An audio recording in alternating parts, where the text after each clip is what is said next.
Good morning, all. We are going to start the session by 5 minutes.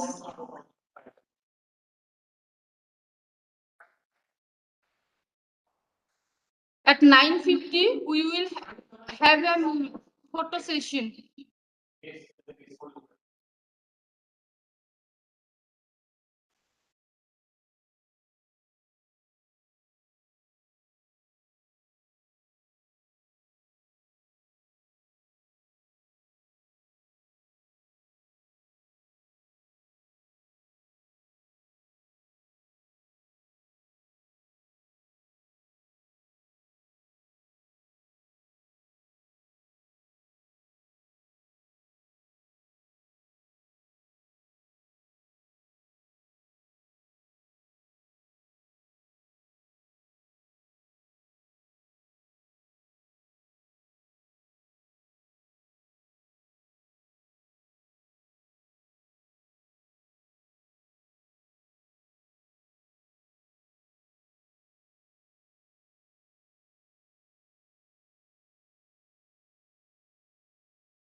Hello. Yes, এটা শুনিব পাইছো? Yes sir, yes sir. Okay. Now I can share. Okay, thank you. क्या problem? এটা বন্ধ করি।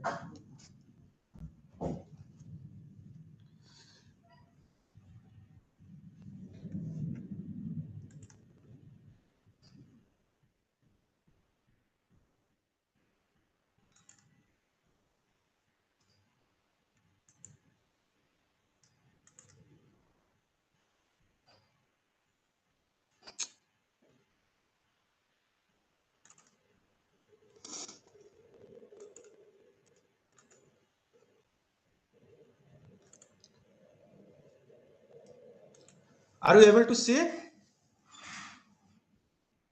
Yes sir, it is visible sir. Okay. Yeah. Very good morning to all. Due to some technical problems, we are 5-10 minutes late to start the program.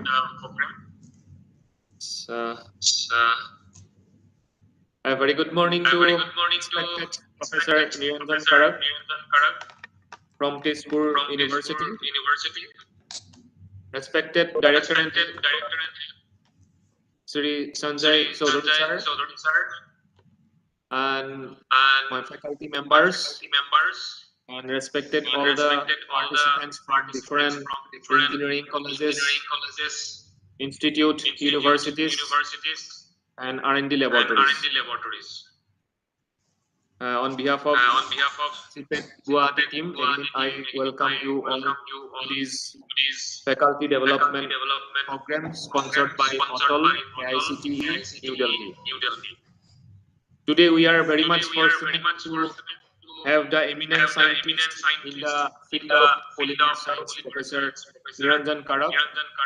Before I request him to proceed for his lecture, I'd like to state a brief introduction of Professor Niranjan Karak before you. Professor Karak is presently working as a professor in Chemical Science Department at Tezpur University. Sir did his MTech PhD from IIT Kharagpur.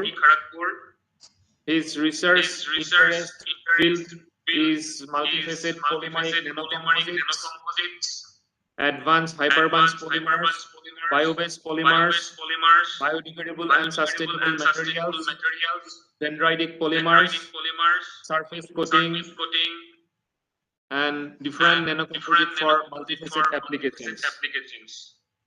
I'm extremely happy to share that he has more than 1,500 international publications with citation of 9,836, and H index is 52 and I-10 index is 198. Professor Karak is a life member for, is associated with different societies, namely like Polymer Science of India, Assam Science Society, Material Research Society of India, Indian Science Congress Association, Chemical Research Society of India, Asian Polymers Association, etc., etc. His award, honors, and recognition list is very long. May take 15-20 minutes, but in brief, I like to mention that he is a recipient of Fellow of Royal Society of Chemistry. He is the recipient of very prestigious Visitors Award in Research category among all the Central University by Honorable President of India. He is recognized as the most highly prolific author of SCS Sustainable Chemistry and Engineering. He also received 9th Polymer Foundation Award by Department of Chemical and Petrochemicals, and many more awards and recognition he has received. With this small brief introduction, I'd like to request Professor Farak to deliver his expert lecture today on polymer matrix-based nanostructure materials for biomedical applications. Thank you very much, Dr. Harkrishna Rekha. It is my privilege to interact with such a young, dynamic faculty member in this important faculty development program. Without any further interaction or introduction, I am just starting that I shall be talking on bio-derived polymer matrix-based nanostructural material for biomedical applications. Now, materials are largely used for different biomedical applications, from artificial prosthesis, tissue engineering, drug delivery, cancer therapy, so on and so forth. Now, early days, metals and ceramics and their combinations are mainly used, but they suffer from serious drawbacks like hardness, non-biodegradability, toxicity issue, along with corrosion sensitivity of metallic biomaterials, and inadequate flexibility, poor ductility, heavy weight, difficulties in fabrication for ceramics.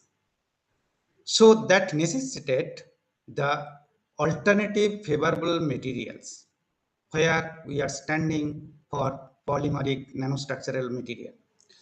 This polymeric material are not only competent due to their tunable and versatile properties, but also they can be synthesized by varieties of route, they can be modified easily, composites can be fabricated, and hence you can tune their physicochemical attributes along with the biomedical and biochemical requirement, because many of them are physiologically inert, and they are also very light in weight, corrosion resistance, and there is less chance for infection, and above all they are biocompatible and biodegradable. So this attribute of polymeric nanostructure, along with their high surface activity, high aspect ratio, and interesting nanobio interfacial interaction, resulted today's lecture. So I shall start from the very basic of materials, then I shall talk about the polymer nanomaterials and their nanocomposite in the first 1 hour, and then second or the last 1 hour I shall talk about their different biomedical applications where we are working. The school days knowledge of material, we know that material means something which can occupy space and which can be measured by 3 fundamental units. But for the engineer or technologist, these are not the all. The material means which can do their functions, and especially they are useful for the mankind. And the usefulness of this material has been realized from the ancient time, and that's why you have seen the particular era was named after the material which has significant contribution in that particular period. That's why Stone Age, Iron Age, Bronze Age, all these are coming. And now we are passing through the polymer age. Along with this, over the last 2 decades or so, another nano-Lilliput nanomaterials are coming into the pictures. So I shall talk on polymer, nanomaterial, and their composite, that is nanostructural material. Why polymer? Polymer is in fact is a wonderful material. Even though it was gifted by nature by the day when life has been created by the fantastic combination of carbon, hydrogen, and nitrogen in this universe, and subsequently it was enriched by the scientists since 1920 when the Schrodinger discovered this polymer, what actually it is, and almost all the sphere of this civilized society, including biomedical, are covered by this wonderful material. Why it is so? If you see this nowadays, almost all other categories of material, that means metals and ceramics, are being replaced by this polymeric material because of their favorable attributes like versatility in feedstock. A polymer can be obtained from different resources. Just an example, say polyethylene. We need ethylene monomer, and ethylene monomer can be obtained as a C2 fraction of petrochemical by steam cracking or naphtha cracking of petroleum. It can also be obtained from ethanol, which can be obtained from agricultural product, forestry product, and hence polyethylene is possible to obtain from different raw material, which is not possible for ceramics or metals. Not only that, this polymeric material, you can monitor the structure, you can modify the structure, and you can tune the property. For example, say PVC. PVC is a horny rigid material, but you can make it flexible, soft by adding plasticizer. So just by physical modification or chemical modification, you can play around the property of this polymer to fit your demand, and as a result, they can fulfill your service requirement. Mass production is very easy to produce, high speed mass production, wide range of colorability. So aesthetic appearance, whatever today we are seeing that colorful articles around us, this is because of their colorability of this polymeric product. And overall, as a result of which, for this mass production, easy processing, their overall cost is low. And above all, they are light in weight. Though this lightweight is also has some disadvantage that we shall discuss. So because of this, all this advantage, day in, day out, we are using these polymeric articles. From the bed to the bed, if you see, all the time, in one way or other, we are using this polymeric material. Even for your suffering time, what today we shall discuss, the biomedical applications. When we are suffering, when nobody is in your with you, then polymer is your best friend, because all the accessories, whether it is artificial organ, heart, contact lens, drug, even a ugly girl can become beautiful through plastic surgery. So all these biomedical applications are possible to get or to achieve from this wonderful material. However, because of their use in different field, not only this biomedical, in space, in automobiles, and almost all sphere, as I told you, and with increasing population and sophistication in life, their use increased enormously, and as a result of which they created nuisance in the environment, because many of them are not biodegradable. That we shall discuss, and what would be the alternative, that also I shall try to address. So this petroleum based synthetic polymeric material, they have some issues, problem. They are highly depend fossil fuel as the raw material, which is estimated to be exhausted by 2050 if we not take the preventive measure to reserve them. In addition to that, this existing petroleum-based polymer also causes waste disposal problem, land filling problem, risks to the aquatic and terrestrial animal living system, overall adverse environmental impact, and non-biodegradability of the polymeric material and non-renewability of the raw material are the major cause of all such issues. Then question is that what should be the right polymer for different applications? The right polymers should be such that their dependency on the fossil fuel should be nil or minimum so that petroleum can be reserved for the future. They should be environmental benign and also if required they must be biodegradable. This development should be sustainable development because it is order of the day and today's society required any development, whether it is material or any other development, should be sustainable so that that can be fulfill not only the demand of the present generation but also it will not compromise the requirement for the future generation. They must be available easily. That means raw materials should be available easily, that can be handled and transport easily. And most importantly, as our environment is already polluted, so there is a need of refreshment of this environment, and that is possible through high carbon credit achievement.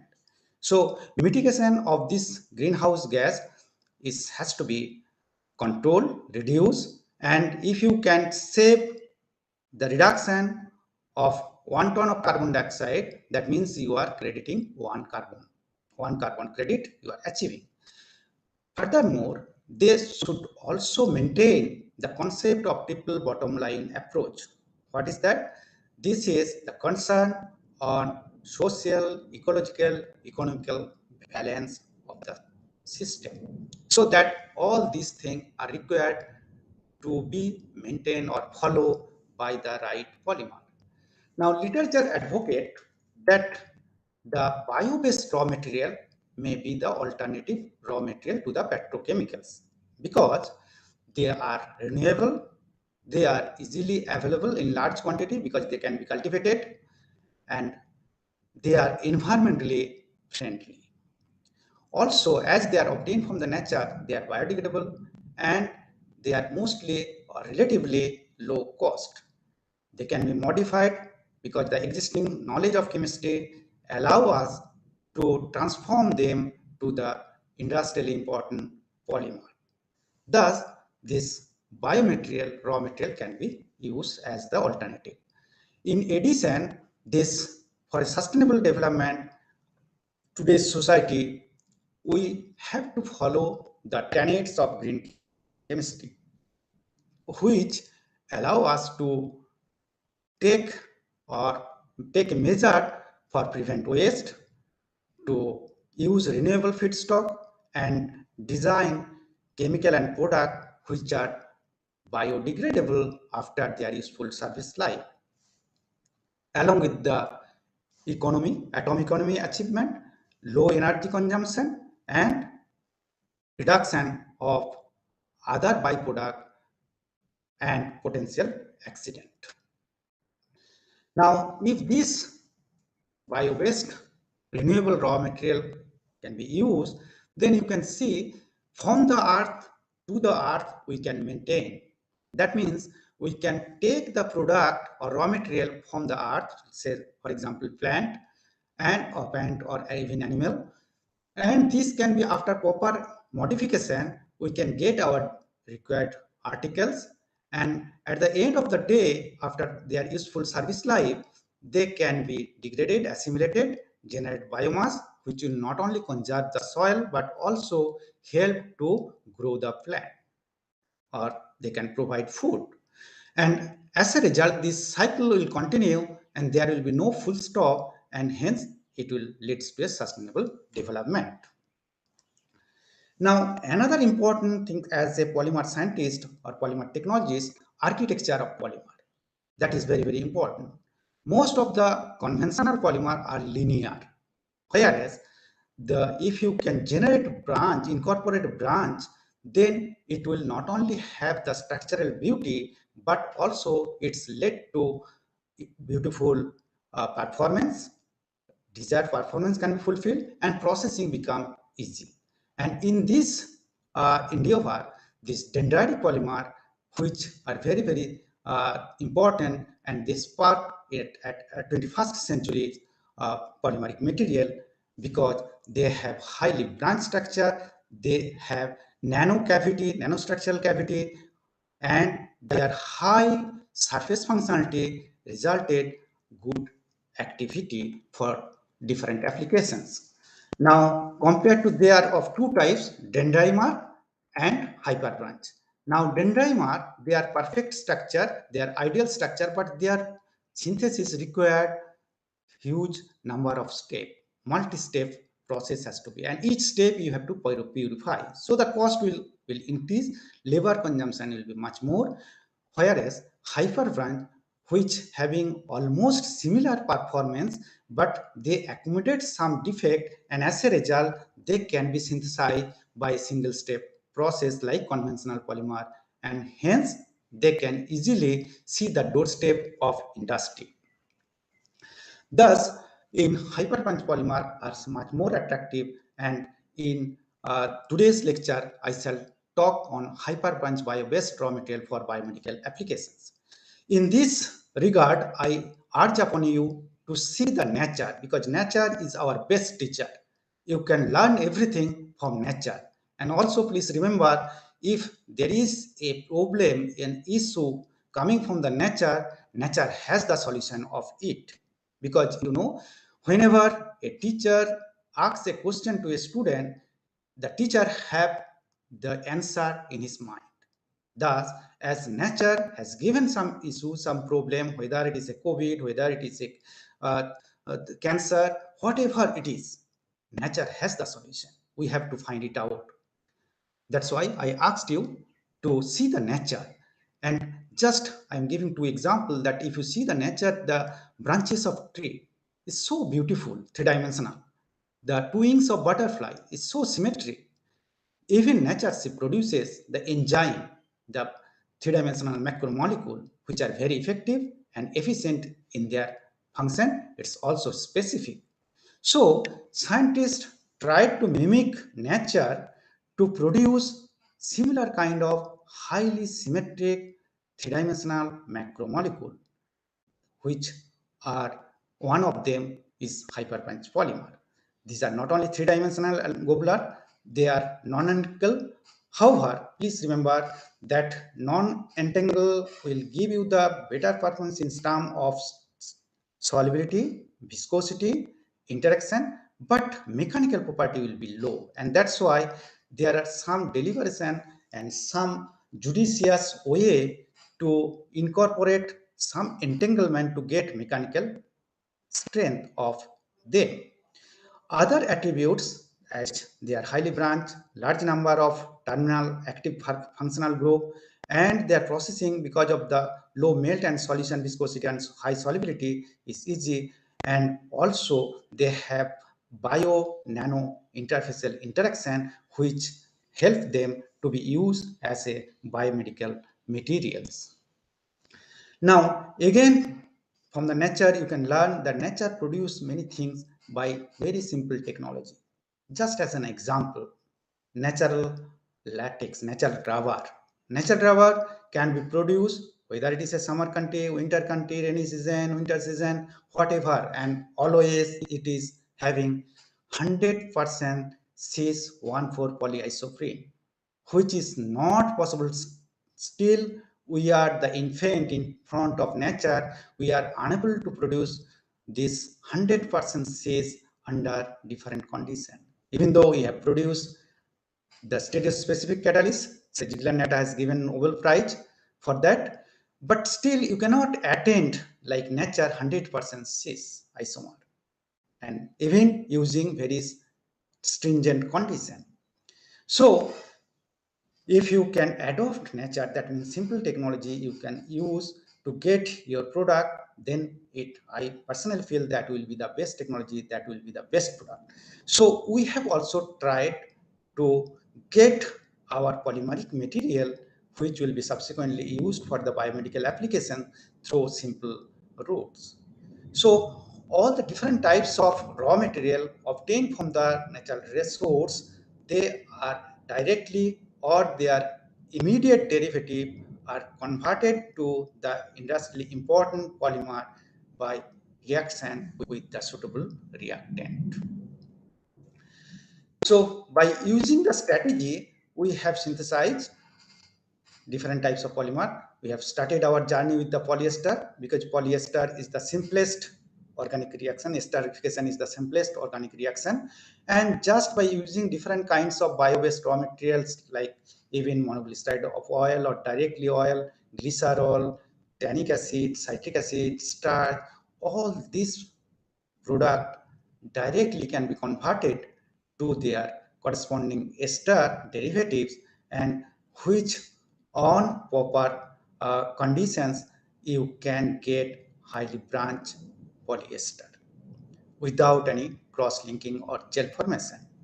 Now this highly branched or hyper-branched polyester is much more superior compared to conventional polyesters, and hence they can fulfill many advanced applications requirements.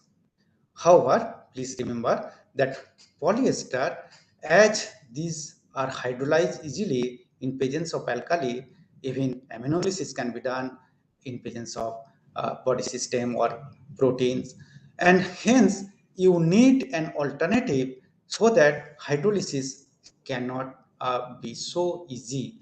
At the same time, polyesters are highly flexible. Fabrication is very, very easy. So we want that flexibility should be retained. At the same time, hydrolysis should be little bit prevented. So keeping this in mind, we know that amide group is stable to the alkali hydrolysis. These are tough, and on the other hand, ester groups are highly flexible.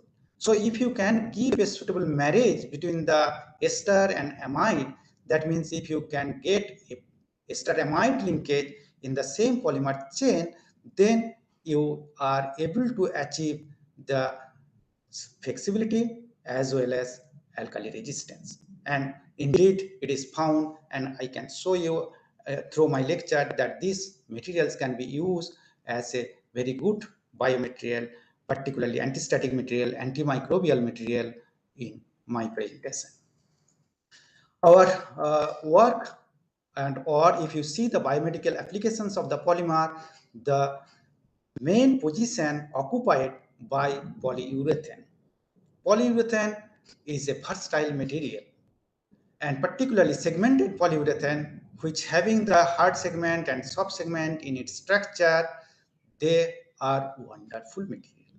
They can fulfill almost all the demands, all the requirements required for different applications, including biomedicals.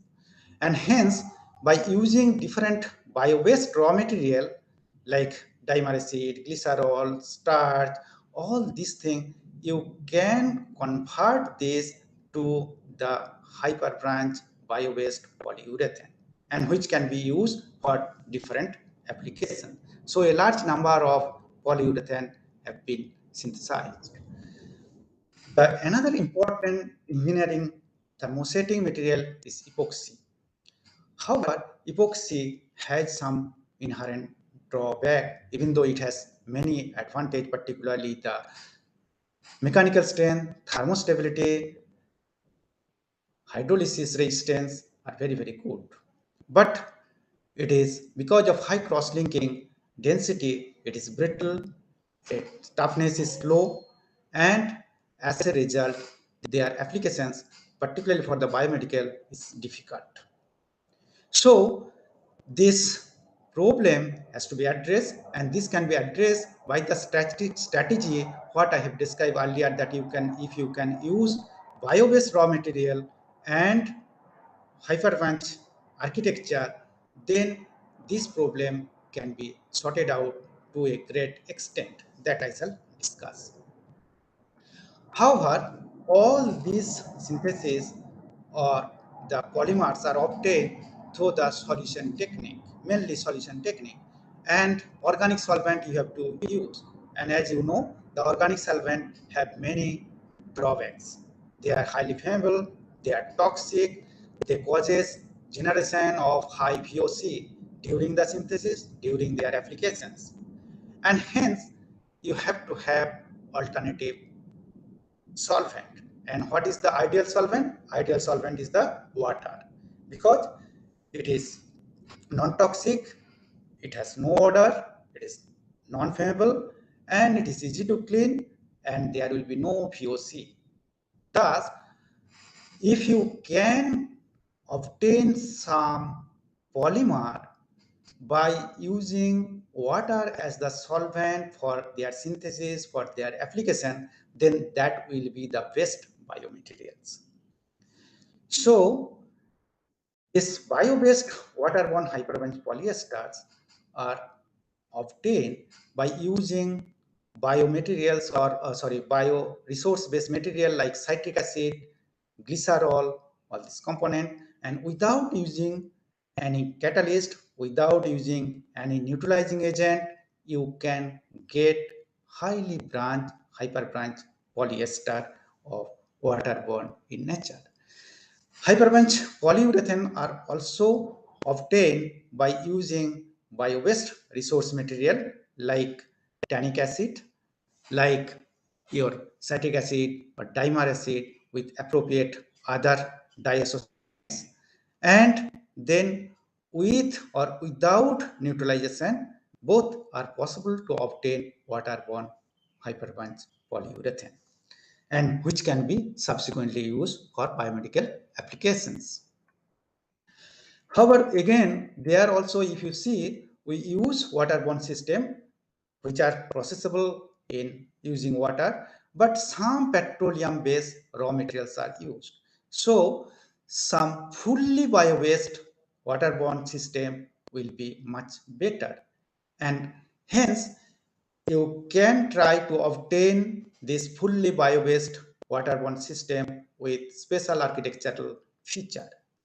And for this purpose, dimer acid, glycerol, citric acid, etc. reagent can be used, and they will combine together by using simple esterification reaction, and after neutralization, you will get fully bio-based waterborne polyester system. Now, if you see the mechanical performance of this with using different types of bio-based raw material, you will see this composition, chemical structure. That means where from you are obtaining, what is the renewable resource. Based on that, their property will change. And overall performance, though they are highly flexible, they have good performance, but the strength property, particularly what you obtain, will not up to the mark for different biomedical applications, particularly bone tissue engineering applications. In waterborne system you will use, this performance will further reduce. Though all of them are biodegradable, biocompatible, and they can fulfill many requirements for biomedical applications. Thus, we conclude that virginity is not a virtue in case of polymer. That means virgin polymer, whether it is hyperbranch, whether it is by resource based, whether it is waterborne, they cannot be used. Even though they are biodegradable, they can be degraded by open atmospheric condition, even under host body system, but they cannot be used because of the high flammability, low thermostability, and most importantly, low mechanical performance. Thus, in conventional technique, we used field system or conventional micro-macro composite fabrications. But both of these system need huge amount of reinforcing agent, and as a result of which you will face processing difficulty, you will lose transparency even for a transparent material, lightweight, which is the most important characteristic. The sophistication is coming because of this lightweight will be lost, and also even these are biodegradable, that biodegradability will become a question. Thus, over the last 2 decades or so, this concept of nanocomposite or nanoscience and nanotechnology are touching all the sphere, and polymer is also not an exception of it. A polymeric nanocomposite is a combination of polymeric material with some material of nano dimension within, by definition, 100 nanometer, and it will mix uniformly in such a way that that nanoscale structure will be maintained in the matrix. And if you are able to do it just by using very little amount of less than even 5%, and now research shows that even a 0.1, 0.02, less than 0.1% will be sufficient to achieve huge amount of improvement of different performance. Thus, fabrication of polymer nanocomposites will have enormous significance. They not only retain the lightweight characteristic of the polymeric material, but also they will provide outstanding barrier property which are required for different biomedical applications. They improve heat and flame resistance, and also they improve the biodegradability and biocompatibility. They retain optical transparency, and most importantly, they reinforce the mechanical performance to a significant extent. In addition, they can also improve chemical resistance, and most significantly, they can generate interesting optical, magnetic, biological properties. Thus, a large number of nanomaterials have been used in fabrication of polymer nanocomposite, which are subsequently used for biomedical applications, are listed here. These are from nanoclay to cellulosic nanofiber, including different types of carbon-based nanomaterial like nanotubes, graphene oxide, reduced graphene oxide, carbon dot, reduced carbon dot, different types of metal oxide nanoparticles, etc. Now, question is, why nano? Nano material are not only change of dimension from macro or bulk to the nano level. Please remember that if you change only dimension, you will increase the surface area, surface energy. But in formation of nanomaterial or obtaining nanomaterial, not only increase the surface energy or the surface area, but most significantly, it resulted huge amount of surface atom. We know that surface is the most important, and surface chemistry is required to tune for biomedical applications along with all other applications. So if you see, when you are reducing the size from 1 centimeter cube to 1 nanometer cube, from 10 to the power minus 5% surface atom to you can get 100% surface atom. So when you are able to achieve that 100% surface atom, that quantum dot, then your performance is not just a surface energy or surface area increment. And that's why this nanoscience and nanotechnology is very, very important, significant, and it's related with the understanding of controlling of design, fabrication, application of material in nano dimension.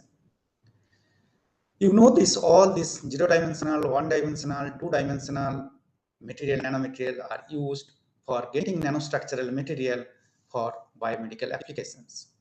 As this is already is known to you, so I am not deliberating more. Just a recapitulation that this nanomaterial can be synthesized by either bottom-up or top-down approach, And different chemical and physical processes are used, including co-precipitation, solvothermal, hydrothermal, nano or micro emulsion, microwave, physical method like high energy milling, arc discharge, CVD, plasma, etc. etc.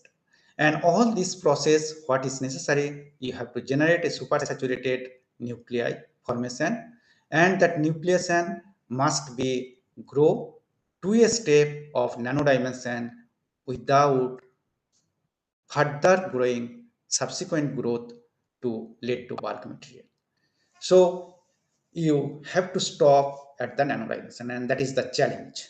So challenge of this nanomaterial and nanocomposites fabrication, you need multidisciplinary approach, multidisciplinary team or teamwork, some special tools to understand their structure and their effect on the performance. You have to work on against the huge surface energy so that you can control their stability. Aggregation can be prevented, and in case of nanocomposite particularly, it is important to get a uniform and stable dispersion of nanomaterial for this achieving this high performance of the nanocomposites. Now, as I told you that a large number of nanomaterials are used. The most widely studied nanomaterial is nanoclay. This nanoclay is hydrophilic in nature, but their intercalation chemistry help you to incorporate into the polymer matrix. But as most of the polymers are hydrophobic in nature, so they need to modify. Even though they have high aspect ratio, their surface chemistry is favorable, but you need to modify to make them hydrophilic to hydrophobic. So different types of cation exchange reaction are used where ammonium, phosphonium, sulfonium, alkyl group or aromatic group are incorporated to get organophilic clay, and which can be further modified by using bioresource based material to get easy intercalation. Even you can do intercalation or exfoliation of this nanoclay by in situ polymer generation. Say as an example, I have cited that aniline, polyaniline. Aniline, if you react with HCl, in presence of HCl, aniline hydrochloride will form. This anilinium ion will exchange with the cation like ammonium, sodium, etc. And then if you can do oxidative polymerization by using ammonium persulfate, in this system, the polymer will grow and intercalation or exfoliation of the layer of nanoclay can possible to obtain, which can be subsequently incorporated to different bio-based raw material to get different biomaterials.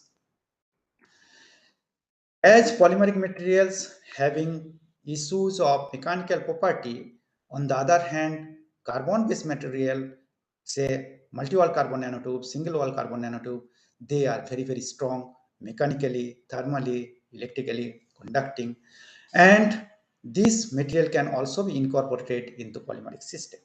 But because of their strong van der Waals interaction, secondary forces, it is extremely difficult to incorporate this nanotube into the polymeric system without functionalization or modification. So different kinds of functionalization or modifications are prescribed in the literature. Oxidative is the most important one. So by using concentrated nitric acid, concentrated sulfuric acid, you can generate carboxylic, hydroxylic, aldehyde group on the surface or edges of multiple carbon nanotubes, and which helps in dispersion of this into the polymeric system. But as these are very strong agent, oxidizing agent, so there may have change of aspect ratio, degradation of the TU. So milder oxidizing agent like KMNO4, potassium dichromate, along with the phase transfer catalyst like CTAB, cetyl triethylammonium bromide are used to get functionalized multi-wall carbon nanotube. But whatever it is, when you use covalent functionalization, some reduction of aspect ratio, some change of surface characteristic and property are noticed. But on the other hand, non-covalent functionalization, if you do, then that change will not be there, but effectiveness will not be so. So, if you can use a combination of covalent and non-covalent approach to functionalize this multi-wall carbon nanotube or single-wall carbon nanotube, then that may be the best approach to retain the performance or property of the multi-wall, at the same time to incorporate them into the polymeric matrix. And for this, a approach which I have mentioned here is a freezing approach, and there you can covalently link this with glycidyl methacrylate using microwave irradiation, so that the effect will not be that much. It's much greener, and then it can be wrapped physically by using polyaniline nanofiber using again microwave radiation. So this physical and chemical combination will give you best performance without deteriorating its original attributes. We know that graphene is a single layer strongest material in this world. But bulk production of graphene is extremely difficult. At the same time, because of graphene surface inertness, it is extremely difficult to incorporate into the polymeric matrix.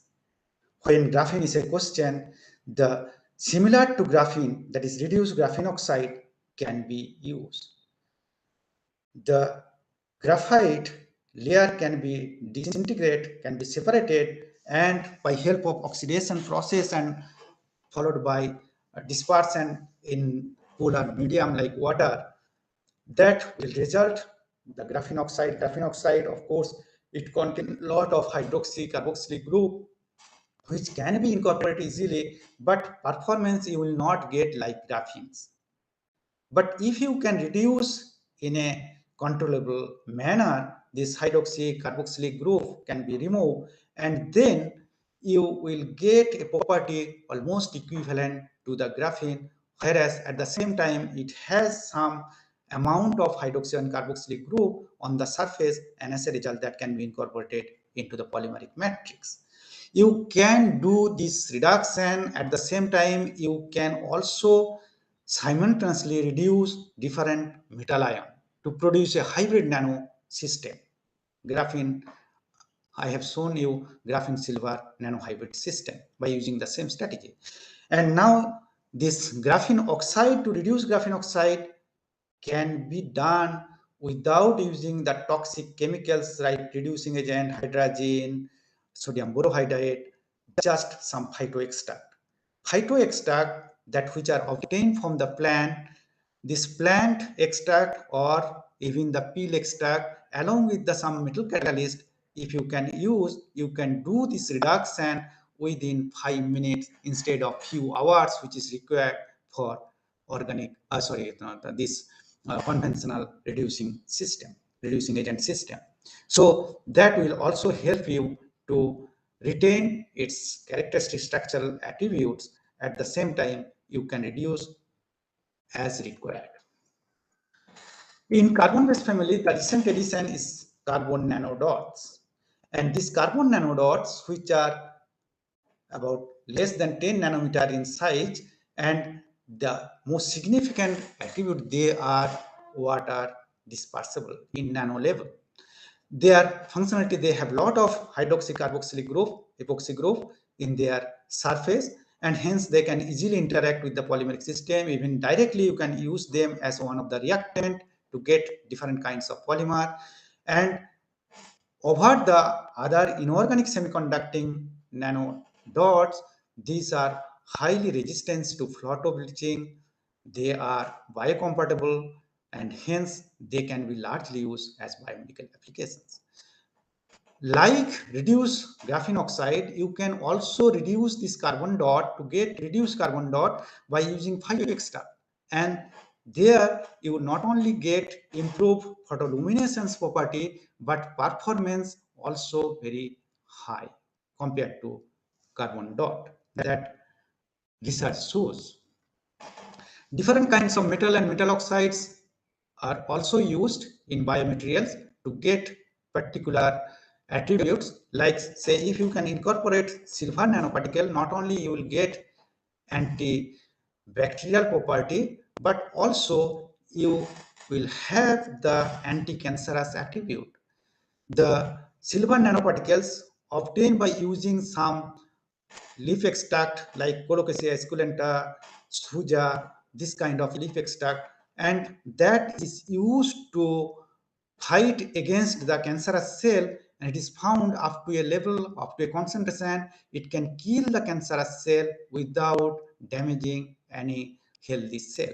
Thus, this will have potential for biomedical applications.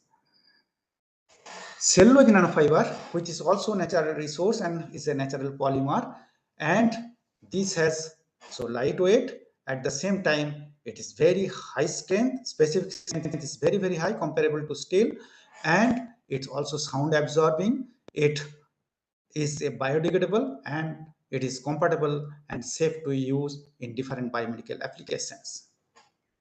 So all such nanomaterial can be incorporated into this bio-based hyperbranch polymer system by either preform polymer, by using solution technique, melt mixing technique, and then subsequently, depending upon the requirement, you can cure it to make the thermoset.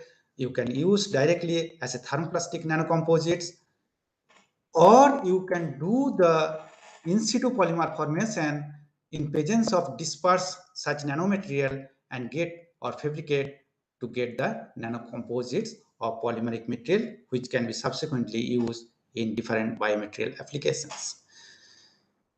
This you can see that on incorporation of this nanomaterial, particularly functionalized nanomaterials, I have shown here that if you incorporate this functionalized reduced graphene oxide just by 2-8%, you can achieve enormous improvement of mechanical performance.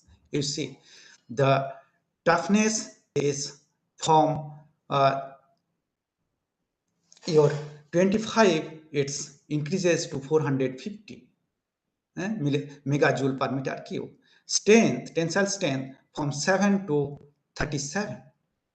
So a huge improvement in performance, particularly mechanical performance, thermostability, chemical resistance, along with the some special attribute like biocompatibility, bio access to the organism, cell adherence will improve significantly. That I will show.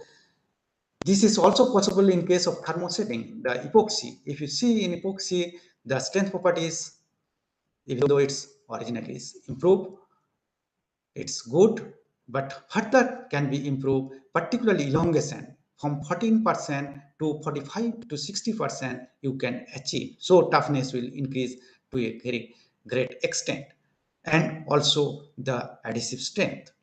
So adhering with the other substrate is possible by formation of this nanocomposite. Thus, all such fabrication will help you to use them in different biomedical applications. So now I am stopping for the first phase about the nanostructural material. So if you have any question, please interact, and then I will start the biomedical applications. So if anyone having any question, anything we want to interact, discuss on material point of view, please let me know it.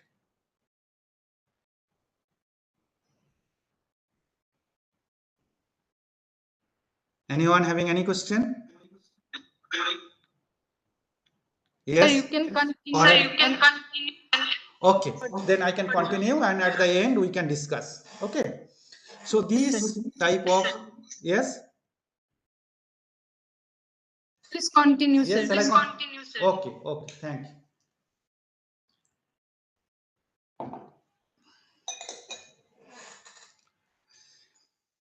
So these bio-based polymeric nanostructural material are a potential material for different biomedical applications because of the fact that this bio-based polymer, they are eco-friendly, they are renewable, they have relatively low cost, they have varieties of structure and composition, they are low toxic, widely available, and they are biodegradable. On the other hand, the hyperbunch architecture, this architecture will also help, even though it can be obtained by single step synthetic process. It has high surface in group, reactive group. It has compact geometry, nano internal cavity, nano size, nano dimension internal cavity. It has high solubility, low melt and solution viscosity, high reactivity, and high sorption in host body. Thus, the material which I have just discussed, they are highly suitable for different biomedical applications, including drug delivery system. But this hyperbunch polymer, even though they are biodegradable, biocompatible, and highly compatible with the host body system, but they have the problem of insufficient mechanical strength, and which I have addressed, that can be improved by formation of nanocomposites, so that this performance will be as per, and their susceptibility towards infection can also be addressed.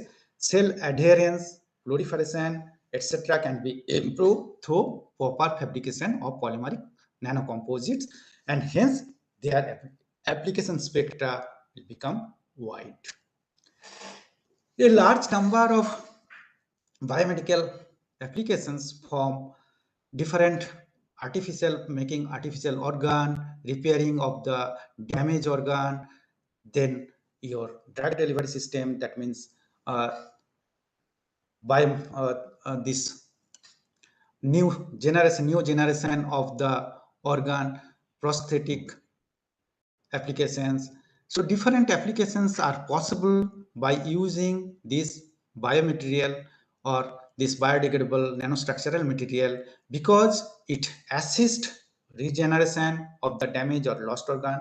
It avoid repeated surgery because they are biodegradable. So when this healing process will be over, by that time degradation will start. So you need not to do the second surgery. It avoid the biocompatibility or inflammability issues. It also avoid the uneasiness to the patient. Thus, these are ideal biomaterial, like a material which is natural or synthetic origin. They come in contact with the biological fluid or cell, and they can be used for diagnostic, therapeutic, prosthetic, and other different application without influencing the living organism or host body. In this endeavor, I shall first cite one example of magnetic iron oxide with sunflower oil-based hyperbunch polyurethane nanocomposite as an implantable material. Why polyurethane? Because you know the polyurethane, this particular what we have discussed, they are strong, they are highly flexible, and hence fatigue to failure resistance. They are acceptable by the host body, they are homocompatible, as well as they are biodegradable, and their surface roughness will help to adhere with the different cells of the host body. Thus, in a number of applications in biomedical device like catheter to artificial heart, these polyurethanes are used through proper bulk or surface modification and immobilization of different bioactive agent. On the other hand, iron oxides, that is magnetic iron oxide, non-magnetic, we are not talking, magnetic iron oxides, they are used as a drug delivery vehicle. They are used as a magnetic resonance imaging MRI system to enhance the contrast. They are biocompatible, they are magnetic, and also they have antibacterial activity. So combination of these two material, that means to generate a nanostructural material which will have not only high mechanical performance, but also they are biocompatible, they are antimicrobial, and they have some special attributes. Thus, this material can be used as an implantable material, and this implantable material, we know that Staphylococcus aureus or K pneumonia bacteria, they are most pathogenic bacteria. They causes infection to the host body when there is a surgery, either in the that surgical points or even post surgery in the hospital. There is infection, and 15% of the mortality was found due to this infection. And this infection can be prevented by using this kind of implantable material. You can see that oil diffusion method, what antibacterial property is shown, that these nanocomposites have almost similar antibacterial effect with ampicillin. That means standard antibiotic. They have very good cell viability. The cell viability, if you see, is up to 97% for the nanocomposites. So it has good cell viability. We have checked the cardiac and liver cell, and also it has good hemocompatibility. So that means they have good in vitro compatibility and also antibacterial activity. So we have also studied the in vivo compatibility. And in vivo compatibility, if you see the histopathological analysis of the major organ like kidney, skin, liver, heart, post-implanted Wister rat, then you will see that the architecture of this organ, cell organ, remain as before implantation. So normal architecture, normal cell arrangement are found on implantation of this material. Further, the cytokine data, cytokine level by tumor necrosis factor, that means TN alpha or the IL-6 value, if you see, the control and this nanocomposite are the same. That means there is no inflammation, or the host body is accepting this material. So that means we can use this nanostructural material as an infection resistant implantable material for host body. The second nanostructural material we have used multi-wall carbon nanotube and along with this hyperpunch polyurethane for bone tissue engineering. As I told you that for bone tissue engineering you need high strength. So polyurethane, even though it has good compatibility, biocompatibility, so biochemical, biomechanical, biophysical requirement, it can fulfill, but the mechanical property what is required is not possible to fulfill by this polyurethane. On the other hand, multi-wall carbon nanotube, which has the tubular structure, it is resemble with the collagen or the fibrogen system, which are required for the this bone tissue formation, and also it has very high strength. But problem is the compatibility. So you have to functionalize multi-wall carbon nanotube, and on functionalization they generate carboxylic hydroxyaldehyde group, which can be interacted with the polyurethane, and you will get an structural material which not only improve the mechanical performance. If you see, the toughness is about 20 kilojoule per meter cube, so it's huge. They are remain biodegradable, and they help or support the cell adherence and proliferation, particularly the MG63, that means bone tissue, bone cell, and they are non-immunogenic, biocompatible, and hemocompatible. Thus, this material can be used as a scaffold in tissue engineering, bone tissue engineering system. You see the mechanical performance. Even though the pristine polyurethane having low tensile strength, but it can be increased to from 26 to 46, almost double, and toughness is very high, and hence this can fulfill the requirement for bone tissue engineering scaffold. However, this you have to remember, this unmodified multi-wall carbon nanotube is not cell compatible. These are toxic to the cell. So only 70% cell viability is found. But when you functionalizing this, then its cell compatibility or cytocompatibility is enhanced to 83%. Further, when you are making the nanocomposite, then it's further improve the cell viability. So that means that the nanostructural material are biocompatible. Both in vitro cell adherence, if you see the nanocomposite having much higher uh, cell adherence compared to the pure polymer. And this cell adherence, if you see that initially the control, the standard one, having higher, but with passage of time, this nanocomposite also having good cell adherence. On the other hand, fluorescence, if you see cell fluorescence, then control having high value, but with passage of time it decreases. Whereas this uh, nanocomposite having much higher value and continuously it is increasing. That means this is a suitable material, scaffold material for bone tissue engineering.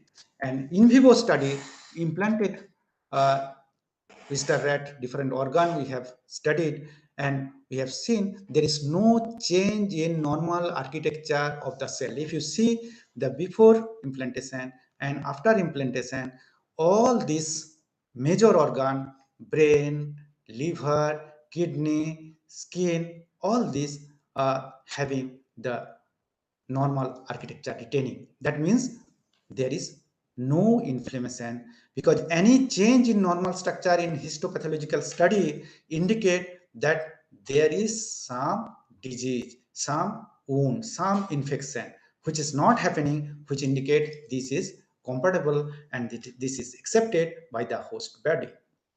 Thus this can be used for bone tissue engineering. Now, as this faculty development program on controlled drug delivery system, so some drug delivery system I shall discuss. As already you have learned that this controlled drug delivery system, DDS system, has the advantage over the conventional dose system, single dose, or the interval dose system. Because in a conventional system, when you say I need the required drug level this, whereas when I use the first dose of the drug, then it reach this, then it is decreases. Again you are taking the second dose, it increases. Next dose it increases, and when the final dose you are taking, then you are taking more than what is required, and as a result there is a side effect. Whereas if you use this controlled drug delivery system, then you will reach this with and maintain this level with over a period of time, and it never exceed the required more than the required level, and hence the side effect will be minimized, or there will be no side effect. And this is not only found in the drug system, any bioactive agent, if you control release system, then effect is found. Just to remember that we use the control release perfume, which can withstand for more than 12 hours to 24 hours. Whereas if you use the normal founds only few minutes, it can withstand. Thus, controlled drug delivery system is really very useful for the host body or the patient. In this endeavor, this drug-loaded magnetic iron oxide decorated multi-wall carbon nanotube-based high-performance polyurethane nanocomposite is used as a wound healing material. We know that for wound healing which are unrepairable due to burn, due to diabetes mellitus, ulcer, that required the use of a suitable wound healing or dressing material or patch with the controlling growth or drug releasing ability. Now polyurethane, this has the ability, they have very good barrier property, favorable barrier property. The oxygen permeability is very, very good. The moisture vapor transmission rate is very high. It has very good blood compatibility, hemocompatibility. And most importantly, they can be used as a vehicle for drug delivery, and as this epidermal resurfacing as well as collagen production favorable in presence of polyurethane. Now, these are also, as already discussed, we are biocompatible and biodegradable, but there is a problem of susceptibility towards infection. And also it is found that the wound exudate, which has to be retained for faster healing of the wound, is not possible by the only polyurethane. Now, as I already we have mentioned that multi-wall carbon nanotube, it has interesting bi-nano interfacial interaction because this nanostructure is similar to collagen, and this collagen is required for healing of the body wound. This surface inertness is an issue, so that has to be addressed here. As without using chemical functionalization, you can make the surface or compatible this surface to interact with the polyurethane by decorating it using iron oxide, magnetic iron oxide, ferrosulfuric oxide. And this ferrosulfuric oxide, which is decorated on the surface of multi-wall carbon nanotube, they will also show the synergistic effect for drug delivery as well as antibacterial activities. So it is found that it can prevent the biofilm formation along with the targeted drug delivery system. And because of this magnetic property outside the body, you can monitor its location inside the body. Now, if you see, this nanocomposite has good mechanical performance. The tensile strength from the pristine 22 to nanocomposite nearly 60 megapascal you can obtain. So that means your mechanical property improvement is also very, very high by using this nanohybrid system. Now, for the wound healing purpose, as you need to retaining of the fluid exudate, wound exudate, that fluid handling capacity of this nanocomposite, if you say compared to control or this comparable to control, whereas it's much better than the pristine polymer or the single nanomaterial containing nanocomposite system. So this nanohybrid system has comparable to control system fluid handling. And also water retention, if you see, that is also comparable or a little better than this control system. And hence it can heal the wound much more efficiently, and in fact it is found so that I shall discuss. Now, if you see the drug loading efficiency, we have loaded the gentamicin sulfate for the wound healing purpose, and this you can see up to 83%, more than 83% drug can be loaded in the system compared to the single nanomaterial or the pristine system is much higher. And this drug loading efficiency is increases with increasing the nanohybrid content in the polymer matrix. This may be due to high surface structure, surface interaction with the drug molecule. Now, if you see the release profile, cumulative release profile, this also if you see the pristine system, this drug are released very fast, whereas nanocomposite system drug release is much slower, and even after 70 to 80 hours they have released about 80%. And if you see the release profile, this almost constant, the interval of the two measurement, if you see, it's same, which indicate that it continuously release in a sustained manner, which are required that it should be sustained, it should be slow release for the drug releasing system. Now, wound healing, if you see, wound healing of the deliberate wound, that the standard patch which are commercially available that require 14 days to. This nanocomposite system also able to heal completely within these 14 days. So it has the advantage of good mechanical property, good compatibility, biodegradability. At the same time, its releasing property is sustainable and it can heal the wound in a same manner as the standard commercially available this thing. Histopathological study of the wound system, if you see, by using different type of stain we have done, and this histopathological studies shows that wound contraction as there is formation of hair follicles, mature dermis, epidermis layer are observed in this histopathological system using this nanocomposite. Thus, it is a very useful implant wound healing material. Now, for bone tissue engineering system, we have used a rapeseed protein functionalized multi-wall carbon nanotube along with this hyperpunch polyurethane system for healing of rapid healing of tibial bone of Wistar tract. So, this multi-wall carbon nanotubes and this hyperpunch polyurethane. Of course, this multi-wall carbon nanotube is non-covalently functionalized by rapeseed protein, which is a low-cost protein other than the exact sequence, amino sequence of commercially available peptides. And this combined nanostructural system is not only biodegradable, biocompatible, but it also acts as a scaffold for bone tissue engineering.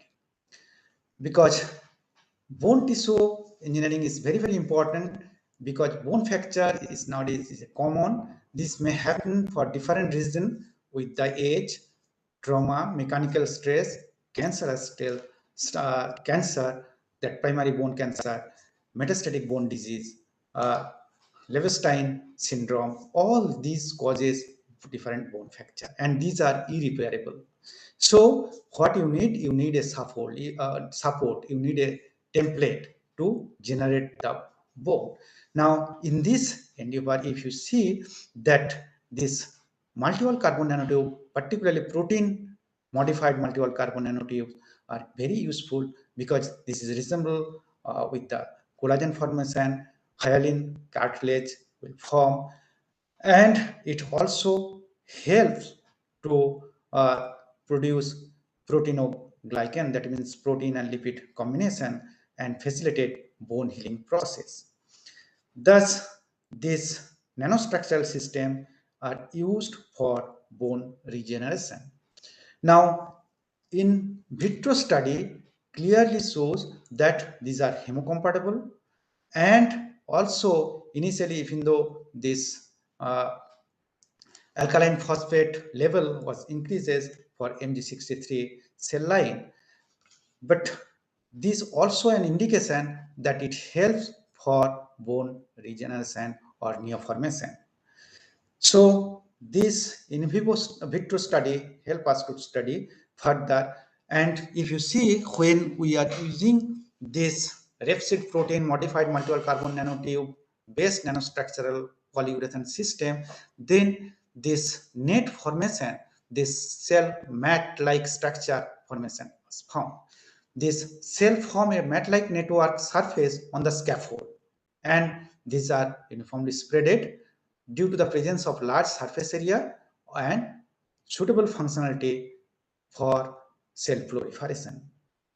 This has high mechanical strength. If you see this nanocomposite, particularly this 2 weight% nanocomposite is 55.5. High elongation, flexibility is very, very high. So these are favorable for bone tissue engineering.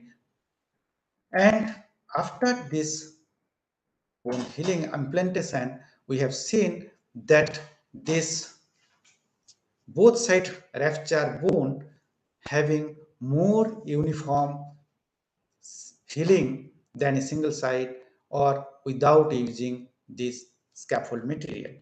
Just I'll show you that how we have done it. That deliberate bone is damaged.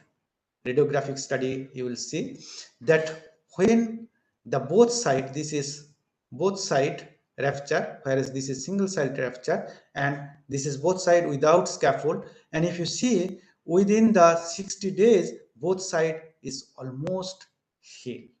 Single side, of course, some arrangement is required, and 90 days it is healed. Whereas when you are not using scaffold, then still after 90 days, it's remain unhealed. And thus, this nanostructural material efficiently help to heal the bone in both side rupture severe bone. However, as this healing process required surgery, and surgery is always painful to the patient, so this injectable bone tissue engineering scaffold is much more favorable and useful. So a peptide functionalized carbon dot and waterborne polyurethane system, bio nanostructural system, are used as an injectable bone tissue engineering material, and found that when you inject in the site of the damaged cell, after 2 weeks or so, some calcium deposition, neoformation, and osteoblast, osteocytes formation are found in that bone sites, that damaged site. That means it can heal this bone, damaged bone, by forming the scaffold gel in the body temperature, and this help not only neoformation, bone generation, but also blood and the other requirement for healthy healing of the damaged organ is found in this system.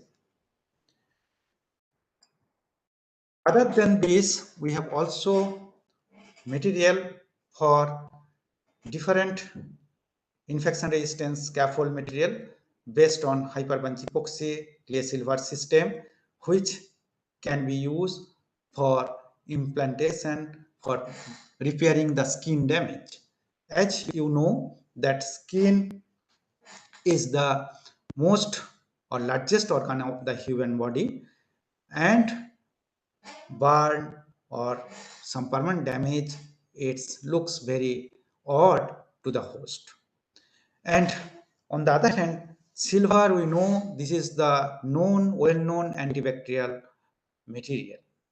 So these clay silver nanohybrid systems are incorporated into the epoxy matrix in situ, and the nanocomposite or nanostructural material which are generated, they are used for healing of the skin, and we have found that can heal the skin without any infection much efficiently in this study. This in vitro biocompatibility by cell by survival rate we have studied, and if you see survival rate for this nanocomposite is extremely good, same as control. And on the other hand, this antimicrobial activity, if you say that different types of gram positive and gram negative species are used, that S. aureus, E. coli, this type of infectious microorganism, bacteria, and this oil diffusion technique clearly shows that this nanocomposite having good antibacterial effect. This is further confirmed from the same study, and same study that before implantation, that you can see that bacteria cells are healthy cells, whereas when they come into the surface of this nanostructural material, their cell or lysis is occurring, there is a surface rupture, and that means they kill the bacteria.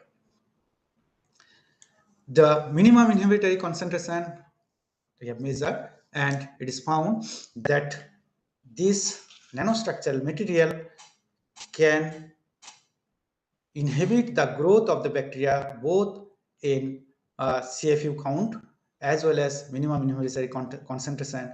You will see that the amount required for inhibition is about 50 milligram per ml. This system that's used for healing the skin, and if you see the treated and untreated wounded blister rat, the healing within 21 days is nearly 100%, whereas untreated still that is 72%. So within 21 days, this scaffold or the implantable material, infection resistance implantable material, help to regenerate the skin and can be used as a potential patch or dressing material because it has good cell adherence. As you can see, the roughness of the surface, and histopathological study also shows that dermis, epidermis, helical hair follicle generation, as well as this major organ histological study, if you do, there will be no change in cell arrangement. That means they are compatible. Similarly, that multiple carbon nanotube copper oxide loaded drug nystatin nanocomposite can also be used as a antimicrobial material. This copper oxide nystatin are produced in situ by using again bio-based extract, uh, Terminilla jugulara, the horitoki are used as the extract, and you get this in situ nanostructural material.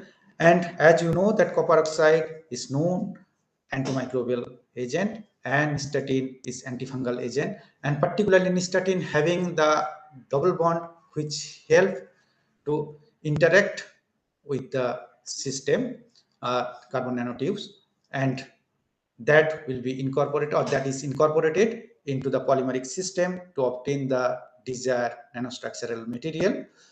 And antimicrobial analysis shows clearly that it has good antibacterial, antifungal, anti-algae, all this activity.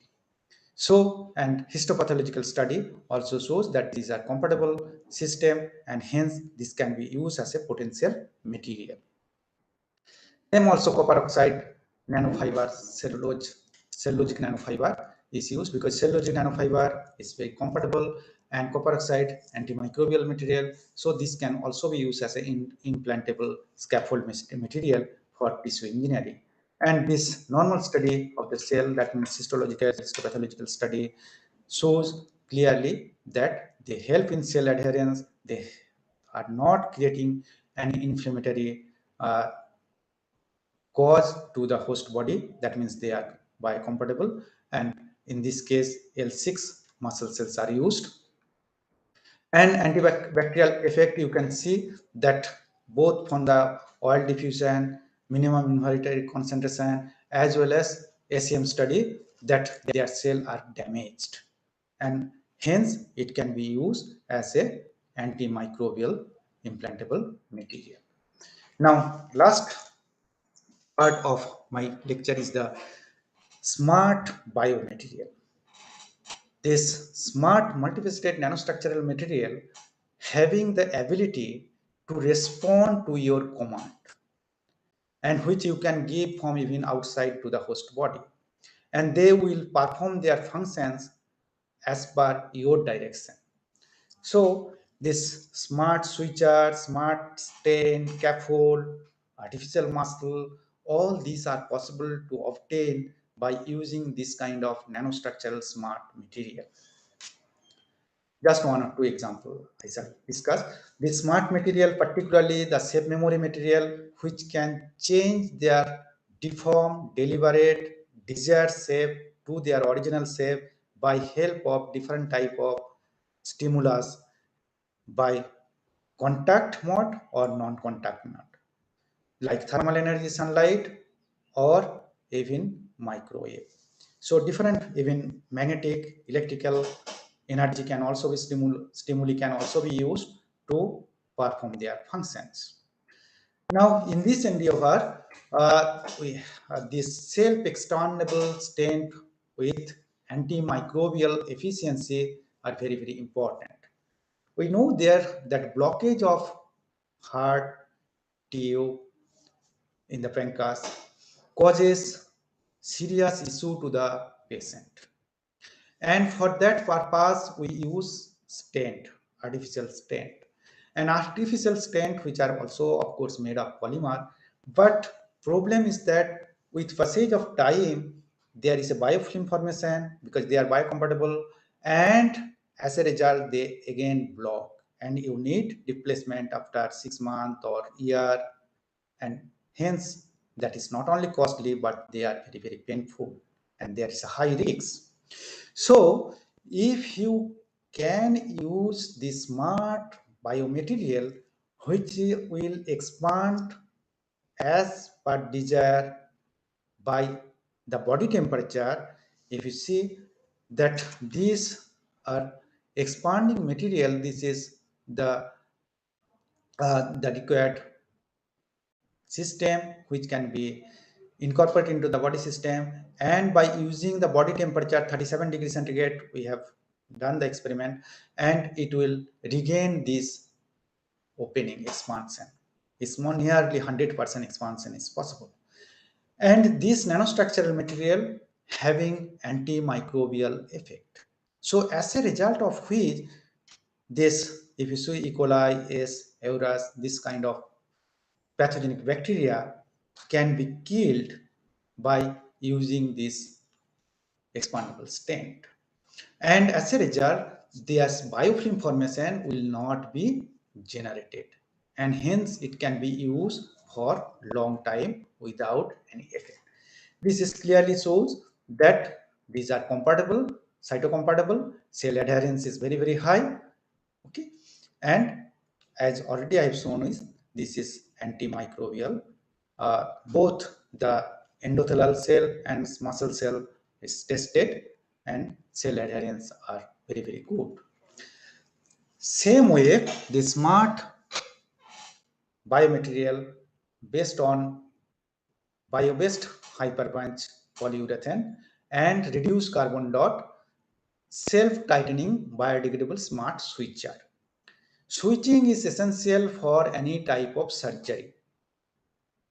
And doctor, whatever the expertise is there, whatever the speed or special sophisticated instrument is there, it is extremely difficult to tighten the knot of the switching exactly. On the other hand, whether it is loose or whether it is too tight, both causing delaying of the healing process, healing of the surgery. So you need a smart switcher which will automatically tighten the knot by the body temperature as required, not too tight, not too loose. So this type of material, we have seen that even at body temperature, within 15 seconds, it can tie the knot by itself. And hence, this can be used as a switcher. And as this is biodegradable, so there is no need of second surgery to remove this thread. These are again highly biocompatible. These are biodegradable in the body system, and hence this is one of the potential material for this kind of smart applications. There are other material which are also used for biomedical application, like we know that nowadays we are using so many electronics gadget and which generate that static electricity in our body system, which slowly causing health issue, health problem. And also there may have some infection because of this bacterial infection of the material which are used based on different polymeric material. And hence if you can incorporate this multi-wall silver dot, silver nano dot, in this case we have used with polyester amide nanocomposite, it is possible to fight against this static electricity because its heat resistance, if you see, is decreasing with increasing loading of just 1%. And also it has good antimicrobial or antibacterial effect. Similarly, this polyaniline nanofiber modified clay material can be used as a antimicrobial material for different purpose. And all the antifungal, antibacterial consortium of algae all are used, and it is found that this nanocomposite having comparable result with the control system commercially used antimicrobial agent. Please, however, please remember that all these material, even though they have lot of advantages, but life cycle assessment test is must before their commercial applications. This life cycle assessment test, which is life cycle analysis, equivalence, or it's also known as cradle to grave or E2E analysis, earth to earth analysis. This has three different parts, and these three parts is one is inventory analysis, which is identify and quantify the energy requirement, material requirement, all the parameters which are involved in this material from earth to earth are identified and quantified. Then second part, that impact analysis. This analysis, this assessment will see the impact of this parameter on the environment and the human health or living system. Then their analysis will help that which has the adverse impact on the system. If there is any adverse system, then the third part, that improvement analysis, will help to minimize this by proper design, changing, modification of the material, process, or disposal system, whatever is required. However, it is favorable that if you use this kind of bio-based system, this nanostructural system, that life cycle assessment test clearly in favor of bio-based system compared to petroleum-based system, what I have shown in this text, in the table. Thus, in this talk, I tried to show you that bio-derived engineered material have high demand for various applications as a value-added multifunctional material, especially as biomaterial or for biomedical applications. As result also shows that the starting material and the end product having the requisite attribute of green material with targeted biocompatibility. Use of this approach not only clean the environment, but also it achieve the high carbon credit and maintain the triple bottom line approach. Thus, this kind of biomaterial are very much acceptable to the environment, and they have strong potential to be used in different biomedical applications. This particularly functionalized multi-wall carbon nanotube has been found that these are really very useful for making nanostructural polymeric material, because it not only gives the mechanical strength, but it also helps to adherence and proliferation of different cells. So also the magnetic iron oxide decorated multi-wall carbon nanotubes. This way, different nanostructural material using different types of carbon-based nanomaterial or nanoclay metal you can use to get the desired biomaterial for different biomedical applications. Thus, this biodegradable, bio-based, specially architecture hyperpunch polymer nanostructural material can be endorsed as multifunctional biomaterial with various advantageous attributes over the prevailing conventional material in the domain of biomedical applications. These are the already discussed. This is different recognition which I received for this work, and thank you very much for your kind patience. So it is over to the organizer to discuss on this topic. Thank you very much. Thank you very much, sir. Thank you very much Thank you very much for this informative session. Focusing on Focusing on nanocomposite, nanocomposite, hyperbunch polymer, polymer, bio-based bio-based system, system, use of nanomaterials, graphene, and the most amazing mechanical properties focusing on medical applications, smart material, anti-material activity, anti-fungal study, along with the wound healing material also. We are very much thankful to you, sir. Thank you. And the session is open for interaction. If any participants want to interact with sir, please raise your hand. We will send you to unmute.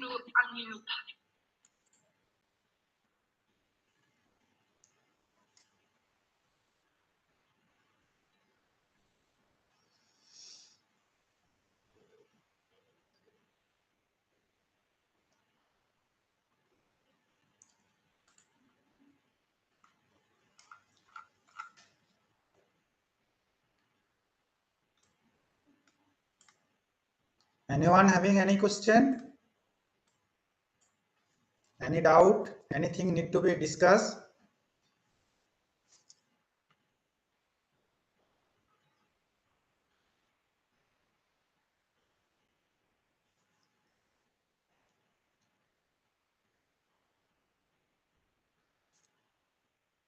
I feel no one having any question or Sir, we will have a session with you, sir. okay, please let Yes, me sir, know. please. A question is there. Is there any biopolymer used as synovial fluid? Any bio-based polymer is used? As Please repeat the question. is there any biopolymer used as synovial fluid? I'm not getting your used in sinusoidal. Can you just this thing? Just a minute. Yes, sir, in the chat box. Just in the chart, if you what is the question? Any question can you write in the chat? Question.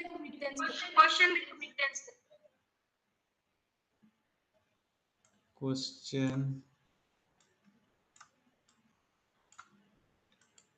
Is there any biopolymer used as synovial fluid?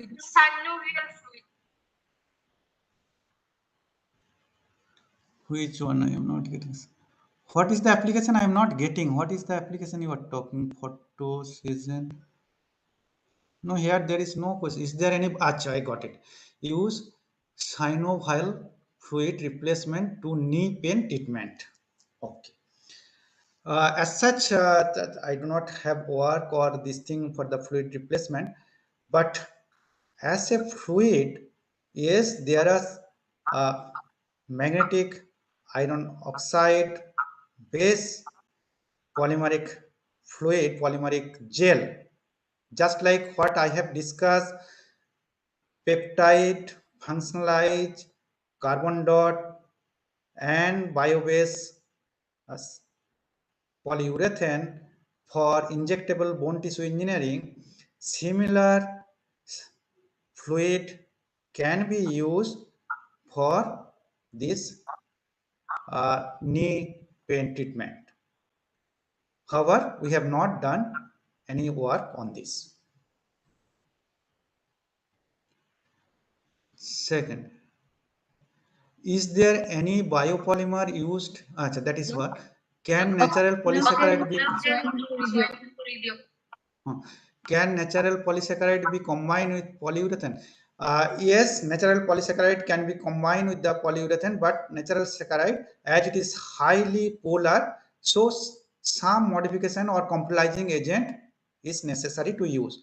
We have already used starch as a polysaccharide in the polyurethanes, so it is possible. But some modification is necessary. Then what is there any biopolymer used? So that is all right. Just does the thickness Does the thickness of nanocomposites affect the antimicrobial property? Definitely, because you have to use minimum concentration. Okay, so minimum concentration MIC, minimum inhibitory concentration, is the minimum amount of the material which is required for antibacterial or antimicrobial property, and hence the thickness or the surface rather which is in contact with the microorganism, that should be sufficient to cause antimicrobial or antibacterial effect. Anything more? Is it clear?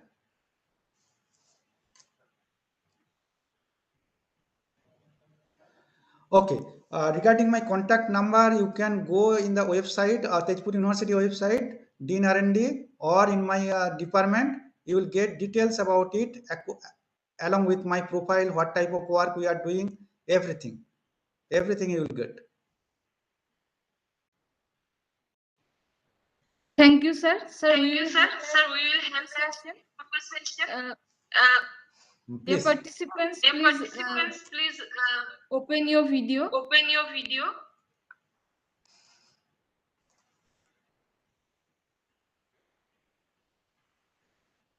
So can I stop the sharing? Yes, sir. Yes, sir. Okay. Thank you.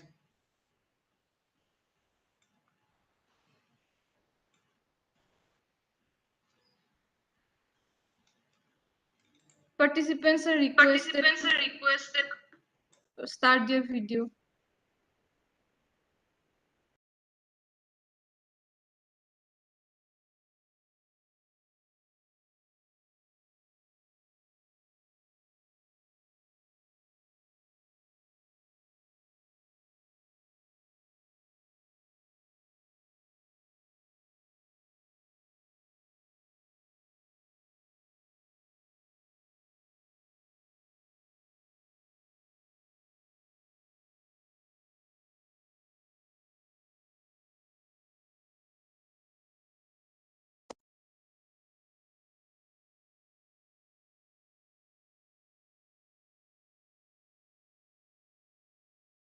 Please wait for a few minutes. As our director sir and HOD sir will also join. They are outside. So please be there.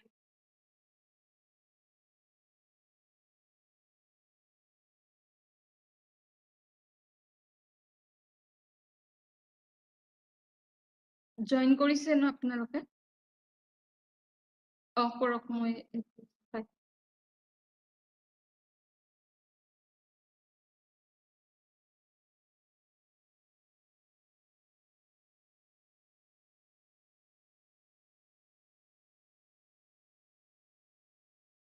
Please be there for 2-3 more minutes.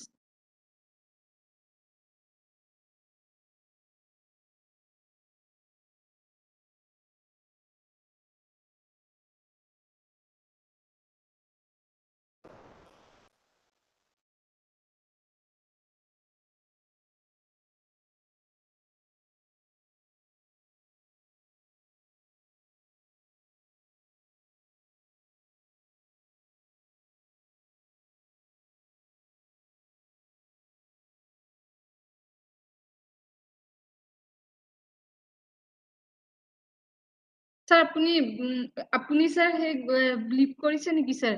দেখা পোৱা নাই আপোনাক sir.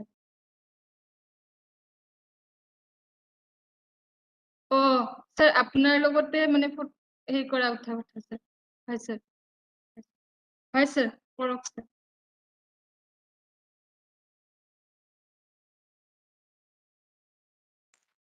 Please dear for 2-3 more minutes as our resource person sir has got disconnected. He is joining thirdly. Please be there. Our HOD sir and director sir has joined.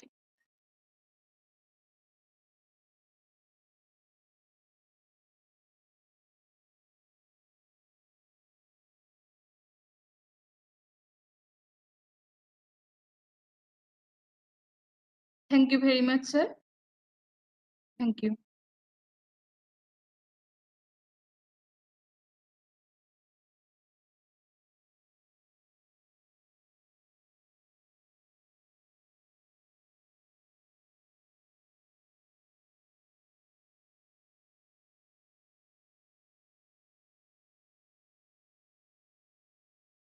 Thank you very much. Though it is an online platform, but still we are communicating with each other. We are hearing the resource person together. Due to the pandemic situation, though it is at online, but still F snap is there. Hello. Oh, হৈ গৈছে হৈছে oh oh হয়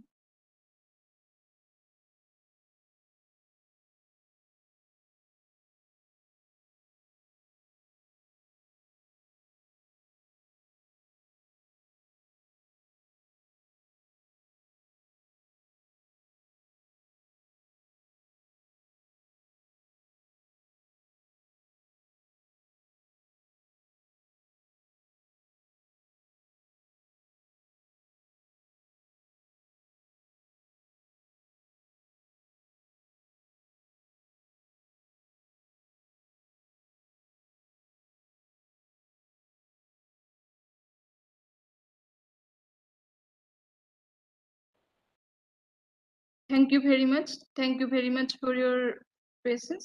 Now you can stop your video, but be there.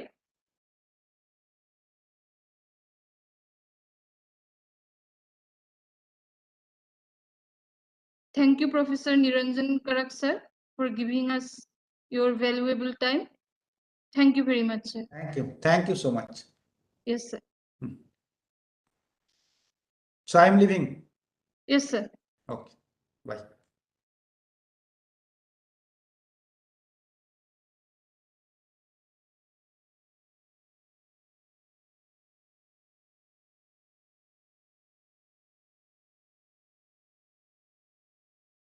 Now tea break is there, and at 11:45 we will meet again.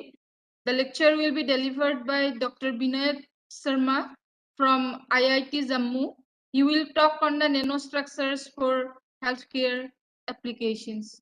So at 11:45, please join again. You can be at the same line or you can rejoin again. Thank you.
Welcome, sir.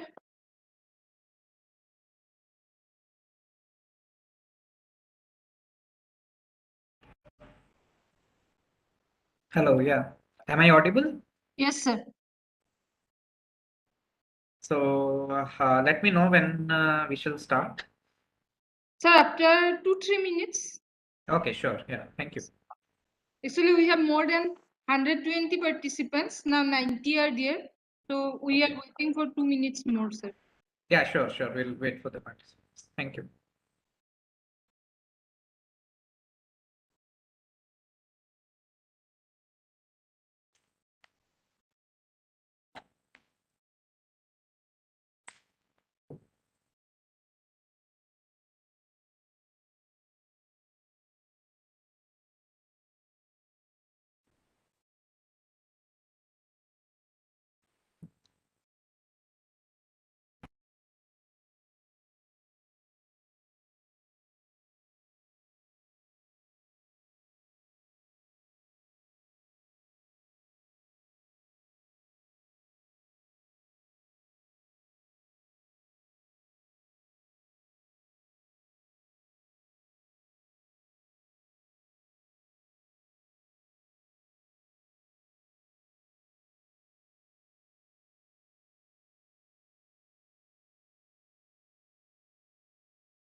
A very warm welcome to Dr. Binoy Sharma, sir, and the participants. Before starting, I am just introducing our sir in front of you.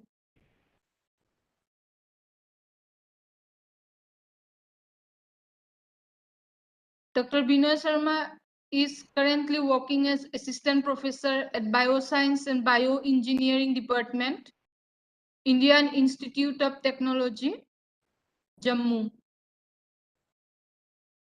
He is a PhD from Indian Institute of Technology, Indore, on nanomaterials for biosensing and bioimaging.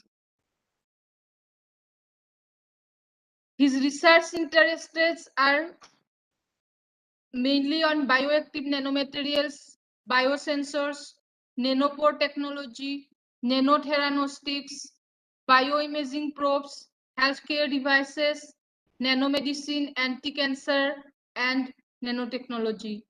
He has number of research publications, and he had a patent filed for apparatus and method for single cell discrimination. So we are very fortunate that today with us Dr. Binoy Sharma sir, and he will deliver his talk on nanostructures for healthcare application. Over to you, sir. Thank you very much for the introduction. I will share my slides, and then I will give a little bit introduction about the talk today. So I hope all of you can see my slides. Yes, sir. Okay, and I'm audible, right? Okay. Yes, sir. So yeah, at the outset, thank you for inviting me for a talk to be presented at this FDP, where we primarily are talking about nanostructures and their applications in drug delivery, etc. So talking about this talk today, because we have audience which is from different disciplines like material science, biotechnology, and then we have people from chemical engineering, etc. So in the first half, I will be talking about the basics of some of the healthcare applications in nanostructures, why nanotechnology is important, and what are the things that we look into when we go for taking use of these nanostructures in biology and medicine as a broader area, if I say. And then in the later half, we will talk about some recent advances, some recent research results, and what is the way forward in using these nanostructures for biomedical applications. So just to start with, to truly appreciate the beauty of nano, we need to know that at what size scale we are talking about.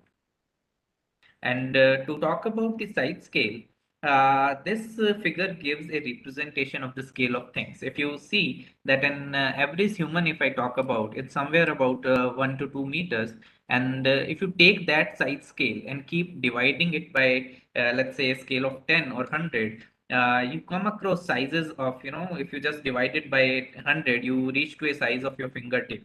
And then if you go ahead and again keep dividing it, then all these biostructures come into the picture. You come across a plant and animal cell, viruses, bacteria, proteins, amino acid, and then we reach to the smallest unit that we say as an atom. So ideally, when very few atoms are lined up together, then what we get is a nanostructure. This is a good representation which I like. We'll start with a bulk structure and then we start going inside it. So let's see that we start with a seed and then we start going inside, or we decrease the size. We see a grain of salt and then we start going inside the cells. So initially bigger cells comes into the picture, then smaller cells, bacteria, viruses, and then these intracellular organelle like ribosomes, etc. comes. And then we reach to the size of a carbon atom, that is 340 picometer. So ideally, if just three carbon atoms are lined next to each other, that makes 1 nanometer. That's how small the scale that we are talking about. But then the question comes that why we are so obsessed about reducing size of things, and there's a very basic understanding that something which is small is it has its own advantage. It is fast, it needs little space, and also it is less expensive as compared to something which is bulk. For example, this figure here is one of the early computers that was made. So if you look into it, you can see it's bulky, it's big, it needs a lot of space, it is expensive. It's very complicated to handle. Just by going by this figure, you can understand that it looks like a very complicated system. Now, way forward, if you see today's time, all of you are probably carrying a mobile device with you. That is a smart computer. It is way faster, it is way cheaper, it does not need too much of space, it is lighter in weight. So ideally, when we go or we reduce the size, there are a lot many properties that comes into the picture. And just to take advantage of those properties, we are actually looking for going nano in the scale or reducing the size of things, so that we can take advantage of these properties, be it making something which is more reliable, less expensive, something which is smarter, or something which is, I'll say, better in terms of performance or even in terms of handling. So I'm sure you must have seen this term multiple times in this FTP itself, because this is a very famous statement by Richard Feynman that there's a plenty of room at the bottom. So the crisp is that there is something which is there at the nano scale, or if you go down at the side scale, that we need to explore. And there's a lot of potential at that scale, and that has to be explored. For example, if I talk about gold, if I simply say gold, this yellow colored shiny metal comes into the mind. But is gold always yellow? And the answer lies in this, that the color of gold, it is again a greatly used example in terms of nanotechnology or nanomaterials, that the color of gold is red at the nanoscale. Ideally, the color could be anything, and that depends upon what size scale we are talking about. So ideally, there is a size dependent color that is shown by these nanoparticles. So other than being less expensive, maybe smarter in some cases, the point that we're trying to put forward here is that there are some properties which are there at the nanoscale, And these properties are way different than the properties that we get at the bulk scale. So we are ideally trying to figure out these new properties. And once we can have materials at this scale, which are having properties which were not seen at the bulk scale, we have a lot of potential that we can ideally tune the chemical and physical properties of materials. And if we have that potential,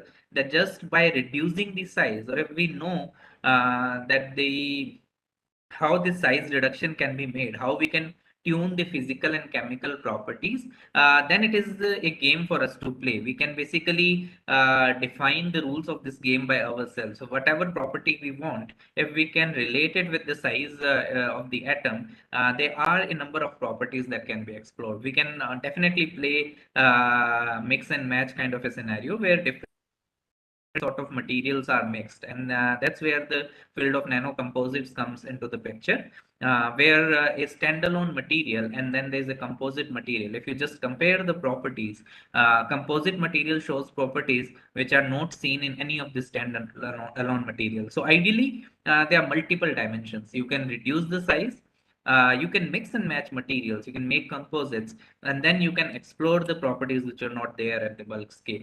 So the potential is really very high. But the thing is, what actually changes at the nanoscale? Why, when we say that the properties are size dependent, then what actually happens that these properties become so evident at the nanoscale, something which was not even seen at the bulk scale?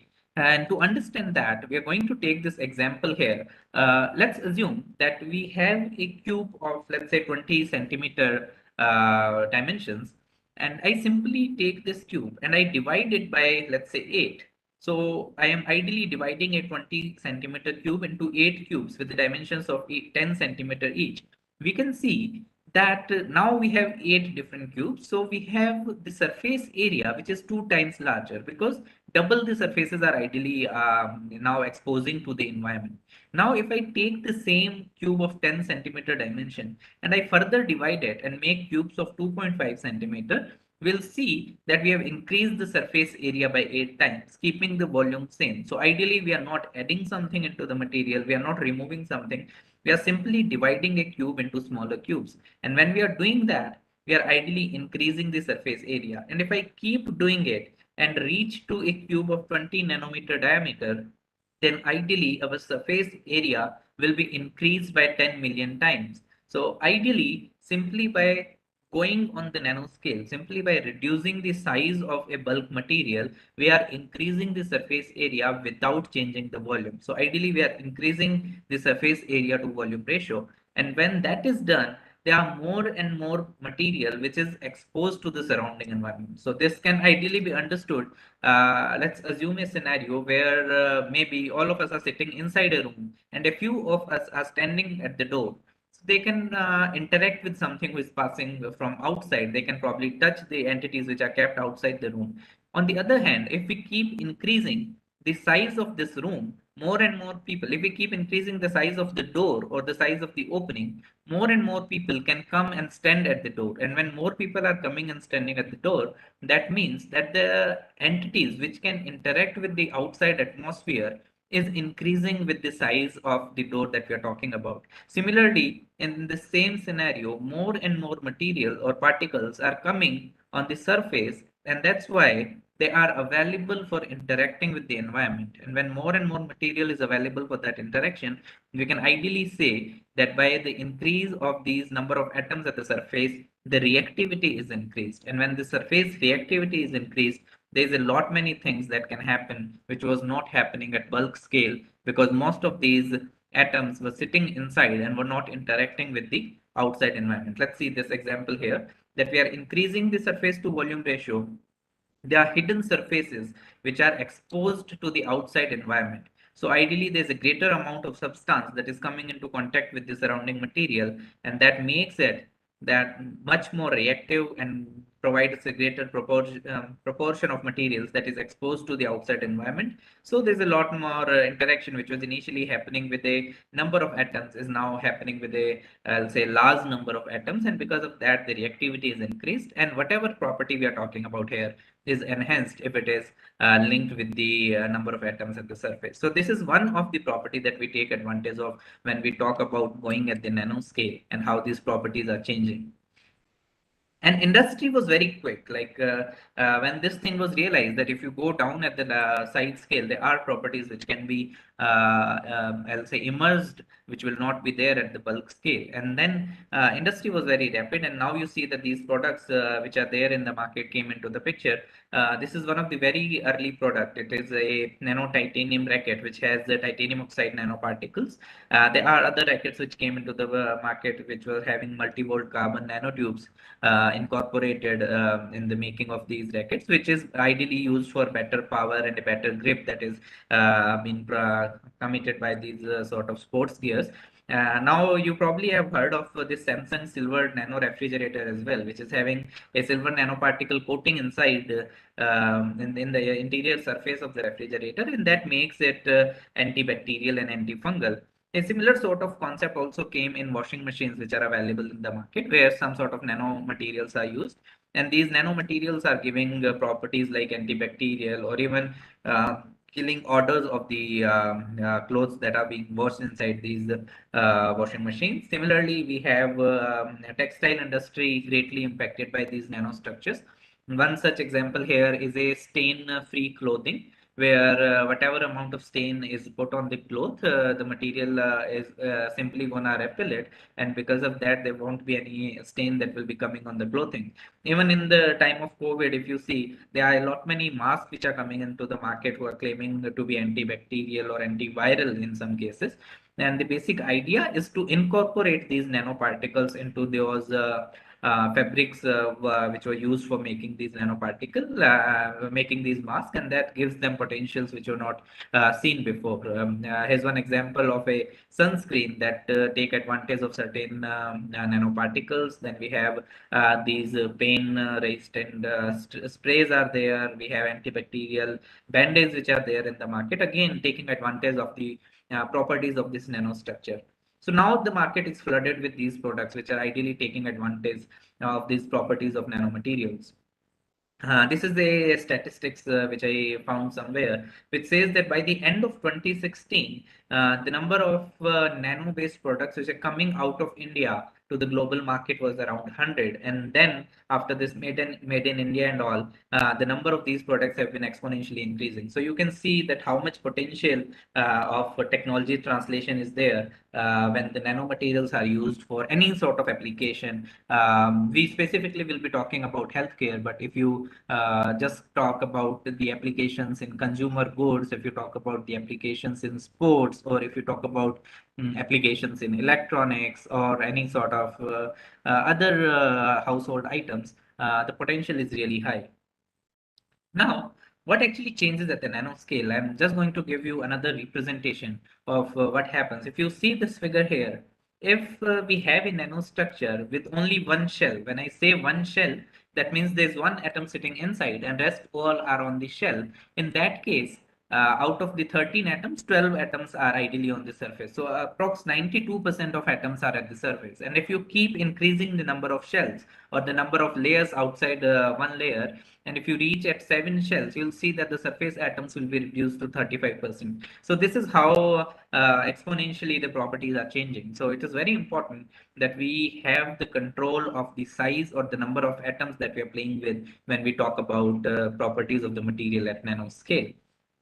So ideally, when we increase the size, we are decreasing the surface area. But on the other hand, if we are talking about nanoscale, we are making a material which is faster, which is lighter, have the potential to go into the smaller spaces. Again, it is very inexpensive as compared to making bulk products, because the amount of material that we are using is relatively less for achieving the same surface area. And then it is known to have better energy efficiency. and then they show some properties. That is the most important thing, that they show some properties which are not seen at the bulk scale. So we are going to take advantage of all these things when we talk about using these materials which were existent at the bulk as well as nano. And when we go on nano, these are the things that we can expect of. So now the question is this a new technology, or where we have examples where this technology was existent before? One of the very early example of this technology comes from 4th century, where this Lycurgus cup, which were found in the Roman Empire, it is made up by this dichroic glass. So basically, two sort of colors were expected when the light is being shined on this material from outside.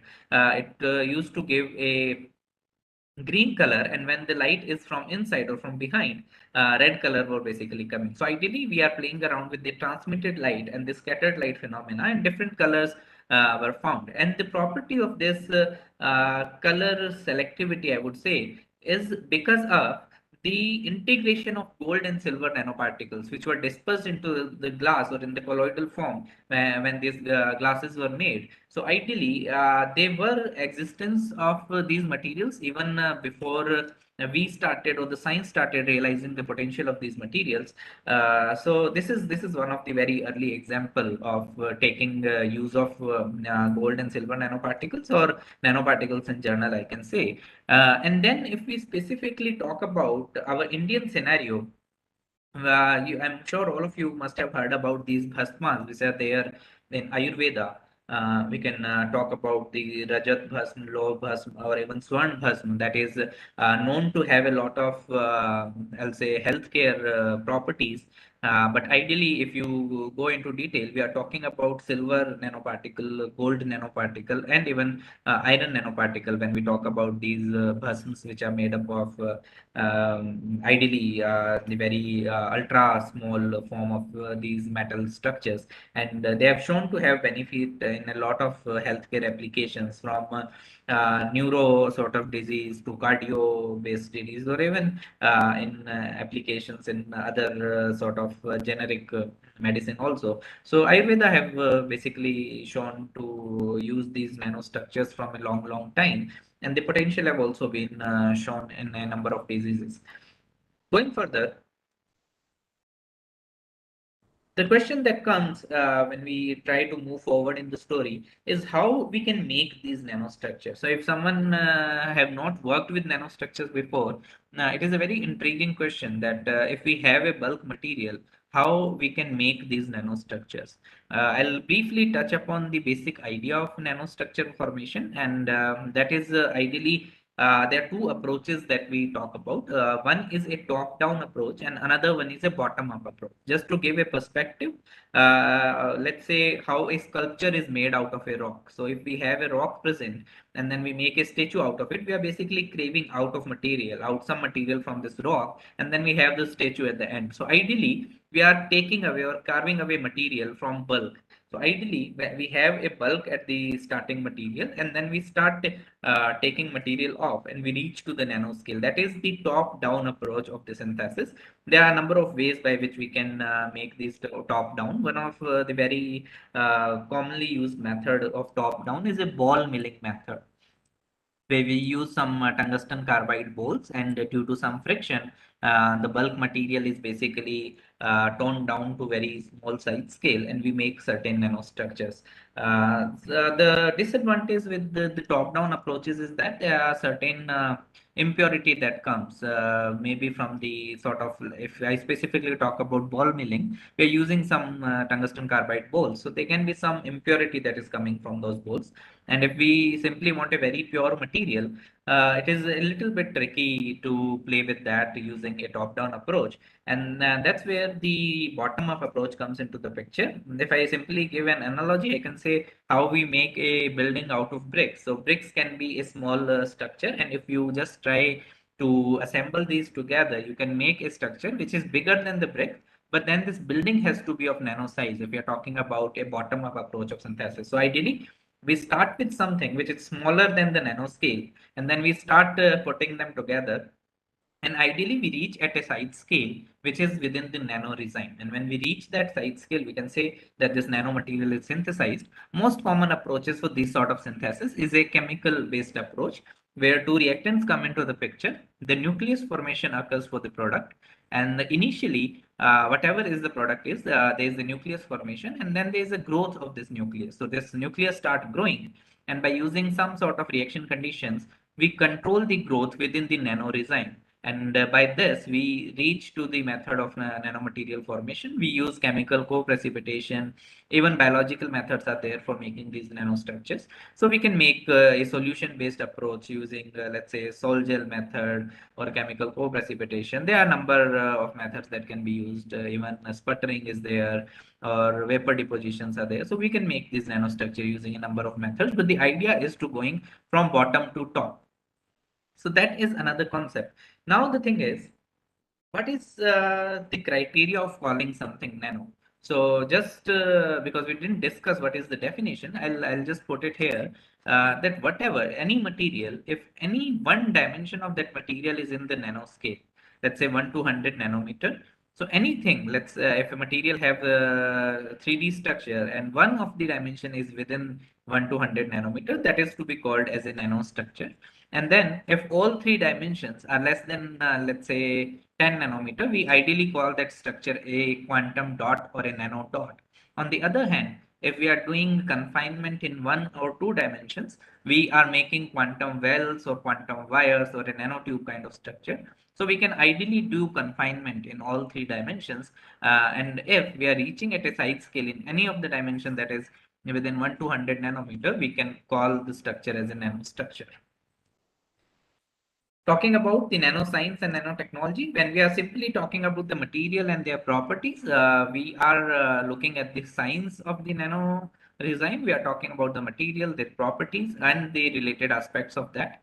And when we use this material in technology development, when we are making a tangible output or a product using these materials, that comes into the domain of nanotechnology. And the later half, I will talk about both the parts of nanosciences as well as nanotechnology, where we talk about how technology is developed using the nanostructures and how these are used, the science of the nanoscale is used for biomedical applications. Now, there are two terms which comes into picture when we talk about the use of nano into healthcare. One is nanobiotechnology and another one is bio-nanotechnology. So there is a difference in that, although these terms are used very interchangeably. In one case, when we say nanobiotechnology, we are using nanomaterials. So we are using nano as a tool for biological application. So ideally, we can have, let's say, gold nanoparticle, and we can look into the application of these gold into any sort of biological application. That's where nanobiotechnology comes into the picture. And when we say bio-nanotechnology, we are talking specifically about the biological macromolecules which are at the nanoscale. For example, DNA, the width is around 2 nanometers. So that's a biological molecule which is in the nanoscale. Or we can talk about certain intracellular organelles, or we can talk about proteins which are into the nanoscale. So already existing biostructures which are in the nano size domain ideally goes into the area of bio-nanotechnology, but still these terms are used interchangeably. But we should know what is the difference in nanobiotechnology and bio-nanotechnology. So I already mentioned about this statement by Richard Feynman, which was in 1959. And now the paradigm has shifted from simply exploring material and studying their application or how we can go to the nanoscale, how the properties can change. Now we have, I think, built enough knowledge, and now there's a lot more interest in developing material or developing technology out of these materials and having application in various fields that ranges from biomedicals to information technology, the field of automotives, energy storage, where we talk about lithium-ion batteries or supercapacitors, or even application in agriculture, aerospace, environment, defense. So there's a lot many applications which are ideally being studied using these nanoparticles or nanomaterials. A very, I think, strongly used area or studied area of these nanomaterials is the use of these particles into biomedics or biomedical field.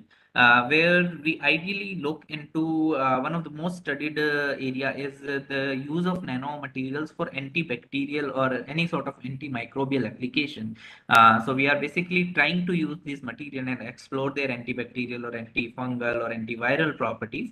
And then there's a lot more interest in using these material for cancer diagnosis, cancer therapy.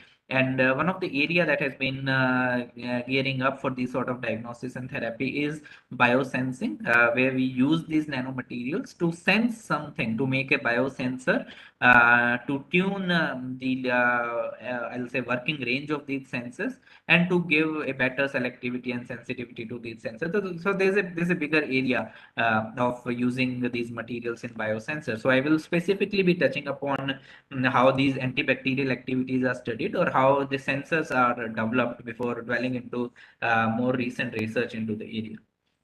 So here's one example that how nano is used in diagnosis. I'll show you here that we have, let's say, one sort of a nanostructure, and they have some surface functionalization, and they have some recognized targets on these surface functionalized group. It can be antigen, antibodies, some sort of DNA or peptides. They can come and bind to these nanostructures. The nanostructure itself can work as an enzyme, so we can take advantage of any sort of reaction to product conversion, which can be translated by any sort of a colorimetric product, which is taking use of the nanoparticles. Or they can be fluorescent indicators which are coming from the nanoparticle. It can be fluorescence turn on and turn off. So that is one area which I will be talking about.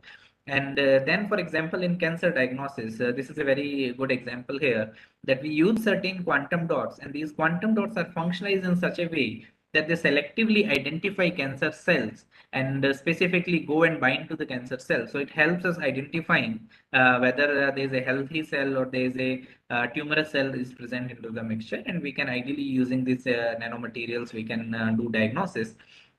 Here's one example where nanoparticles are basically, the optical properties of nanoparticles are used for sensing application. As you can see in this figure here, that the nanoparticle itself, if it is fluorescent in nature, this red color out here is showing the fluorescence nature of the nanoparticle.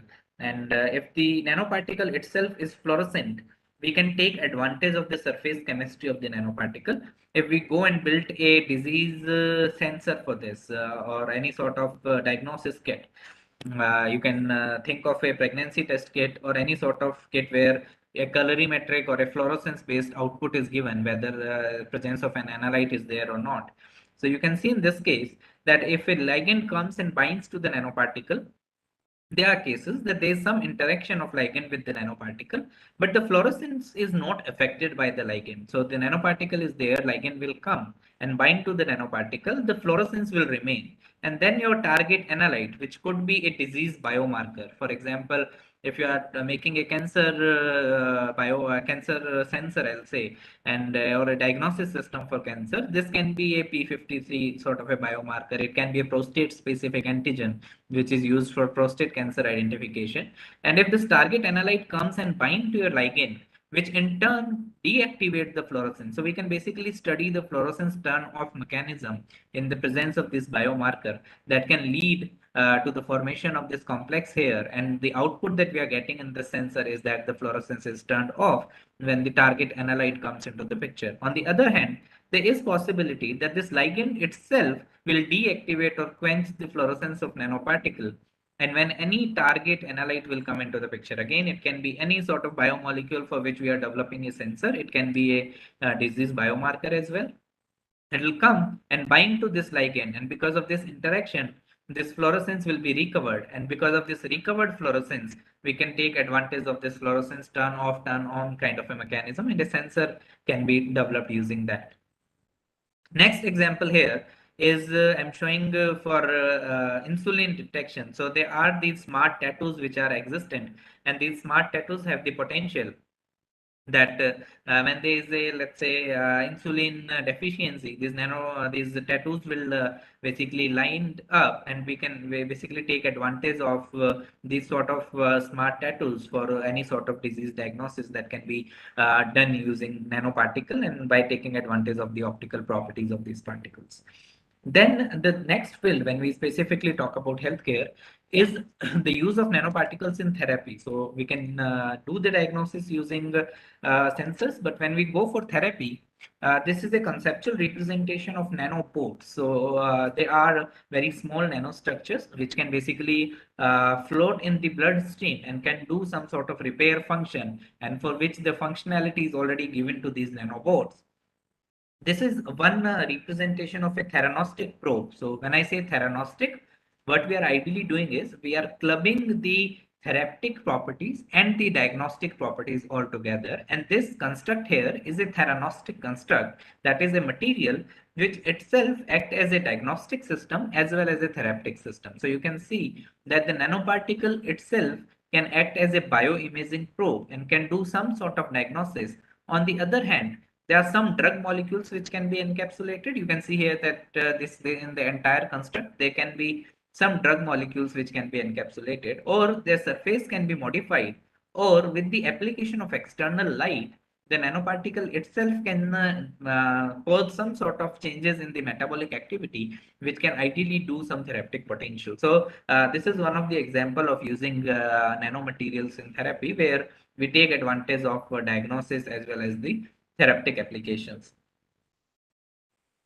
Going forward, here's one example of how these nanoparticles or the photosensitizers are used for cancer treatment, where these nanoparticles are basically injected into the tumor, and due to some mechanism which I will be talking about in later slides, that these nanoparticles goes and basically concentrate into the tumor. So most of the nanoparticle is now in the tumor, and when you give external light, these nanoparticles are selectively responding to this external stimulus. Some sort of heat is generated, or any sort of other metabolic changes is occurring in the tumor cell, and a selective distortion of the tumor is occurring. So the nanoparticles can be used for cancer therapy as well, taking advantage of the optical property of these materials.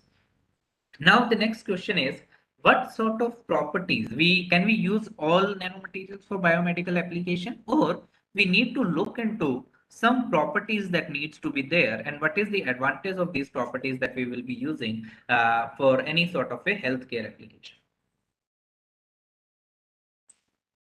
So as can be seen here, that we can have a nanoparticle, but there are certain specific properties that we need. Very first property is high monodispersity. So when we make these nanoparticles, they should be ideally of the same size range. We should not have a very polydispersed population, that some materials are around 10 nanometer, some of them are around 1000 nanometer. So that sort of affects the property of the material, and we will have different response that is coming from different size range. So we are ideally trying to achieve a certain sort of application of a material. So we need to look into these applications. So for example, if we have a very good monodispersity, all the materials are ideally behaving the same as they are expecting, and then we look into the water solubility of these materials. If they are very soluble into the water, there's a larger chance that they can float around into the physiological fluid, and they can reach along with the bloodstream.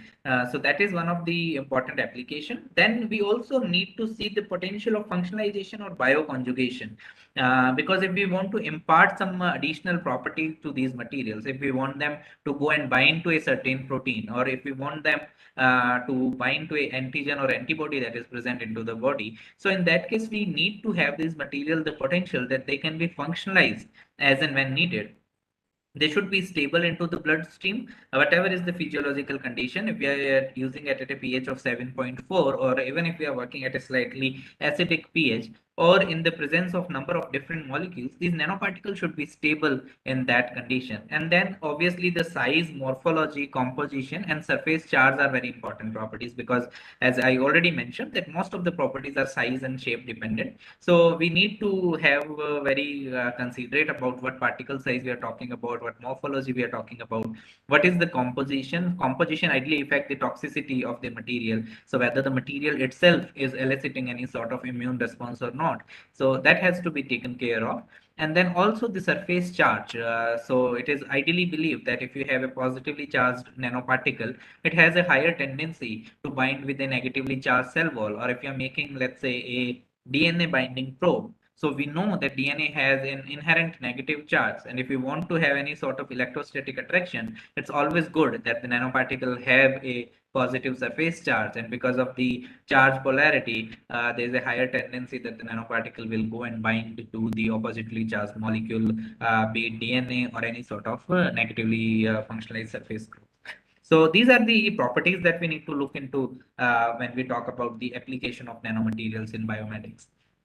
I'll just give you some examples of the nanoparticle which you will continuously come across when you go for biomedical application. Mostly used nanoparticles are gold and silver because of their inertness that is there, and then they have properties like surface plasmon resonance that we take advantage into the field of healthcare. But there are other sulfides and oxides that have also been used for various sort of biomedical applications. Then, as I mentioned, that we can have a confinement in the one dimension, and we can make quantum well, and if confined in 2 dimension, we can make a quantum wire. So there are various quantum wires or even nanotubes, be it carbon nanotube, fullerenes, or rolled up graphene sheets can be used. So these are the sort of materials that we use. We use mesoporous silica a lot into cancer hyperthermia sort of an application. So these are the classes of nanomaterials that we ideally use. But what is important here for us to see is what applications we are ideally looking at. So I will show you some of the characteristic of these different materials, be it metal, semiconductor, any sort of magnetic material, or any organic moiety, what length scale we are talking about, what properties we are talking about, and how these properties are used into biomedicine. So let's talk about metal first.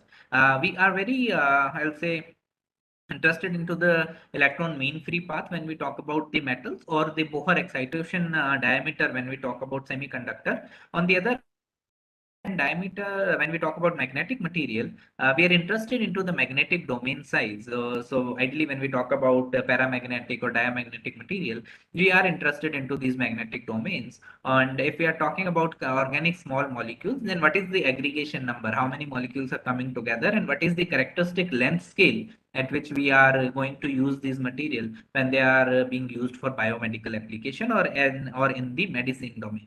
Then the emergent properties of these materials, for example, the surface plasmon resonance that are ideally given by the metal structures, or the fluorescent or the optical property of semiconductors. Whatever is the excitation wavelength or the emission wavelength, whether there is a wavelength tuned emission that is being observed, or whether, let's say, the emission or absorption is in visible range, UV range, or near infrared range. So all these properties are very much of our consideration. Similarly, the paramagnetic property of magnetic particles and the solubilization as well as the encapsulation of these organic small molecules is very important when we take into account the biomedicine application of these particles. And then when we talk about diagnosis, imaging is a application which has been explored for all of these materials. And when we want to use these materials as a bioimaging probe or any sort of a diagnostic probe, we take into consideration the optical property. For metals, we are interested into the light scattering. So whatever is scattering is being occurring, and something which is resulting into the surface plasmon resonance for these metal, we are interested into that. And in the semiconducting material, we are interested into the fluorescence property. So whatever light is being absorbed, at where this light is being emitted, whether there is a fluorescence turn on is happening or turn off is happening, or if we are using them in bioimaging, whether this material is basically, or the semiconductor specifically, is going to a certain cell organelle, or it is distributed throughout the cytoplasm. And that is basically we look into when we talk about the subcellular localization of these nanoparticles. Similarly, we look into the multimodality and magnetic resonance of the magnetic material. Talking about therapy, so I briefly mentioned about therapy in previous slide. If we go into a little bit of detail, when we talk about metals, metals have a very good, I'll say, heat conversion or thermal conversion efficiency. So whatever is external light given, how much is heat produced out of that, and that is high in case of metals. That's why we are interested into the hyperthermia application of metal particles. So they absorb the light, and the heat is being emitted, and this heat is ideally used for destruction of cells. Specifically, if I talk about cancer here, so if these particles, these metal nanoparticles, are collected into the tumor, we give external light, and the light to heat conversion efficiency is very high, then there's a high amount of light or the temperature that will be generated, which will selectively destroy the tumors or the cancer cells. Similarly, in case of semiconductors, we can talk about photodynamic therapy, that when these particles are being taken into consideration, they goes into the material, and then when the external light is given, some sort of reactive oxygen species are being generated. So reactive oxygen species are basically the species or I'll say oxygen species which have high reactivity and where they can alter the metabolic state of the cell and can eventually lead to the cell death. So we are interested into these sort of applications when we use semiconductors into therapy. Similarly, when we talk about the organic small molecules, we consider the drug delivery application where we use them for encapsulating a drug, we use them for a stimuli responsive drug release, or any sort of I'll say physiological condition where the organic moiety is going to be dissociated and the drug that is encapsulated into this moiety will be released. So we can have a targeted sort of delivery using these organic molecule that will be taking account of. And then we'll talk about the sensing application of these materials, be it metal, semiconductors, magnetic material or organic moieties. So we'll look into the light absorption, the energy transfer application, magnetic aggregation, as well as the chemosensing application or the chemical response of these organic moieties to any target analyte that comes into the picture. So this is the crisp of using nanoparticles for biomedicine application. Can be metal, semiconductor, magnetic or organic, any sort of material, and what is the main application that we are looking into. So we consider that, and accordingly we explore the properties of these materials. So we'll talk about some biologically relevant nanoparticles.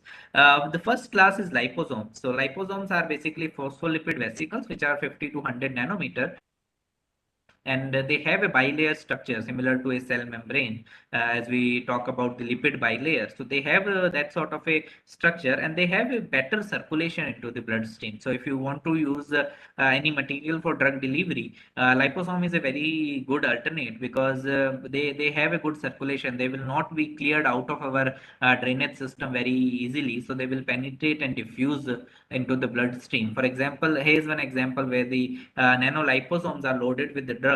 This drug is injected into any sort of host. Let's say we have a cancer host here, this mouse, and a cancer or tumor is being developed in it. And when this drug is injected into this mice using any sort of external, I'll say incorporation, the drug which is there inside this lipid bilayer will go and fuse to any of the cell membrane because of the same sort of interaction of the lipid bilayer, and the drug will be released into the cytoplasm and can cause specific or selective cell destruction that is required. Another very important class of nanomaterial is dendrimers. So dendrimers are very highly branched structures. The size is around 15 nanometer, and they have a core moiety that is present. And then there are some internal cavities are present. So ideally, when we make these dendrimers, we start with the linear structure, and then these linear structure branched out. We make initial dendrons, and later on we make these dendrimers, which is highly branched structure and will be used for various biological applications. Carbon nanotubes is again, I'll say they are coaxial graphene sheets. So ideally, if we have a single graphitic sheet and if we roll into a cylindrical shape, eventually we end up having a carbon nanotube. These carbon nanotubes can be single walled or multi-walled depending upon what sort of folding has been occurred. And by that, we take advantage of these into biological application. Magnetic nanoparticle, obviously, if you have heard about magnetic resonance imaging, we use a lot of magnetic nanoparticle which are into the clinical validation state as of now, but they are used into MRI sort of diagnostic applications, and then we also use them into targeted gene therapy. The advantage that comes with these magnetic nanoparticles is that they gives us better separation. So once they are used into any sort of a process, just by giving external magnetic field, we can tune the movement of these particles and we can ideally separate them after the process is complete. So that is one advantage that is offered. And then another sort of application comes from quantum dots.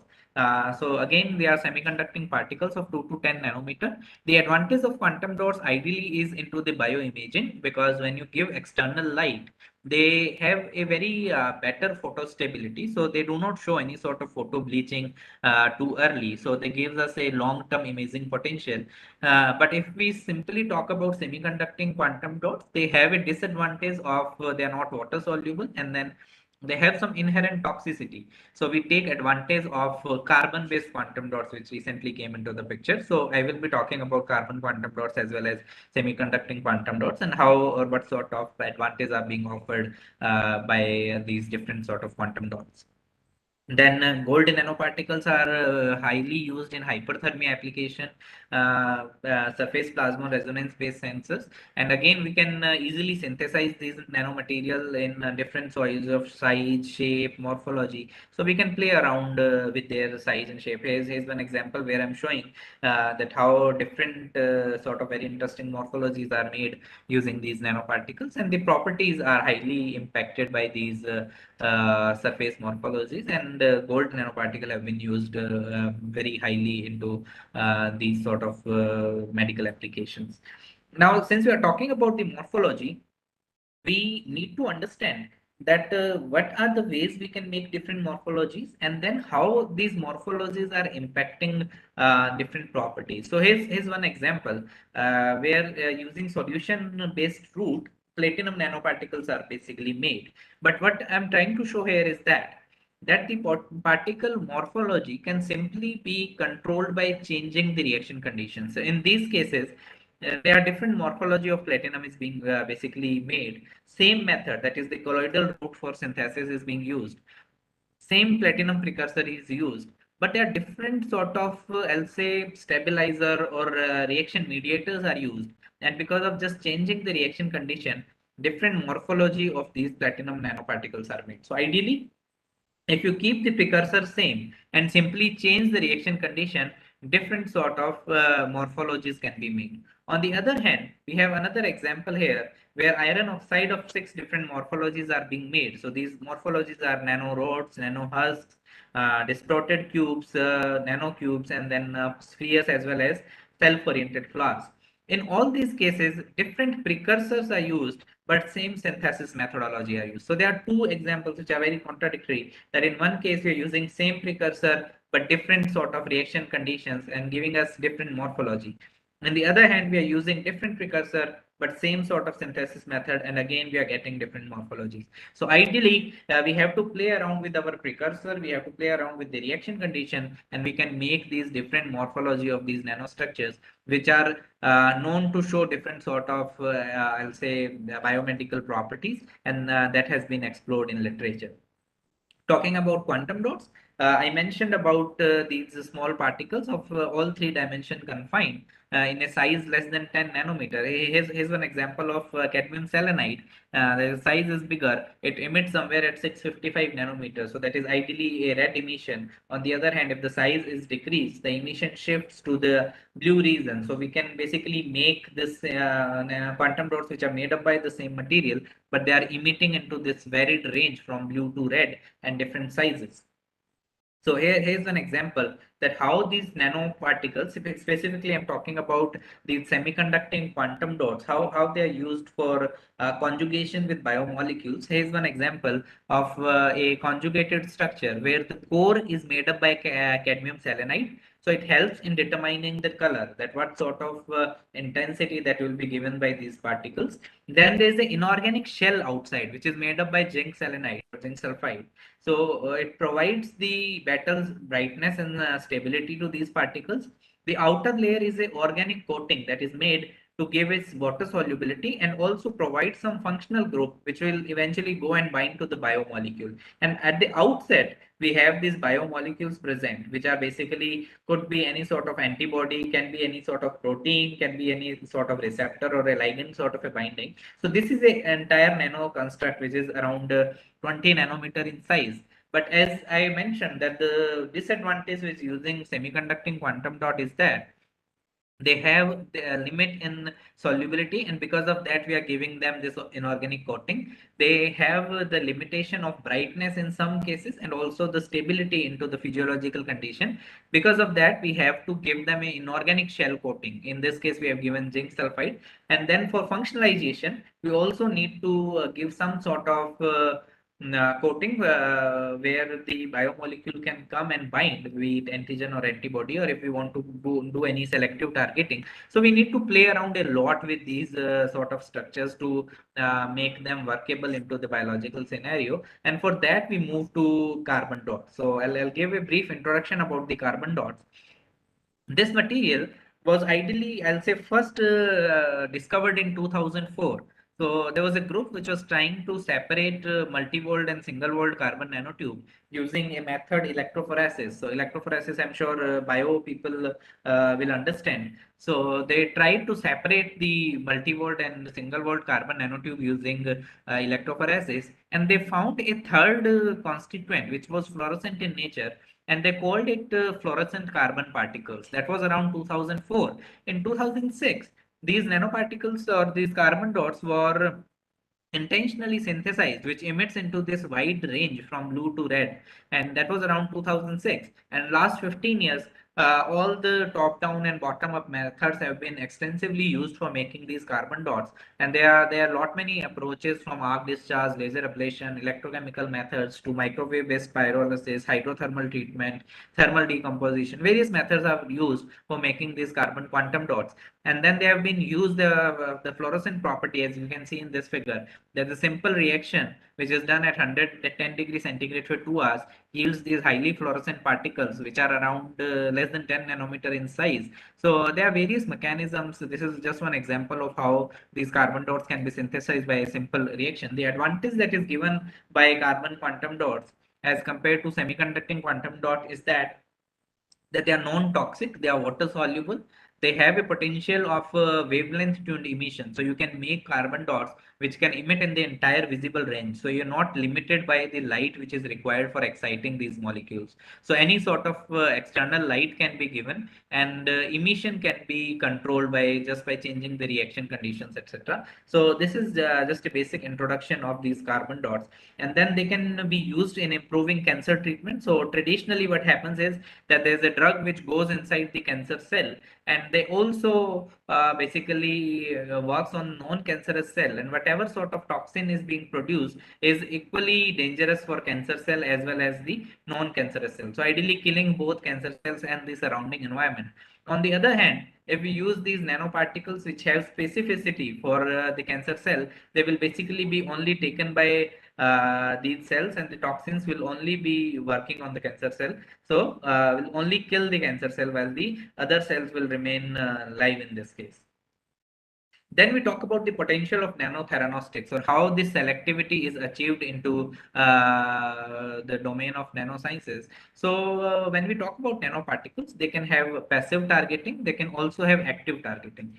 So passive targeting is ideally taking advantage of the enhanced permeation and retention effect, while in active targeting, we functionalize the nanoparticle with certain biomolecule by which they specifically go and bind to the cancer cell. What does it mean by passive and active targeting? I will show you in this figure here. That once the tumor, it grows about 2 millimeter in size, what happens is that they require more nutrition at this point, they require more oxygen at this point, and they start making their own blood vessels. The process is known as angiogenesis, and also the blood vessels that goes from this area or from these tumor cells becomes leaky, so they becomes the pore size becomes bigger, and because of that, when the nanoparticles are ideally traveling into the bloodstream, they can penetrate from this bloodstream and can enter into the tumor. So this is a passive mechanism. There's no selective targeting happening here. Simply taking advantage of these leaky vasculature here, the nanoparticles are going and binding to the tumor cell. Here's one example, that the nanoparticles are basically intravenous injected into the bloodstream. There is an increased tumor targeted because of these leaky blood vessels here. They will go and basically collect into the tumor cell, while the exposure to the normal tissue will be minimum because the blood vessels will not be leaky and the nanoparticles will not go and passively diffuse into that area. So that is basically known as an enhanced permeability and retention also. So whatever is the clearance that we need, whatever is our body's mechanism to clear these nanoparticles, this is very impaired when we talk about tumor tissues. And because of that, these particles are not cleared through the tumor. So they stays there for longer period of time. So first, the permeation is high. Because of that, this nanoparticle goes and collects into the tumor region. And then the retention is also high because of the impaired clearance system. So the nanoparticle goes and stays there for longer period of time. And that gives us an advantage that we can take benefited by the properties of these materials which is there inside the tumor tissues.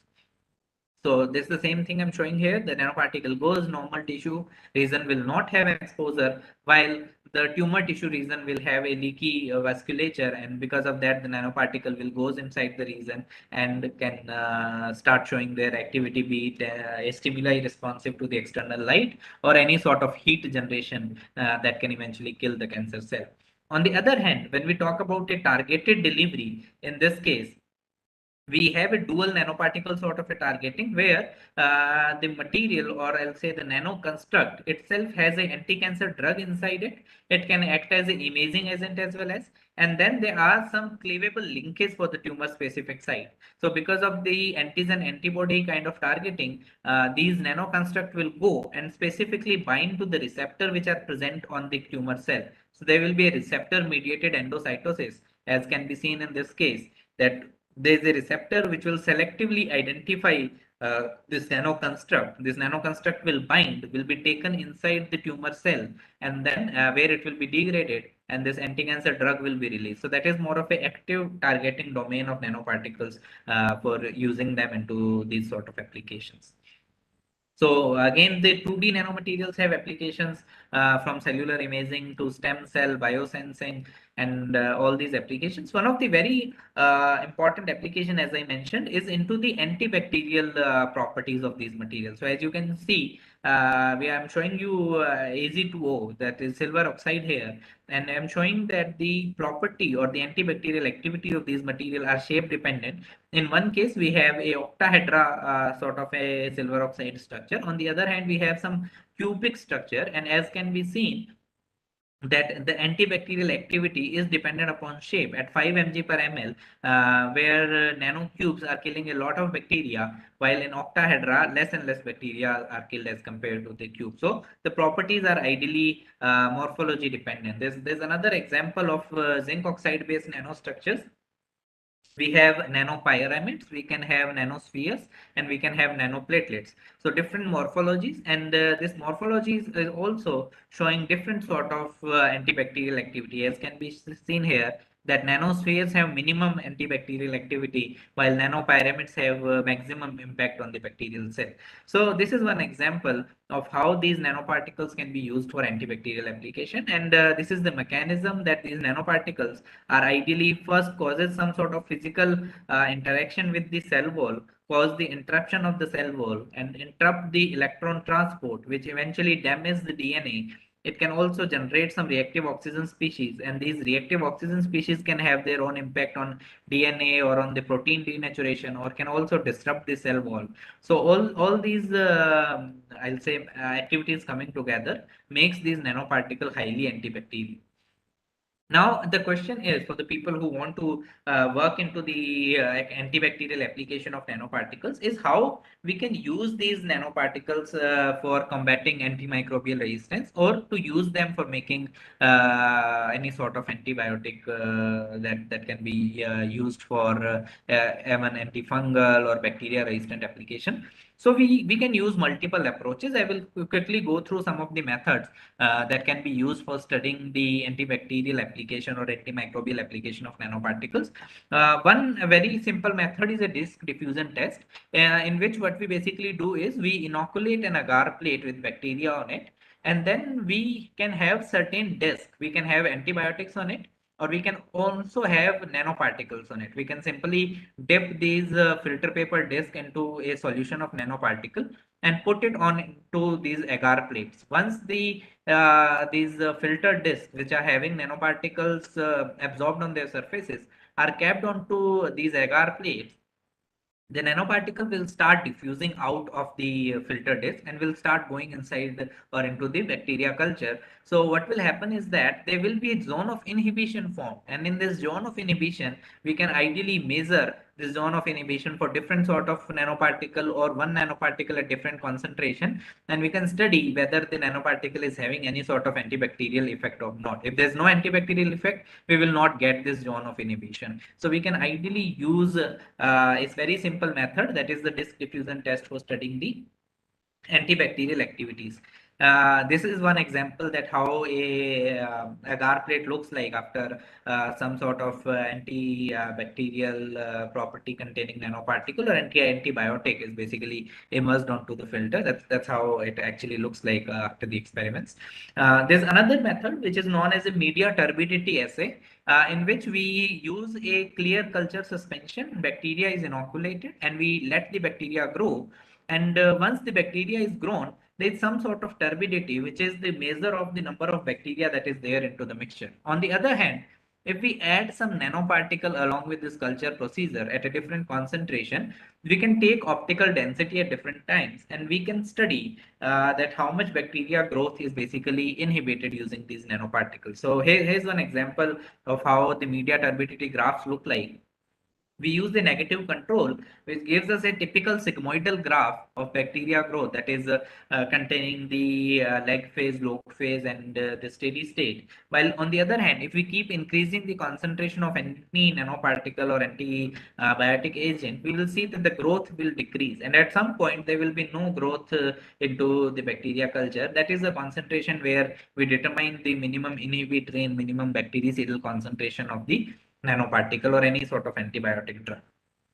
There's another method where we can simply count the colonies. So here's one example where a nanoparticle is used and on different bacteria as aureus, MRSA, E. coli, etc. are used, and basically by different on different bacteria, simply by counting the number of bacteria, we can see that which nanoparticle is having better antibiotic activity. So this is one method, and we can also use some sort of electron microscopy. So this is scanning electron microscope images of intact E. coli.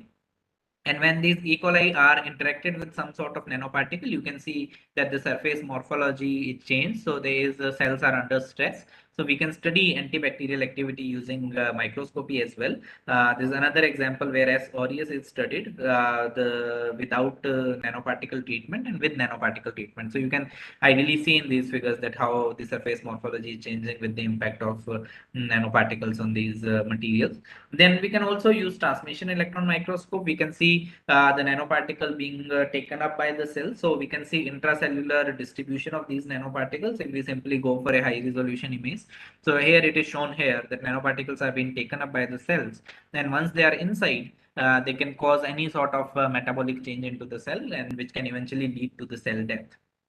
AFM is another method. Simply by imaging the cells, we can study the change in the properties of the bacterial cell by the impact of nanoparticles. So we can basically study the antibacterial potential, and there's a lot of nanoparticles which are being explored. But again, as I mentioned, that these properties are very much dependent upon the shape and the size. So there's still a lot of work that needs to be done to come up with a antibacterial nanoparticle which acts at a very low concentration and can have a better alternative to the existing drug-based and bacteria. Then this is just a representation of how these applications work. So these nanoparticles basically come and do physical sort of interaction with the bacteria. They can inhibit the electron transport chain. So these metal nanoparticles can ideally inhibit the protein synthesis simply by physical interaction. Or on the other hand, they can be release of ions which can inhibit the electron transport chain, inhibit the enzyme activity, can also degrade the nucleic acid, and then they can also produce the reactive oxygen species. So these reactive oxygen species can be superoxide, can be hydrogen peroxide, can be hydroxyl radical. So all these species can basically have a lethal stress response, can again denature the proteins, and can also impact the protein formation inside the cell, and can eventually kill the bacterial cell. Now the question is that how these nanoparticles are being uptaken. So when we talk about the journey of these nanoparticles inside the cell, they are basically first and foremost thing is that they need to be taken up by the cell. And when we talk about the antibacterial or anti-cancer application, we first need to see that how these nanoparticles are basically taken up, what sort of mechanism are being used, and how we can study that what method is being used. Like if you are working for any sort of nanoparticle and for with the mammalian cell, you would like to know that what method is being used or how I can study that what is the process that is being used by the cell for uptaking these cells. So I will briefly show you that how nanoparticles interact with the cell structure or how they communicate with the cells if there is any sort of communication. So as these nanoparticles are inserted into any sort of physiological stream, it can be any sort of polymer nanostructure or a quantum dot or a metal based nanoparticle. They goes and initially they expose, as soon as they expose to the biological fluid, they come into contact with the biomolecules and they are surrounded with a protein structure. So there is a protein corona formation happens. So there is a nanoparticle and a protein corona complex formation happens. And now this protein corona is the biological identity of this nanoparticle, because now what the cell sees is not the nanoparticle, but the protein corona that is formed around it. So there is a hard corona which is strongly bound with the nanoparticle. There is a very high binding affinity. The residence time is very high. They stays there for longer period of time. So there's a longer penetration time, and then the exchange time is really slow. So they stays there for longer period. And then there is a loosely bound outside protein layer that is known as a soft corona, which has a fast exchange time. So they can keep coming and going. So which is not a very stable layer, I would say. So this nanoparticle protein corona complex is what which is responsible for interaction of nanoparticle with the biological barriers or with the cell. So they reach to the target site. There can be some receptor which are present on the cell, and these receptors can basically identify the protein corona that is formed, and then will have a physiological response to this corona in this case. So there are multiple ports of cellular entity. We call them into the domain of endocytosis. We can have phagocytosis, pinocytosis, or they can be macropinocytosis and receptor mediated method. So we can have a clathrin mediated or caviola mediated endocytosis of these particles. So phagocytosis is ideally a solid particle comes, a pseudopodium formation occurs, and then a phagosome ideally takes the particle inside. Or pinocytosis is known as cell drinking. So with the extracellular fluid, these nanoparticles are being taken inside, or they can also be a receptor mediated uptake. So I will show you the process here, that macropinocytosis occurs when the size is greater than 1 micron. And then we have receptors like clathrin and caviola mediated endocytosis, which is again dependent upon the size, around 120 nanometer in case of clathrin, around 60 nanometer in caviola. And then we can have a independent process also, which is around 90 nanometer. But these are the rough estimate of the size of the particles by which these methods will be taken into account. So here's one example. The process is known as opsonization. Whenever any nanoparticle goes into the bloodstream, the biomolecules will identify to them, and eventually that act as a identification link for the phagocytes. So phagocytes will basically take them, and the phagocytosis will occur. But if we functionalize this nanoparticle with any sort of polymers, we can ideally avoid these phagocytosis of these particles. As you can see that if PEG coating is occurred on this nanoparticle, the protein absorption on the surface will be very less, and if the less protein absorption will be there will be minimum or no uptake by the liposome. So the opsonization will avoid the phagocytosis. So we are basically avoiding the opsonin formation by having some sort of polymer capping on the nanoparticle. And if that happens, the nanoparticle remain uncoated and can stay into the bloodstream for longer period of time. This is again the process how the clathrin mediated endocytosis occurs. So you can see that the nanoparticle will come and they will be recognized by the receptor, and there is a clathrin coated pit formation occurs. This invaginates, and later on using the dynamine protein, there is a breakage occurs at this point, and because of that we have this sort of a coated vesicle formation, and then there is a decoating occurs, and this naked vesicle which contains nanoparticle is then inside the cell. So this is another representation of the clathrin coated clathrin mediated endocytosis. Initially we have a clathrin coated pit, then we have a clathrin coated vesicle, and then when the decoating occurs, we have a naked vesicle which basically goes into the endosome. Similarly, caveola is another sort of receptor. So caveolin protein basically makes a pit formation, and because of that, the nanoparticle is basically taken inside. Again, dynamine comes and plays its part and separates this vesicle from here, and then the nanoparticles are being taken inside. Similarly, macropinocytes, there is a, I'll say, plasma membrane protrusion occurs, and because of this protrusion, nanoparticles are taken inside, and then there is a vesicle formation which is eventually taken inside and is considered makes a macropinosomes, which is basically a method of taking nanoparticles inside. There can be non-endocytosis mechanisms also, where similarly a vesicle spreading occurs, the nanoparticles is engulfed, and then this vesicles is cut off from the membrane. So the entire vesicle is internalized that contains the nanoparticle in it. And there can be active procedures also, where we used different methods such as microinjection. We used electroporation sort of a system where these nanoparticles are taken inside, and then we can study their journey inside the cell. So ideally we can have a endocytosis and exocytosis sort of a system, and all this uptake is basically dependent upon size, shape, charge, and even surface properties. So all these things we need to be very vigilant about when we make these nanoparticles for any sort of healthcare application. Another important area of using these nanoparticles is a biosensor. So ideally, when we talk about biosensor, we are taking advantage of any of the properties of these materials, and we are trying that these nanoparticles respond to any external stimulus. And the main area of these biosensors is in the field of diagnosis. So we make these nanoparticles which responds to any sort of change in external environment. It can be physical change, it can be chemical change.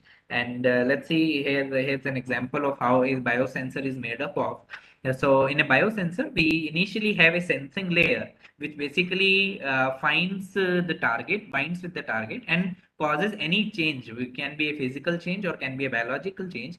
And this change is basically transduced to a transducer, that is the next layer into the sensor. And this transducer will generate a signal. This signal can be electrochemical signal, can be optical signal, can be electrical signal, and then the signal is amplified and the signal is processed. So that is a basic component system of a biosensor, which is a diagnostic use of nanoparticle. When we say biosensor, the main important thing is that there's a sensing layer has to be made up by any sort of biomolecule. So we also call it a biorecognition element. It can be made up by enzymes, it can be made up by antibodies, it can be made up by nucleic acid, aptamers, or even there can be some molecular imprinted polymers can be used. So ideally, we can make this sensing layer from nanoparticle or any sort of a nanoparticle biomolecule, I'll say composite. And whenever a target analyte will come, this layer will respond to it, and then the signal will be transduced. So here's an example that we have a sensor surface which can be made up by a nanomaterial and biorecognition element, which will generate a signal, and the signal will be given to a signal output unit. Now this detection system or what sort of transducer is used is dependent upon what sort of interaction is occurring at the sensing surface. So nanoparticle can act as an enzyme, that is the area of enzyme mimic nanostructures. They can be, let's say, if we talk about glucose biosensor, in ideal scenario, we use glucose oxidase, and this glucose oxidase interacts with the glucose, and hydrogen peroxide is formed. Now, if we use a peroxidase mimic nanoparticle, which ideally sense this peroxide and do a colorimetric conversion of a reaction, or it can be a fluorometric conversion as well. So the presence of glucose can be quantified by the color that is generated or the fluorescence that is generated. So we can take advantage of the optical property or the enzyme mimic property of these nanoparticles. We can make various sensors using this phenomena. So here's a similar representation that we can have various interfering molecules. For example, when we make a biosensor for glucose, we can have other sort of interference. We can have fructose, we can have maltose, or even we can have a lot many other constituents in the bloodstream which can come and can basically compete with our target analyte. So again, that needs to be taken care of while designing these biosensors. So we will have a bioreceptor, and then we will have various transducer. It can be electrochemical, which will give us a potentiometric, amperometric, or conductometric sort of an output, or we can have a optical transducer, which will give output in terms of absorption, fluorescence, can give SPR based response, or can have luminescence or piezoelectric sort of response. And then whatever sort of target or analyte binding is occurring can be converted into a measurable signal, which can basically either diagnose the presence or can even quantify the presence of a target analyte. So this is, I'm showing a biosensor classification.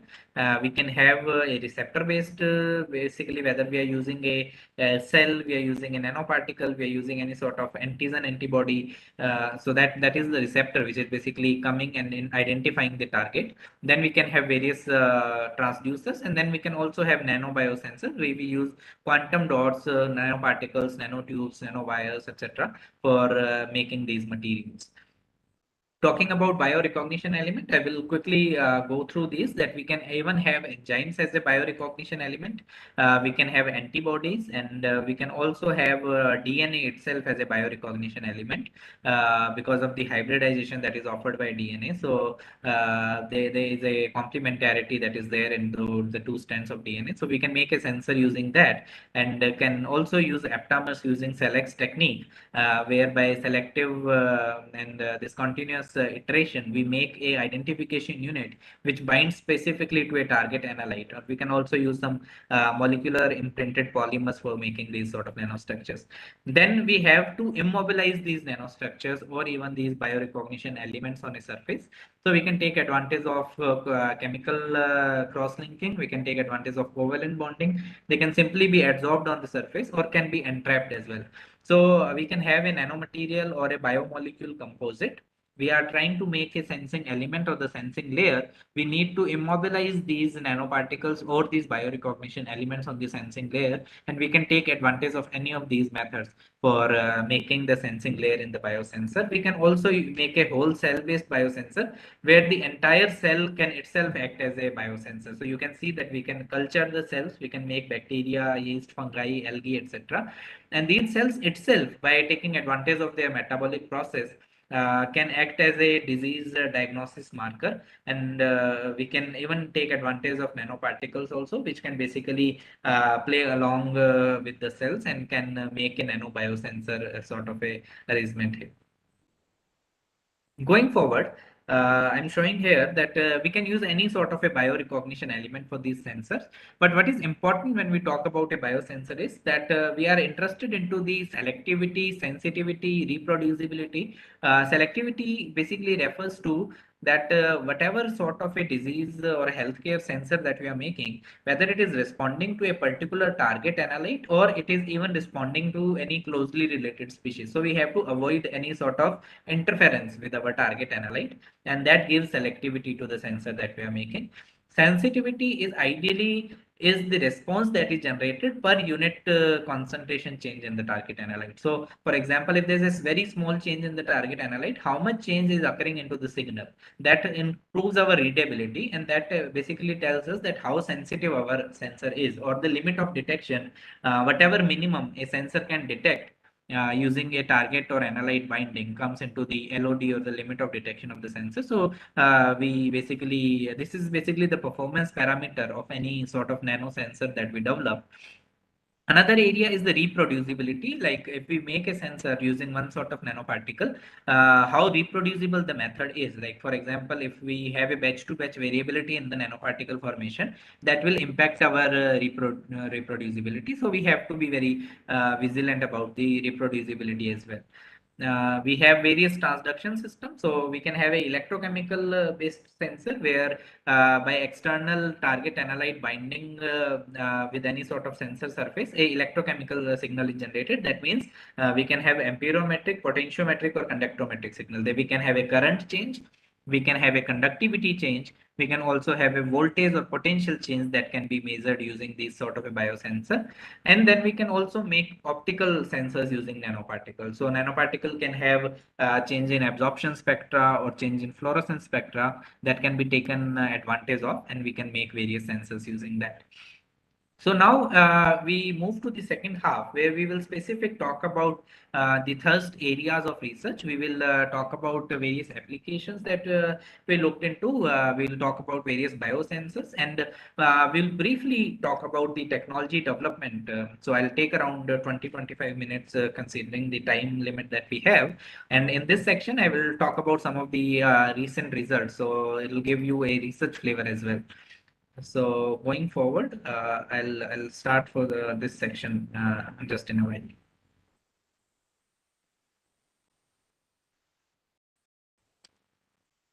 Okay, so that's this figure I've already shown you in the first section of this talk, that we are talking about a optical biosensor which is made up by nanomaterial, and I've in detail I explained that how we can take advantage of a fluorescence turn on turn off kind of a mechanism. Now we will specifically look into some examples. This is one example where a sensor is developed for cholesterol. The carbon dots are used, as we saw in the first half of the lecture, that these are fluorescent particles. And when they are inserted into bloodstream where the cholesterol is present, hemoglobin comes and bound to these carbon dots, which eventually quenches the fluorescence of these carbon dots.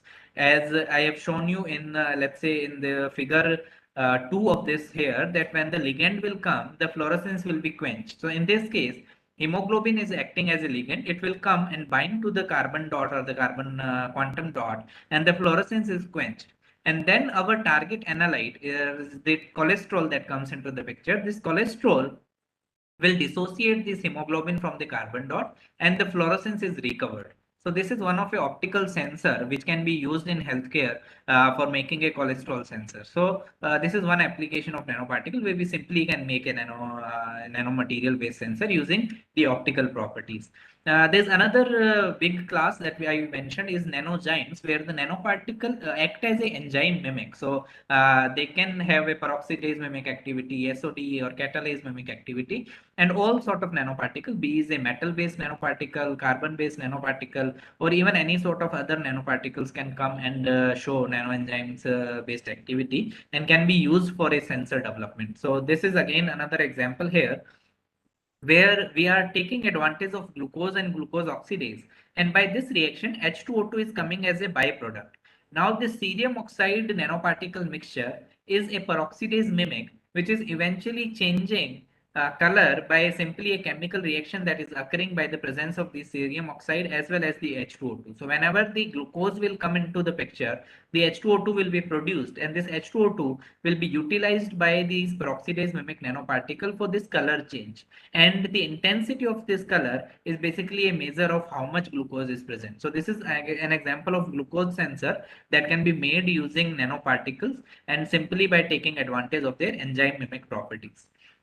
Then there are a lot many bioimaging applications that can be done from nanoparticles. We can do ex vivo live cell imaging, in vivo live cell imaging, multicolor sort of imaging can be done.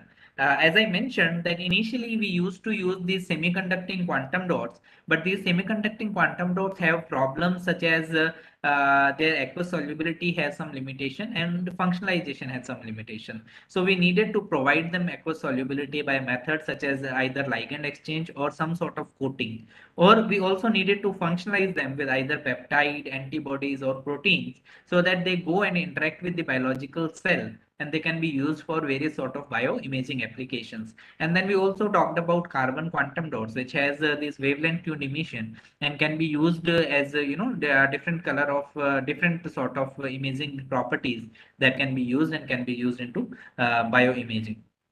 So I will start with a very interesting work here where we did some shape controlled synthesis of zinc oxide nanoflowers. We started with a room temperature synthesis here. So what I'm showing here is two new precursors that were made simply by reacting zinc oxide with the pyridine alcohol. These symmetric and asymmetric dimer of zinc was made, and using these dimers, we also gave the crystal structure of these because it was a new single source molecular precursors. And using these single source molecular precursors, simply by adding NaOH at room temperature, these beautiful zinc oxide nanoflowers were made. So as you can see, that they are very stable over a long length range. If you see this bigger image at a 2 micron scale, throughout the nanoparticle or the nanoflowers have similar morphology. So these zinc oxide nanoflowers were made, and then they were used for antibacterial application. These complexes 1, 2, as well as these ZNO nanoflowers, as can be seen that in case of these complex 1 and 2, the bacterial activity is decreased with increasing concentration, and MIC and MBC was obtained somewhere around 550 to 600 microgram per ml. Similarly, as I showed that we can also study antibacterial activity by microscopy. Here is the SEM images that how a rod-shaped bacteria is converted to these spherical shapes, and also the surface morphology is altered by the interaction of cell membrane with any sort of these one molecules, 1, 2, or these adeno flowers. So these antibacterial activity is studied, and later on we also studied the DNA binding and DNA cleavage potential. So ideally, when they are showing some sort of antibacterial activity, ideally they are going and binding with any of the subcellular organelle. So we have shown that they have a potential to cleave the DNA, where a plasmid DNA or a circular DNA was cleaved to linear sort of DNA, and also they have shown binding to ctDNA. So a DNA binding, DNA cleavage, as well as antibacterial activity were studied, and we have also done thorough characterization of these material here. So these nanoflowers were somewhere around 1 to 2 micron in size, but if you see the size of individual petals were around 30 nanometer. So we took advantage of that, and basically we are showing that the morphology as well as size both plays important role into the antibacterial application. And then moving on to the sensing application, we also made some copper oxide and graphene composite by a simple method, and a cholesterol based sensor is developed. So we again, the way I showed you a glucose oxidase method, similar cholesterol oxidase method can be used, and the resultant H2O2 can be used. So here we used a phenol coupling with amino antipyrine, and resultant into this color conversion from colorless to red, which is ideally used for the cholesterol sensor. So here's one example. By increasing concentration of cholesterol in the range from 0.1 millimolar to 1 millimolar, this cholesterol sensor is made. This cholesterol sensor has a LOD of around 78 micromolar. So the limit of detection of the sensor was 78 micromolar, and the linearity was in the range from 0.1 to 0.8 millimolar for cholesterol, but it was also acting as a sensor for H2O2. So for hydrogen peroxide, the sensor had a limit of detection of around 6.8 micron, and linearity was around 0.01 to 0.1 millimolar. So that was basically used for making this colorimetric cholesterol sensor. Another application that this copper oxide and graphene material gave us was the improved photo cytocompatibility of this material. A375 cells were used. As you can see that when a standalone copper oxide was used at a concentration of 100 microgram per ml, less than 10% cells were live. On the other hand, when this nano composite was used, which was also used as a better peroxidase mimic than a standalone copper oxide as a cholesterol sensor, also is more cytocompatible, where more than 50% cells were live at a concentration of 100 microgram per ml. So this is the use of these nanostructures in again a diagnostic application where a cholesterol sensor can be made, and by making these composites we can make them highly cytocompatible as well. Next, we will talk about the optical biosensors. So here's an example where a carbon dot is made using citric acid and ethylene diamine, and they were also thoroughly characterized. You can see a powder XRD, UV visible, FTIR, SEM imaging, fluorescence, as well as a TCSPC figure here. So these carbon dots were also highly cytocompatible, and their excitation, as can be seen by the UV spectra here, is around 340 nanometer, and emission was around 440 nanometer. With FTIR, we have shown that there is a functional group, that is hydroxyl amine carboxylic group, were present, and they were also used for their binding with various metal ions, as well as some sort of bioimaging application.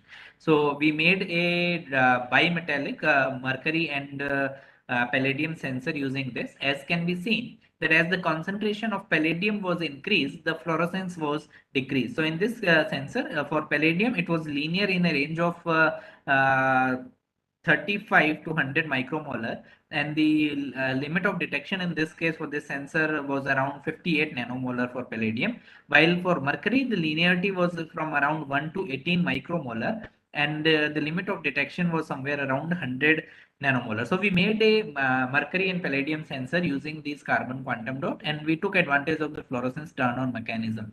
As you can see that the final intensity was around 10% of the initial intensity in case of palladium, while it was around 30% in case of mercury. But the challenge with this sensor here is that this fluorescence quenching is occurring at the same wavelength. So if both palladium and mercury is present, it is very difficult at this point to identify that whether palladium is in the mixture or mercury is in the mixture, because both of the metal ion are causing quenching of the fluorescence. So to overcome this challenge, we coupled the fluorescence with TCSPC, and we studied the fluorescence lifetime along with the fluorescence quenching, and we did see that if the average lifetime was changing, it was an indicator of the presence of mercury because of the dynamic quenching, while in case of palladium, the fluorescence lifetime was consistent. So ideally, a static quenching was happening with palladium. Again, because the intention was also to use this material for bioimaging, and they were, again, I mentioned that they are water soluble and very cytocompatible. We use them into live cells. So this is A375 in the prostate cancer, that is DU145 cell lines.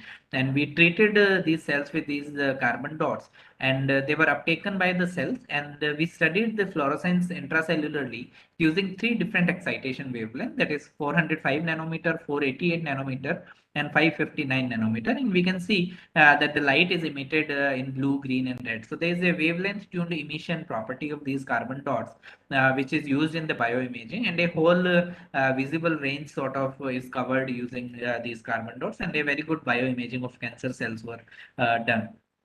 Then, when we specifically talk about carbon dots, all we need is the carbon material as a precursor. So we actually need not to go for any sort of a chemical precursor. We can take a lot of carbon from nature itself. And here's an example where we use sugarcane extract for making these carbon material. We made a undoped fluorescent carbon material, nitrogen doped fluorescent carbon material, and nitrogen and phosphorus doped material. So we ideally used a microwave pyrolysis method, and we doped them using ethylene diamine and phosphoric acid. And when we characterize this material, we saw that when we do not dope it with anything, it is more of a carbon cluster which were not soluble in water. We justified the presence of carbon and oxygen. There was no nitrogen present. So we basically doped them with nitrogen and phosphorus, and we could see that this gives them water solubility. It also improves the fluorescence quantum yield. So the most photostable as well as the best quantum yield was in case of nitrogen and phosphorus doped fluorescent carbon material, and it was around 10.86%.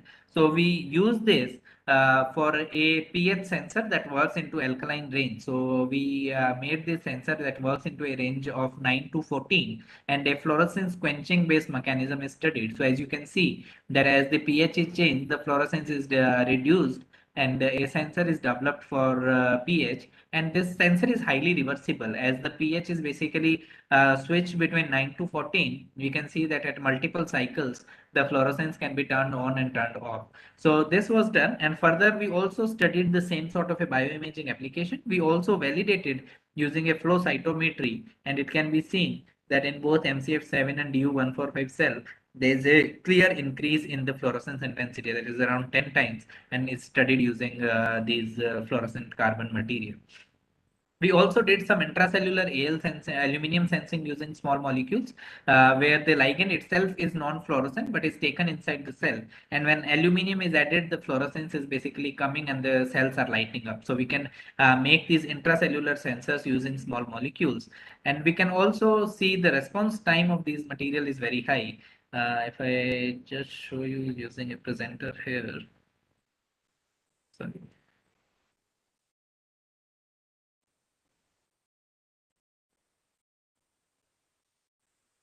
Okay, so this is a video here supposed to work. So this is a very high response time that immediately as soon as we add the material into the cell, the fluorescence lights up and you see immediately the cell changes the color and we can basically explore the potential of these cells. Then we also use these material for specific subcellular targeting. Here the cells were treated with these material and we can see that there is a standard dye which specifically stain the nucleus, but our compound along with nucleus staining was also staining the nucleolus, as can be seen in this figure, that when a standard nucleus staining dye is used, the nucleolus is seen as these black dots inside the nucleus, while in our staining the nucleolus is very clearly shining bright. So ideally we can use a nucleus and nucleolus stain using these materials. Here in zoomed in figure, you can see that when a commercialized dye is used, the nucleolus is not stained, while in our case, the nucleolus is very clearly giving this fluorescence. And why this fluorescence is coming was studied using a DNA RNA digestion test. So we have basically used DNAs and RNAs, and we have seen that the compound is specifically binding with DNA as well as with RNA. And because of this binding, both the nucleus and nucleolus is giving this fluorescence output. So there's a lot of potential of using these materials as a bioimaging probe. Then we also used rose petals for making these fluorescent carbon particles and were used for a on-off kind of a sensor for sulfide and gold. So as you can see here that these carbon dots initially are giving very less fluorescence, but when sulfide is added, the fluorescence is greatly enhanced. So around 330% increase of the initial intensity was obtained. And when gold is added, the fluorescence is quenched. And then when again sulfide is added, so fluorescence is again increased. So there's a fluorescence on-off kind of a gold sulfide sensor is developed. And we have shown that these materials are highly cytocompatible, so can be used into live physiological systems, can be used for intracellular sensing as well. And because we intended to use it in live animals, we also did study the compatibility in the blood, that is the hemocompatibility study. And it can be seen that at a very high concentration, as high as a 50 mg per ml, the material is highly compatible. So there's no RBC damage it's seen.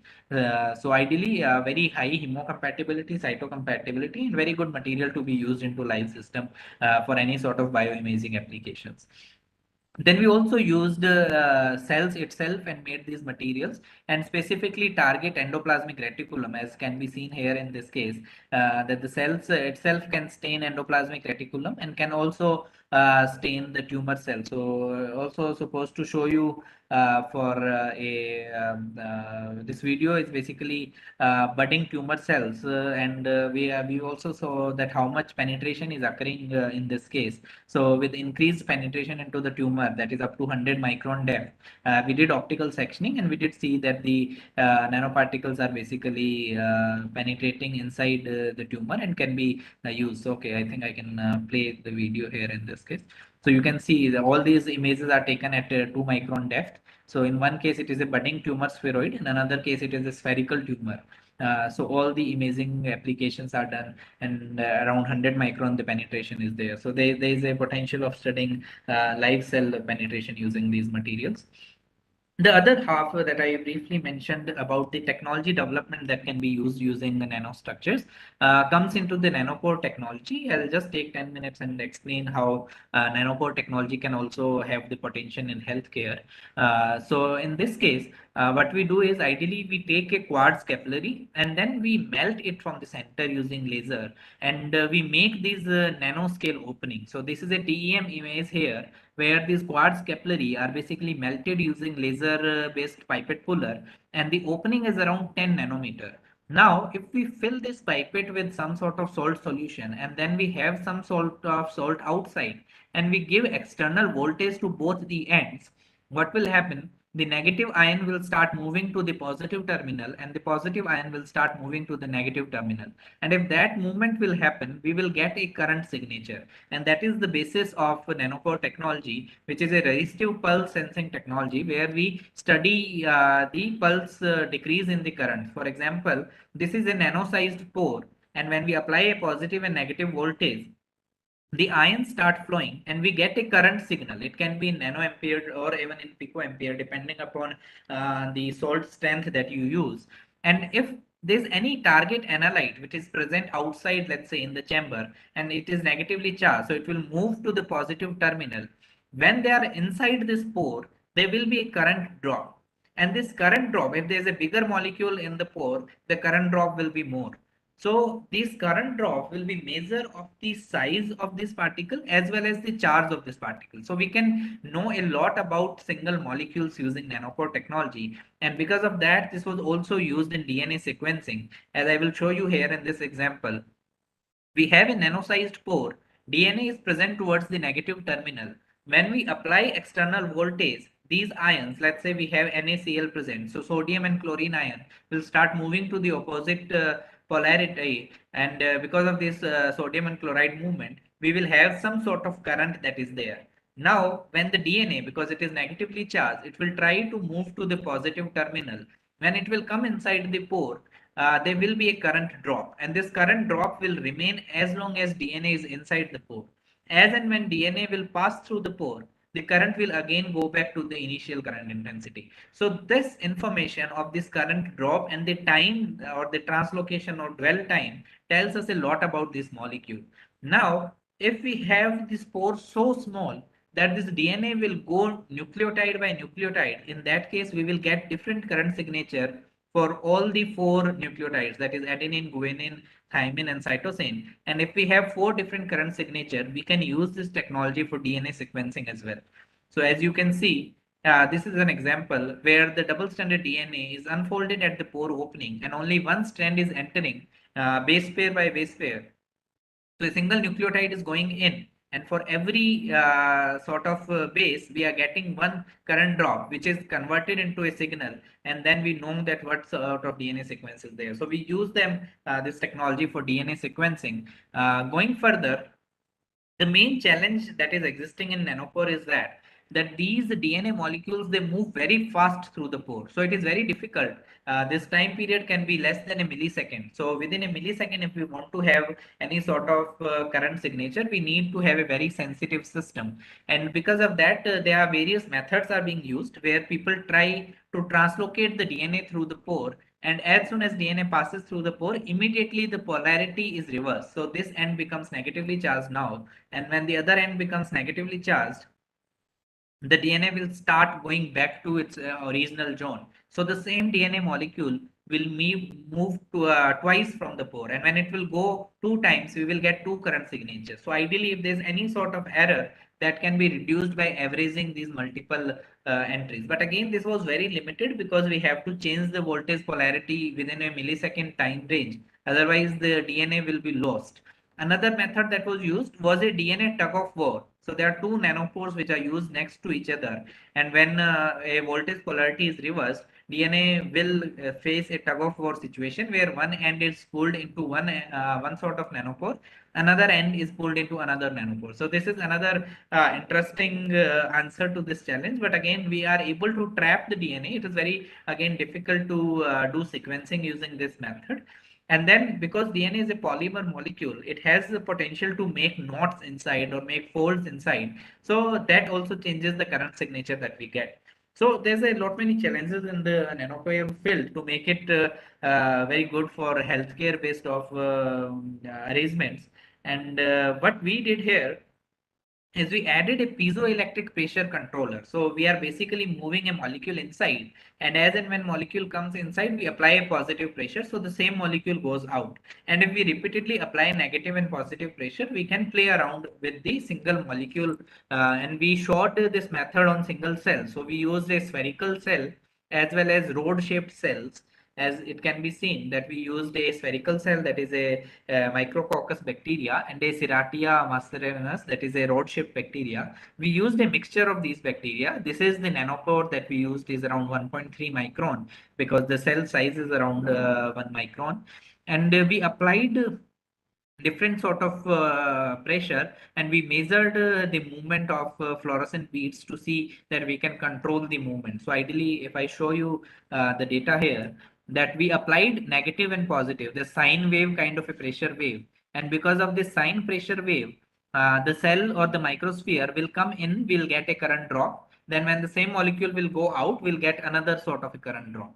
So we get this sort of repeated current drop for the same molecule. Similarly, we get repeated current drop for these bacterial population. So ideally, if we use two sort of bacteria, we get two linear populations. So ideally, we can basically, in this case, we can identify two different bacteria on the basis of their mass. So yeah, here I'm showing that if the bacteria mass is only different by a few picograms, one of the bacteria will lag behind, and we can ideally differentiate different bacteria using this technology. Again, the challenge for this method is that when the pressure is applied, the current drop and this translocation time, they are dependent upon the pressure that is there. And because of that, we are not exactly estimating the current drop and dwell time. And that was also corrected by a corrected excluded volume equation. So by this, we can also determine the volume of the particle that is passing through. And if we can determine the volume of a particle, a single molecule, we can basically use this method for various sort of deformation study. We can use them in diagnosis, where we can study, let's say, single nucleotide polymorphism, or any sort of genetic disease can be identified using this nanotechnological intervention.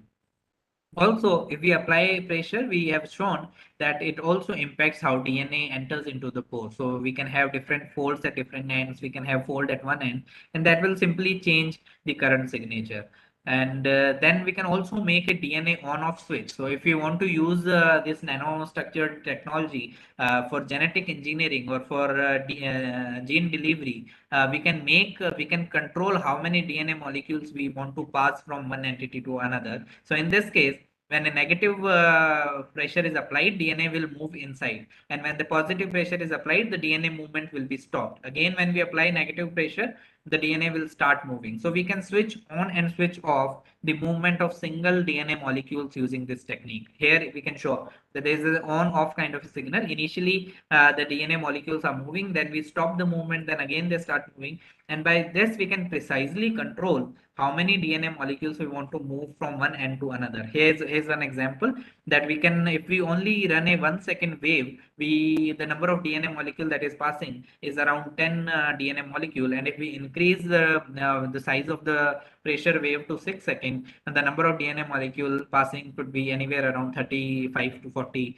DNA molecules. So we can control that. And the current research interest that we are working on is to combine the metal doping with the carbon dots and make them basically a tumor theranostic probe, where we take advantage of the imaging as well as the therapy. And we can also take advantage of the reactive oxygen species that are being generated and can kill tumor cells using these carbon dots and metal doping. On the other hand, as I mentioned about the liposomes and extracellular vesicles, they are a very good indicator of the physiological conditions of the cell.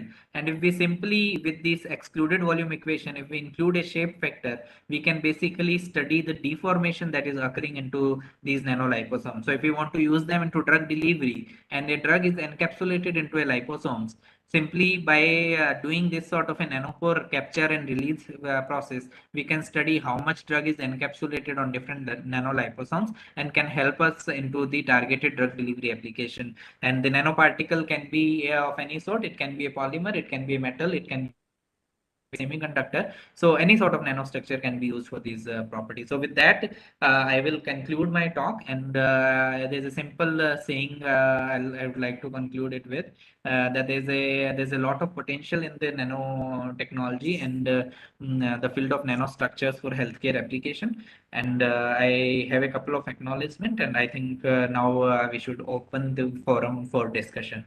So if there's any questions or concerns, please feel free to ask. Thank you very much, sir. The session is now open for interaction.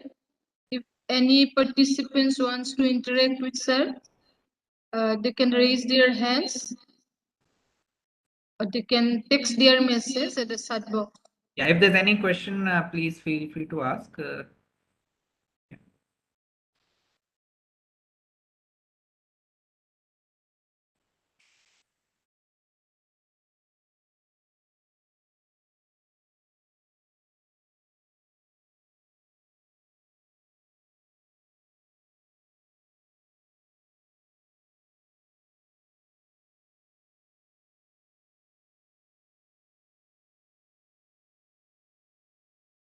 If there is any question or anything to know, then you can raise your hand.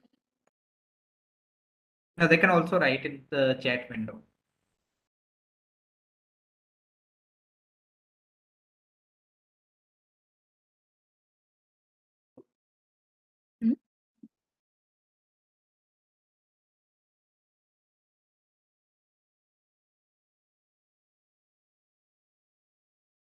Yes, good afternoon, sir. Yeah, good afternoon. Sir, your session was very informative, but my question is that is nanotherapy is suitable for our skin? See, so there are different approaches on using nanomaterials for skin. If you see, there are these, what do you call it? Sunscreen lotions which are there, they are taking use of various nanoparticles. Ponds have a face wash, they use activated carbon, that is ideally carbon nanoparticles. So it depends upon what material you are using. If there is a toxic metal is used, it is not good. But on the other hand, if you're using a soft material, or for example you are using silver nanoparticle, or you are using copper or even carbon, they are very safe to be used for any sort of skincare application. So again, dependent upon the size, shape, and the material that is being used, it varies. So yeah, depending And upon sir, what material you're using. Yeah. yeah, yes. And sir, which is the most effective nanoparticles, gold or silver? It depends. If you are looking for antibacterial application, silver is more effective. But also, if you are looking for, let's say, cancer therapy, then gold is used because gold have a better hyperthermia application, ROS generation. So in that case, gold is used. So depending upon what application you are targeting, a suitable nanoparticle is used. Yes, sir. Thank you, sir. And sir, one question is also, what are the difference between nano and bio nanomaterial? So as I mentioned that there is a field nanobiotechnology and then bio nanotechnology. So the difference is when you say bio nanomaterial, we are talking about already existing biomaterial that are at nanoscale. For example, DNA is a bio nanomaterial. It is a biomaterial which is Yes. at the nanoscale. On the other hand, if you say nanobiomaterial, we ideally talk about a nanomaterial which have biological application. For example, we can say any sort of let's say carbon we can say, and if we are using it in bioimaging application, we can consider a nanomaterial which is being used into biological. So the origin is not biological in that case. While you say Yes, yes. nanobiomaterial, it's a material which is in nano size scale but is having a biological origin. Okay, so that is Yes, the yes. difference. Yes, sir. Thank you so much. Thank you. Thank you. So there is a question in the chat box Yeah. by Dr. S. Selvam. When we go for nanocomposites, either MMC or PMC, what will be the stress distribution in the implants? Okay, so I think you're talking about metal matrix and polymer matrix composite. Again, it is dependent upon the composition that you're using and what size scale you are working it. So it's very difficult to generalize it. So it depends upon the conditions in which you are working.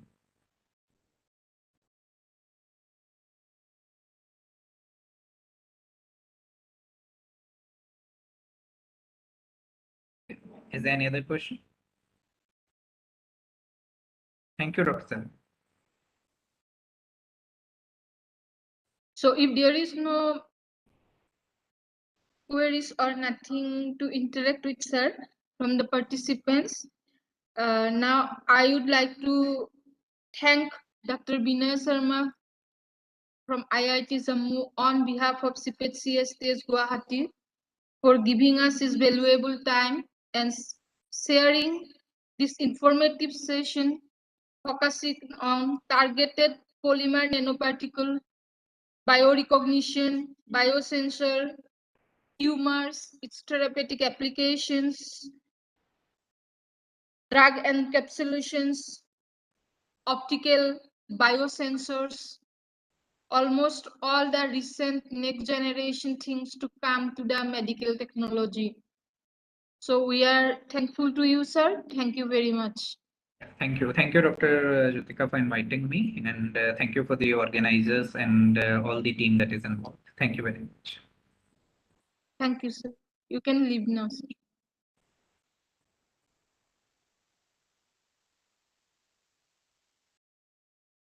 The participants, now lunch break is there. At 2:30 p.m. we will meet again. At 2:30 p.m. Professor Sunandan Barua from Assam Downtown University will deliver his talk. He will focus on the topic polymeric nanoparticles for drug delivery. So I request all of you to join at 2:30 p.m. You can stay at the same line or you can rejoin again. Thank you very much. And tomorrow there will be the test session, and test will be there at 2:30 p.m. So, and after that valedictory will be there, and the study materials are uploaded at the Atal portal in the important document section. So please do check that, and it will be helpful for the test purpose. And at 2:30 we will meet again after the lunch break. Thank you.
Good afternoon, sir. Good afternoon. Can you hear me? Yes, sir. Audible, sir. Good.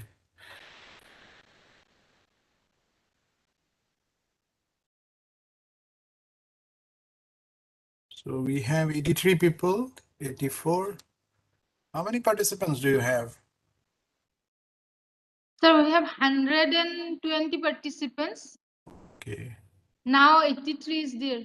Mhm. Sir, 2 minutes we are waiting, then we will start, sir. Sure, sure.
A very warm good afternoon to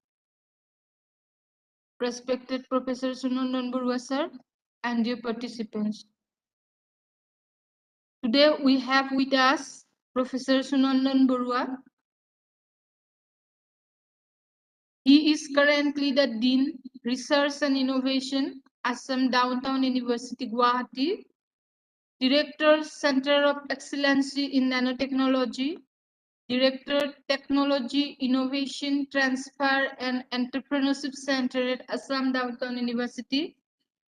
He is the CEO of Globineo Engineering Solutions, and previously he held the position Director, Center of Excellence in Nanotechnology, Professor, Department of Electronics and Communication Engineering, Assam Don Bosco University, Guwahati. He was the research faculty, Electron Microscopy and Nanoelectronics, Angstrom Laboratory, Uppsala University, Sweden, and he was the research specialist at Asian Institute of Technology, Thailand. Professor Sunandan Barua's research interest is mainly on environmental nanotechnology. His research concept is to make use of inexpensive wet chemical methods to fabricate innovative materials and device components. His research scope is using semiconducting and metallic nanomaterials for applications like water purification, contamination sensing, solar energy harvesting, functional building materials, nano piezoelectronics, etc. He has more than 100 publications in international peer-reviewed journals and 8 book chapters. He has 3 patents applied for and another 3 innovation disclosure forms submitted for verification. His H index is 32 and he has significant I-10 index of 68 with over 6,000 citations to his works till date. Professor Barua is a social entrepreneur and his company Globino Engineering Solutions is currently manufacturing solar-powered water purifiers, fruit and vegetable dryers targeted for use by the rural population. His company also manufactures pesticide reducers for tea factories. We are fortunate enough that today we have with us Professor Sunandan Barua sir. He will deliver an expert lecture on the topic polymeric nanoparticles for drug delivery. So over to you, sir. Thank you so much, Dr. Judiga, for the introduction. Let me just show my face to all of you. It's not possible to see all of your faces. You're about 100, but anyway, my throat has some problems since yesterday. So I might be very slow, and if by chance my voice is not very clear, you can stop me anytime. So some fever from yesterday. Actually, we had a meeting where we had a few people from Delhi. I just hope they did not carry it here. But anyway, let's proceed. Let me share my screen.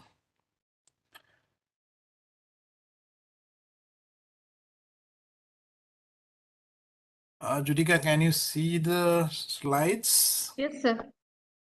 Let me put it on presentation mode. Just a minute.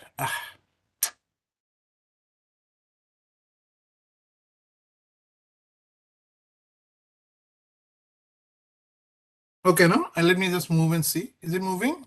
Yes, sir. Okay, fine. So a very good afternoon, everyone. I'm sure, as far as I understand, you are from different parts of India, and yeah, as always, Jyotika has given me the post-lunch session. So hopefully, all of you guys will be awake throughout this discussion. But let me try my level best to keep you awake. Anyway, this FTP has been more on targeted drug delivery, nanoparticles for drug delivery. I'm sure you already had some good sessions, and I will try to give you some more information on the exciting way of transferring medicines, drugs for on-site release. That is, release at the right places. So how it's happening? So basically, you see, I'm not from the medical field. My background is in microelectronics engineering. And of course, I moved into nanotechnology. My PhD is in nanotechnology. And during that time, I realized how important it is for interdisciplinary research. And I'm sure all of you are faculty members. You are definitely involved in research in some form of, in some form. And interdisciplinary research is something you really should think about, okay? And because that is the future. So let me just switch off the video to save the bandwidth. Just a minute. Can I do that?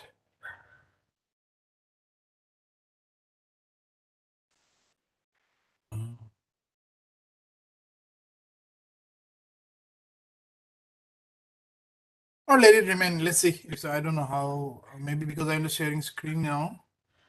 Or is it coming here? Oh, okay. Found it. Okay, that's better. And I'll be moving a bit slowly because of my throat. So you guys can stop me anytime. So basically, I've given the title for today's discussion as polymeric nanoparticles for drug delivery. And polymers I'm sure all of you know by now what we mean when we say polymers. Basically, very, very long chained molecules which are built up by or so through repetitions of what we call as monomers. Right? So polymers can be very long, and that can be very advantageous also for certain things, like encapsulation. Apart from that, when you have very long things and you try to make them into a ball-like structure, maybe a nanoparticle or some nanocapsule, you have a lot of porosity in them, and that's just ideal for loading drugs. Okay. So this figure basically shows us that you can actually control, the movement of these capsules or these nanocarriers in whatever form they are, and take them to the right place. Okay, that's what Robert Langer is doing. Robert Langer is one of a very top scientist from MIT. Okay, so he has done extensive work there. So I picked up this figure from one of his, I think from his website. So how to take the carriers, the bus, maybe the truck, how to take the truck to the right location, giving the directions, controlling, basically driving it yourself from outside. It's like a remote control car you're playing. Take it to the right place and then release the drug. Now, releasing the drug is not done by you from outside. Okay, it is done, in vivo, inside, by the environment itself. That means you take the truck into certain conditions that the truck simply opens up and the drug is released at the right place. Okay, so polymers as such, scientists have been working on so many different types of nanoparticles, especially when we're talking about in the field of medicine. But polymers have certain advantages, so definitely they have come up as sort of the first choice. Because you can have so much of, because you use so many biological molecules to build up your carriers. So you don't worry much about the biocompatibility part. You do not worry much about the you can say effects, the harmful effects that other types of nanoparticles might have on the body cells. Okay, so you talk about metallic nanoparticles, maybe they might not be the right choice. Okay, so silver nanoparticles are known for being to be toxic at certain sizes. So let's move a bit slowly then. I already said, we'll be concentrating on polymers, but not, of course, on polymers as far as types of polymers, all those. I'm not a polymer scientist as such, but we'll try to see how actually polymers can be used, in the nano form. Okay, either, as, the raw material for nanoparticles, or maybe interlinking of nanoparticles to make it appear like a polymer. Okay, as I said, polymers are repetitive, monomers. So you take one type of nanoparticle and you connect the nanoparticles one after the other into long strands. You can call that as a nanopolymer, which is actually not a molecule. Okay. So anyway, what is a polymer? Already we have been saying. So basically, it's a long molecule. It can be very, very long, and it has a lot of repeating units. So it might have branches of different molecules, okay? But the connection is the same between the monomers, okay? So here are a few examples. The green, black one that shows a, polytetrafluoroethylene polymer, which is basically very popularly known as Teflon. All our cooking utensils have Teflon coating. And then the PET, you also know that's what we refer to as plastic, basically. All plastics are PET nowadays, all the water bottles and everything. Okay, so that's polyethylene terephthalate. So you see the molecule, that's how it keeps on repeating, right? And of course, there's a polyethylene chain on the left with carbon atoms and hydrogen atoms. Okay, you see that molecule, there's a monomer, and you can just go on adding up. Okay, so that's basically what we are talking about when we say a polymer. Now, talking about polymer, not as a molecule, but rather as a nanomaterial. Now, see, nanomaterials are a class of materials that will be like, you can say, something intermediate between macroscopic materials and, like subatomic particles maybe, right? So it's something between atoms and macromolecules or, macroparticles. So the macro world. So basically, a very rough definition, we say that, at least one dimension should be less than 100 nanometers. But it's a very rough, I'll say, definition. If it is 200 nanometers or even 400 nanometers, we still refer to sometimes as a nanomaterial. So basically, some naturally available polymers, cellulose, gelatin, these are some examples, chitosan, alginate. These are now extensively being used to build up nanoparticles. And for more like a support, it's always like long chain polycarbohydrates, like polysaccharides and proteins. They are used mostly for as with the wall material for the nanoparticle.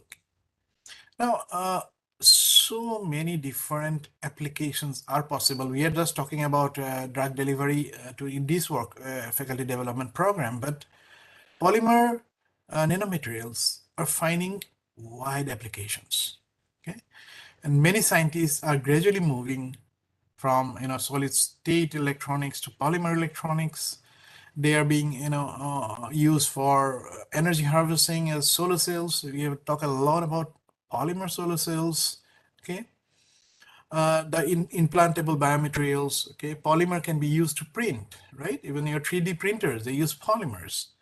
So drug deliveries, various magnetic applications in the sense that they can be, they can have magnetic properties. And that's precisely what we try to take to our advantage when we drive the truck carrying the medicine to the maybe cancer cells. Like I said, it's a remote control. You cannot go inside the bloodstream to drive, right? So we use normally magnetic fields. If we have the carrier as a magnetic material, then we can have a variable magnetic field that can actually direct or guide the nanoparticles to the right location. And the moment they reach there, because like near cancer cells, the pH rapidly changes, very, very acidic. And the moment your carrier goes there, because of the change in pH, they open up. Okay, that property, of course, scientists are studying a lot on how to release the drug. Okay, sometimes the pores open up, become big pores through which the medicine gets released. Okay, so numerous applications of polymer nanomaterials. Personally, my group has done some work with biopolymers, not really as a nanomaterial, but more as a encapsulating material for various applications. If I get time, I'll tell you a little bit about that. And one of my recent PhD student, she has decided to work with a biopolymer called chitosan for building up, what we call as quick healing bandages that instantly clots the blood and starts, the repairing process of the skin. Okay, so a lot of possibilities. Now, like as I said, we can actually have artificial polymers. I'll say, I don't know the correct word to say, but basically, we can build up polymer-like structures using nanoparticles, and we refer to that as the nanopolymer. Okay, that means we have nanoparticles, and we somehow interconnect the nanoparticles and make them into long chains. Okay, so we are talking of two different types of materials. One where we are using existing polymers to make nanoparticles, and the other is where we have nanoparticles, which may be metallic, semiconductor, insulator, or whatever. But we try to arrange certain, what we call as, linkers, some molecules that can actually hold them together into long strings. Okay, and then we refer to that as a nanopolymer. So, of course, has to be in the size of what we specify as nano, less than 100 nanometers. And of course, the repetitive units have to be there. Those are the nanoparticles we are talking about. Polymer nanocomposites consists of different types, so basically, like the same thing, the nanopolymer, if you're talking about the same type of nanoparticle, same shape, same material, okay, that's a nanopolymer. But if you use different nanoparticles or different shapes, or maybe the same nanoparticles of different shapes, then it's like a mixed state where we can refer to that as a nanocomposite material. And they can be available in various phases, okay, in various physical forms, okay. And sort of now you can say nearly 95% of plastic that is manufactured at the moment are using nanocomposite materials. Why are these materials so interesting? A lot of you can say properties which are attractive and can be taken to advantage. Flexibility. Many of these polymers are optically active. Okay, so you can think about optical applications, sensors, light sensors. Okay, like I talked about solar cells. They're quite strong because of the strong bonding. Okay, the chemical bonding. They're quite strong and strong as well as light.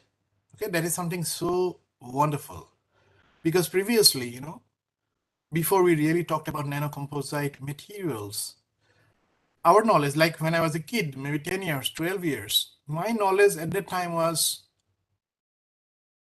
heavier the material, stronger it is. Okay, that was sort of the concept I had as a kid. Now, if you think about the car bumpers, I don't know, I mean, you people are much younger than me. I have just crossed the 50. So I scored the half century last year. And so I had seen, I consider myself very lucky because we belong to a generation that has seen everything. From no phone to, those landline phones where you used to book trunk calls, to mobile phones with the antenna coming out, and to smartphones now and whatnot. Okay, so we had seen all of that. So you think about the bumpers of the old cars. I don't know if you've seen, we had Ambassadors and, Fiats and all those. Those are made of steel, strong steel. And they used to take the impact through their strength. Okay, that means a high impact will force the bumper in. The bumper will take maximum of the load. Otherwise, it pushes in and the car moves in, right? There's a big dent. Think about the bumpers now. I remember after I returned to India from Sweden, I bought a new car. And unfortunately, within a month, another car hit me from the back and there was a huge dent in the bumper. I was really sad, because the bumper went inside. But when I went to the dealer, when they opened the bumper, I saw there was no impact, there was no damage to the body of the car. The bumper had taken in everything, the whole impact. And then I was talking to them and saying, how much should I pay for a new one now? And they said, hey, don't worry, you don't have to buy a new one. I said, what do you mean? I said, no, see, though it has not cracked. It has not opened up. There's no crack. So it's only dent. I said, so what? I said, we'll fix it. I said, I want to see this. So what they did, simply put in a heat chamber where they paint the cars, kept it for maybe about half an hour or so, and they took it out, and it's exactly the original. Nothing, it just went back to the original shape. And that's the beauty of polymers, okay, and nanocomposites. So now, another question, I don't know if you have observed this, but the plane fare I'm going a bit slowly, okay, just to keep you guys awake, but something we should reflect on. I still remember, my first flight from Guwahati to Chennai, sometime maybe in 1987, maybe, or 88. Many of you are not born, maybe, I don't know. So at that time, I paid about 3,800 rupees. And honestly, even if I now search properly, I might get a plane fare of the same amount, around 3,000, 4,000, maybe I can land up in Chennai. And it's not that the fuel price is not increasing. Okay, at that time it might have been 20 rupees, now it's 100 rupees. So how then are these planes providing, or carrying you around at such a low cost? Simply because the planes don't consume that amount of gas it had consumed before. Why? Because the material with which it is made now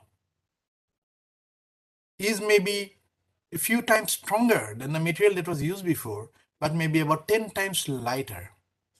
That's again the beauty of nanocomposite materials. We can have extreme strength, 10 times that of steel maybe, and 1/10 the weight of steel. Okay, so that way you're making it lighter and lighter. Okay, that's why even our cars are very light nowadays, but they're very strong.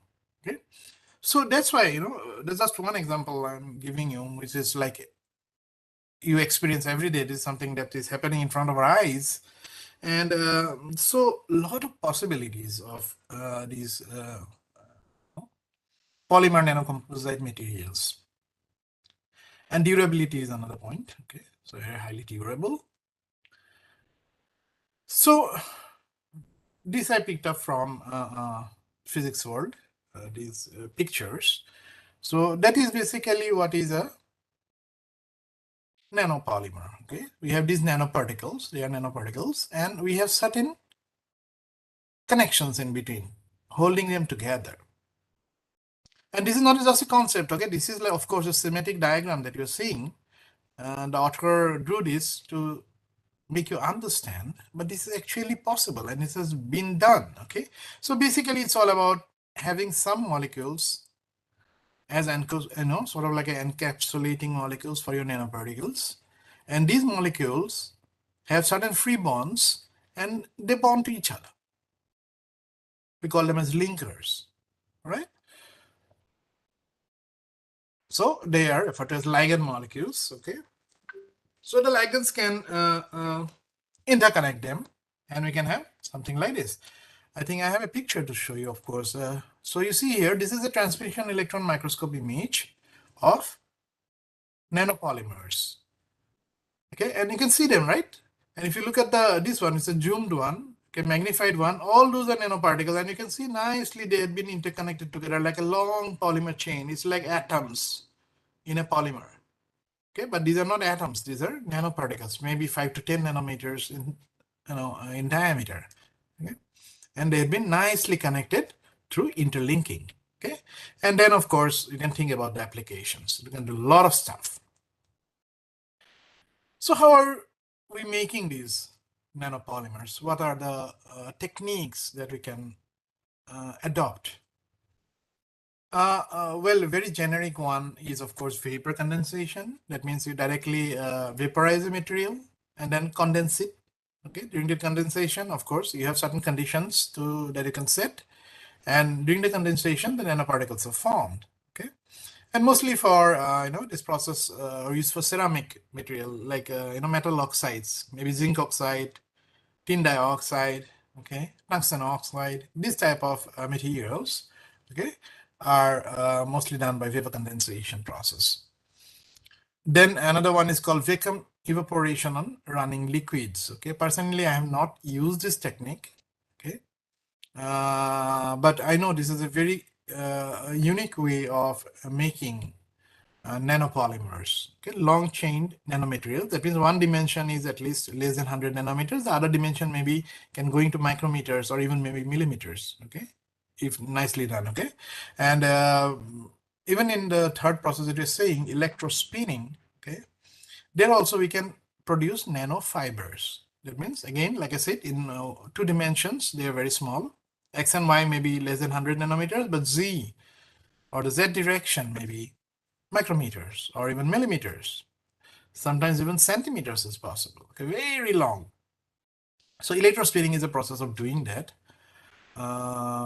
One of my close friend in IIT Guwahati had actually developed a electrospinning system by himself that motivated me, and I have put a couple of my students actually now to design a electrospinning system. Actually, my group, we are mostly engineers, and of course, now we have people from biological sciences, and microbiology, biotechnology also. So we have come up with a term which is called poor man's nanotechnology, because we are poor in a real sense, because I could see the difference, because I worked in one of the best labs in Europe, in Sweden. It's called the Angstrom Laboratoriet, where about 5,000 scientists work, and till now I think 14 Nobel laureates from that lab. So now I've seen the best of the best facilities that are available. And when I returned to India, of course, realized that, we don't have access to, of course, our top institutes do have, but still the private institutes don't have. So what to do? And then we decided that, just a sec, Palma lecture, can I call you back? Huh? Okay, sorry about that. So we started designing systems ourselves because we could not afford to buy them.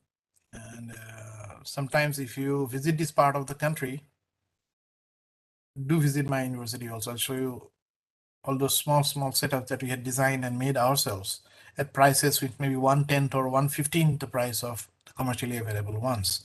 And they're doing quite good. Now, talking about the some applications, like of nanopolymers, catalysis is one, because like I said, they have free bonds and they can accelerate certain reactions simply by their presence without any modifying or undergoing any change themselves. Sensing, many people have now moved into polymers for sensors, okay, because polymers can be nicely charged, okay. They can be deprotonated, they can be protonated, okay. You can do reduction, oxidation. So there's a lot of possibility of having, or playing around the electronic states. And all the sensors, mostly the electrochemical sensors, what happens, when you're exposed to a certain analyte, be it a gas or some other liquid or whatever, there's a change in the conductivity, and that is what we detect, okay. So currently my group, we are working a lot with solid state sensors, but mostly metal oxide, metal sulfide, it's all right, semiconductor sensors. But a couple of my collaborators actually moved into polymer sensors now. We haven't done it as yet, but of late we have started trying to experiment with polymers also. Electronic filters, optical filters, because of these properties that they have, can be a very good candidate for optoelectronics. Drug delivery we're already discussing in this one. And immobilization of proteins, right? Basically, catch hold of proteins for your studies, okay? That's what we say if you talk about immobilization, okay? So basically making them immobile. So basically these, if I move to the first figure, talks about certain nanomaterials apart from polymers, okay? There are others, like these are gold, quantum dots normally are actually, semiconductor nanoparticles. Okay. So graphene in various forms, be it as a fullerene or a carbon nanotube, carbon dot, all of these materials can actually be used. Okay. With of course certain concern on the toxicity that is always there. And we do a lot of toxicity studies now when we go ahead with a material. Okay, and of course we have all these polymers. So a lot of things can be done with these as far as drug delivery is concerned. So we can load the drugs, we can actually put it inside, or we can put it on the top. Okay, there are many possibilities that can be done. Okay, and then of course we can guide them through the blood vessels. Okay, and then they reach the place where there is like bleeding going on inside. Okay, and then at that place they actually release the medicine. Okay, I think many of the speakers already might have spoken because there's a team of these workshops, so you already know this. Okay, so it's all about the change in the pH, like I mentioned. Okay, so there's pH variation inside the body, and we try to take that to our advantage when we are delivering. You can see here like the normal blood pH is around neutral. Okay, and then it starts going acidic. Okay, especially in the maybe the tumor or the cancer cells. Okay. So some recent developments that are happening as far as targeted drug delivery is concerned, for ocular drug delivery, it is for the eyes. Okay, they've found to be very effective. Okay, very effective. Only the problem is that till now we have been all testing on animals. Okay, because we still do not have honestly the permission to test that out on human beings as yet. So we are slightly, you can say, away from actual use, but these initial studies are very, I can say, very positive. So for ocular drug delivery, you can use polymeric nanoparticles. For cancer, okay, so it's like not only cancer treatment, but also for cancer detection. Okay, like I said, they are very good sensors. So you can think about it, sending something inside, okay, like the deliver boy carrying it, that can actually just move in and say, yeah, I found out a cancer cell. Okay, this part is cancerous. Set the signal out. Okay, the cancer has been found. Okay, now I get back to work. I cure that part. I treat that part. Okay, so it's the same thing that's doing both. Okay, that's the beauty of it. Okay, and thus I would put them as two different points, of course, polymeric nanoparticles in cancer diagnosis and imaging. So you can actually take images. That's really very exciting. And in fact, we started some work together with the Stanford Medical School. Sometime, I think it was in 2019, no, sorry, 18. I visited Stanford to deliver a lecture. And then, of course, that was in the School of Engineering, but I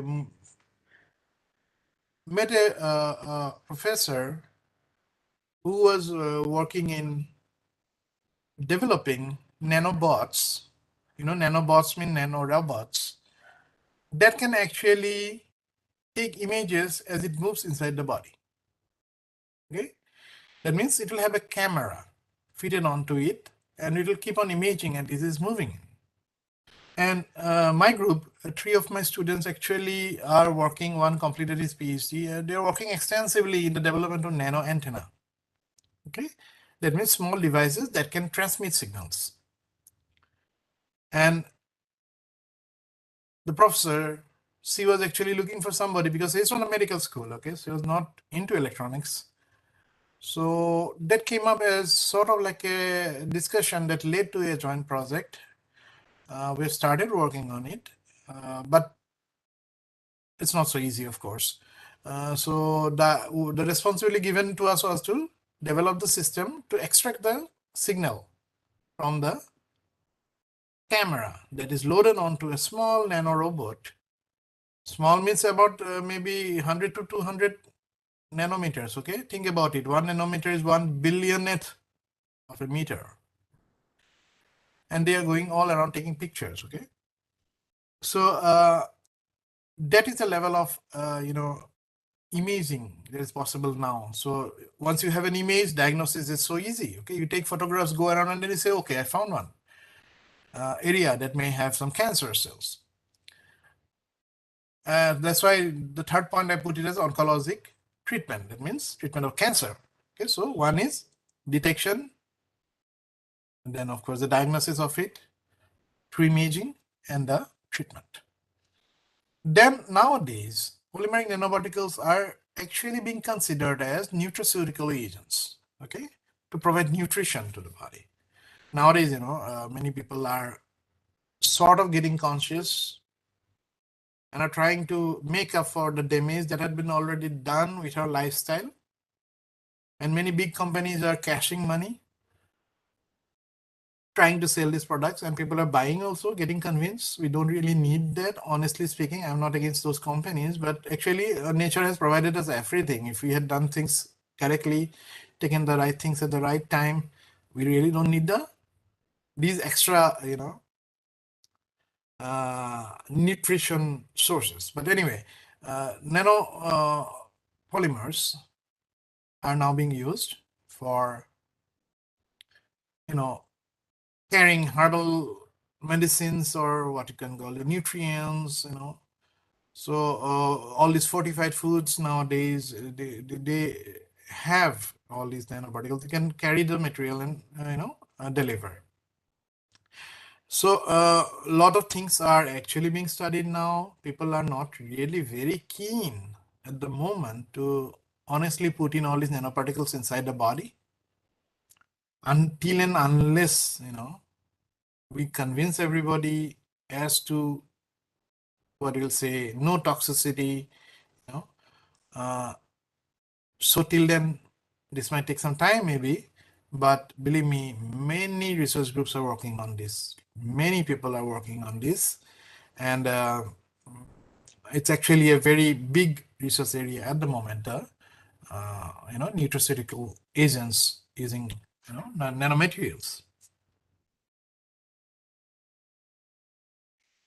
Now, talking about, like I said, we still at a stage where we are thinking of it more like a science fiction that we think of, but it's a doable and a possible and achievable science fiction.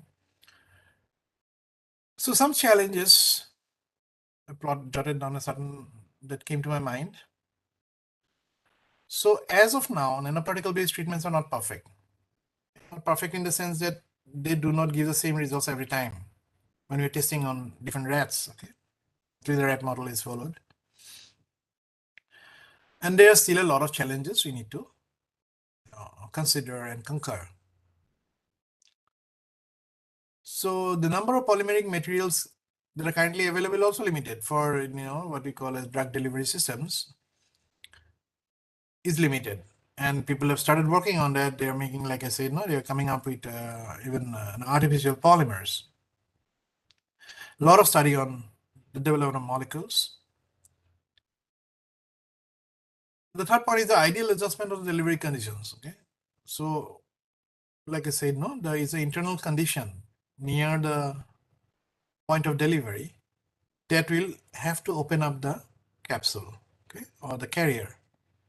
So then you need to develop those carriers that will open up at those conditions. Okay, so there's a lot of work on the material science part also, that you need to what we call as tailor their properties. The original properties, may not be sufficient.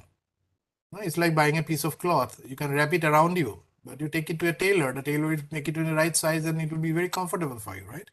So something like that. So we need tailoring. Most of the assays have been developed in animal models, like I said, So we have not yet been, not yet successfully done too many, animal results. We have not been able to translate into clinical success stories. So those limitations are very much there. Well, some exactly what I was talking about, like, we can have all these polymers that we can, sort of make it into a nano form. Okay. So, some maybe just a small polymer that can have all the functional groups attached to them, right? The OH group, maybe the nitrogen and, hydrogen, and then, can roll them up into a small particle. Okay. So you see the cross-linked functional polymer there. Okay. So they are interlinked and make into a small nanomaterial. Then, of course, can be the nanocomposite, where you actually have actual nanoparticles together with the polymers. Okay, and cross-linking is done, and each one is attached to each other, and it's like a single entity, right? Or you don't not need the nanoparticles. You can even have, just polymers, okay, with the functional groups attached, and you can have them come together, different types of polymers. Okay, the first one has showed one type of polymer. The last one shows two different types of polymers. Okay, and then you can actually interlink them and have a nanomaterial. Now, all these polymers, as far as targeted drug delivery is concerned, they behave very similarly as far as the release of the medicine is concerned, or the loading of the medicine is concerned. So I thought I'll just specifically, instead of being very generic, talk about one particular biopolymer. I'd actually talked about this material in the previous FDP also, but it was more like on various things done by this biopolymer. I love this one very much because, it reminds me of a lot of things. Because, when I was working in the Asian Institute of Technology in Thailand, there we had actually a, chitosan factory in the university itself, because we're doing a lot of research in the food and nutrition, and chitosan as such is loved by the Thai people because it removes fat. Okay, you might love it also now. Many people take chitosan to slim down, okay, because they attach to fatty acids. I don't know. I tried, it never worked on me. I tried just for the sake of trying, of course. So, that's why when we started to use polymers in our work, I decided to go for this particular one because it was freely available in AIT at the time. I just had to walk up to them and collect some. And very interestingly, this material can actually even be used in making explosives. So many different possibilities. In fact, I won't forget this. There was this student from Iran, and he was from paper technology when I was working in AIT. And he wanted to do something different. So he came to me and said, can we incorporate something nano into paper? And believe me, that actually finally gave us a patent. But anyway, I said, okay, fine, let's do this.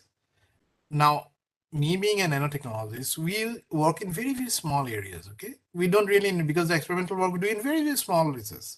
And he being from paper technology, the papers that they make, okay, because they're making paper from using various type of materials. And we decided to incorporate nanomaterials in the paper during the manufacturing process. And they're like huge, at least A4 size paper sheets, okay, or big ones. So he needed a lot of nanomaterials, and I decided to work with chitosan as one. And I remember I told him we'll need some chitosan, so you can plan accordingly. This is the amount of loading we will do. So he did some calculations, and he, a few days later, I got a call from, from Bangkok police, okay, the police. And they told me that, do you know this guy?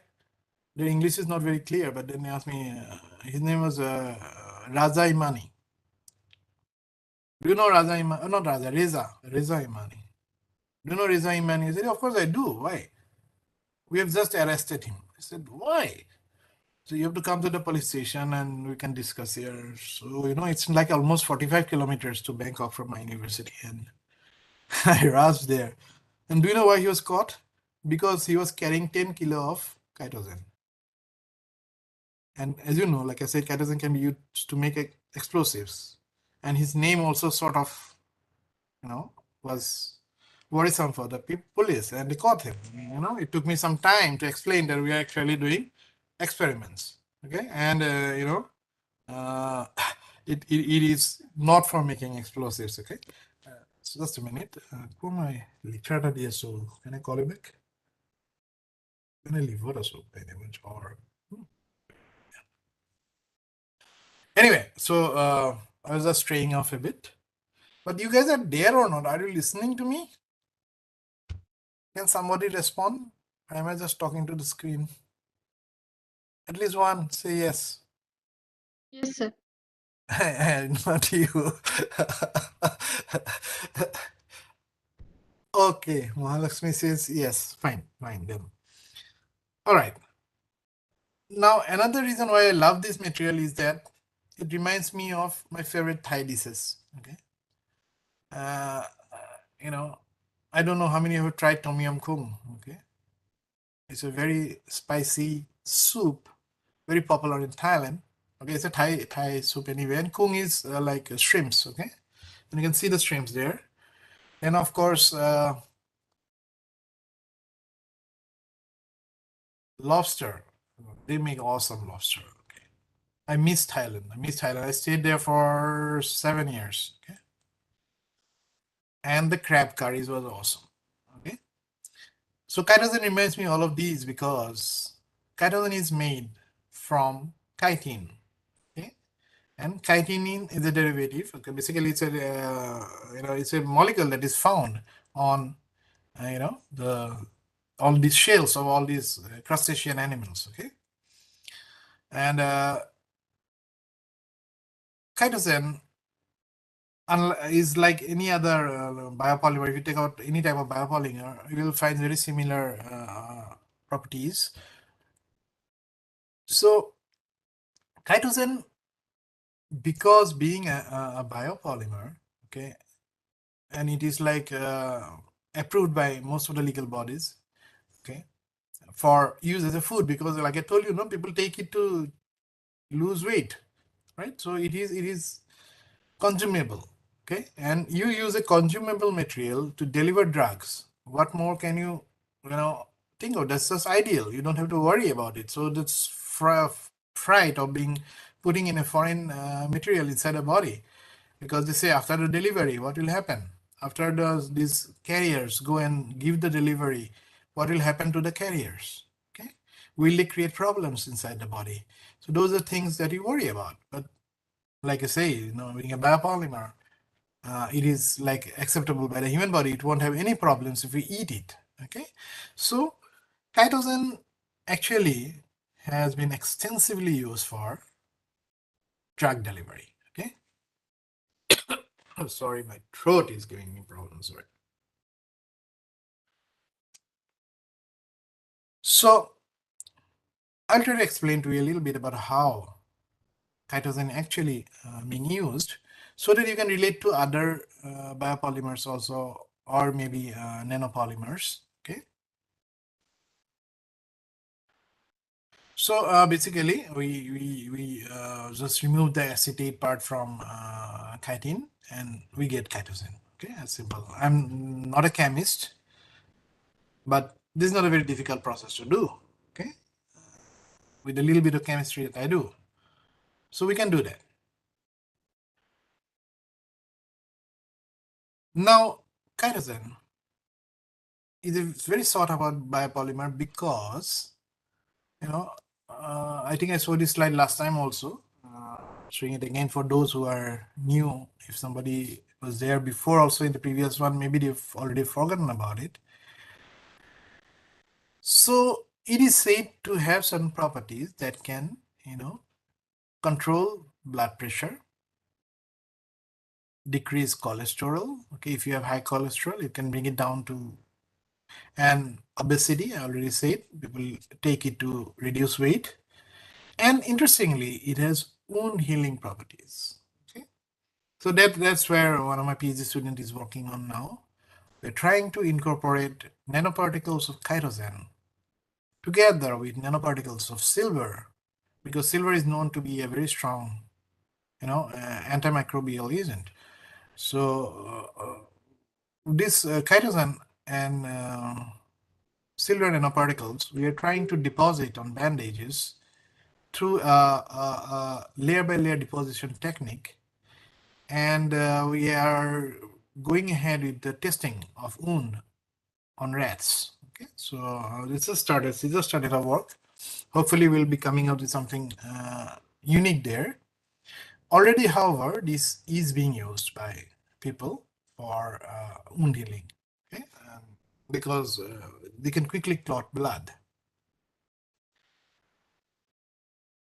So this is what we actually are making. Okay, of course, this image is not mine.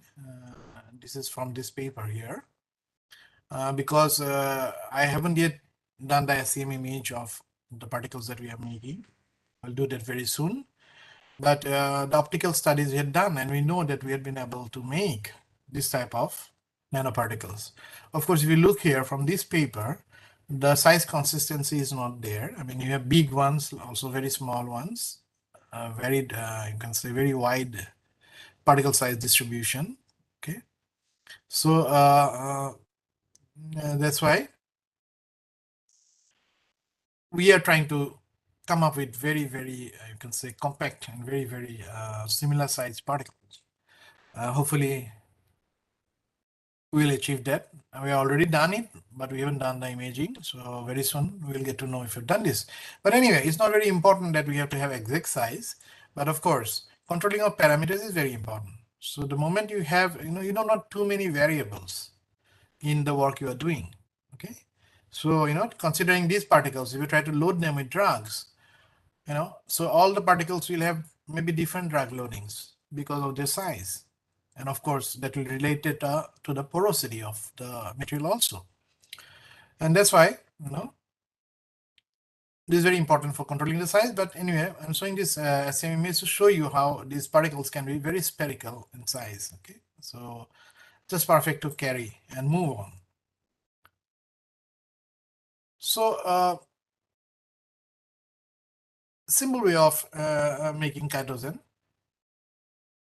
by interaction of oppositely charged macromolecules. Okay, so the charges on the molecules play a big role in converting them into nanoparticles. Okay, so why are we so excited about this? It's because see, this is just from United States. Okay, and of course, I think India has no problem, Thailand has no problem, and normally when United States says, we are very happy to put that up. Okay, so FDA, they have approved chitosan, okay, for consumption. Okay, so we don't worry much about the toxicity studies here. We don't need to think about the toxicity studies here. We simply need to see how we can load the medicine and how we can release the medicine. Then, of course, carrying them forward is another point. How we take them to the right place. Okay, so it's like giving a Google map and say, okay, this is where you go. Okay,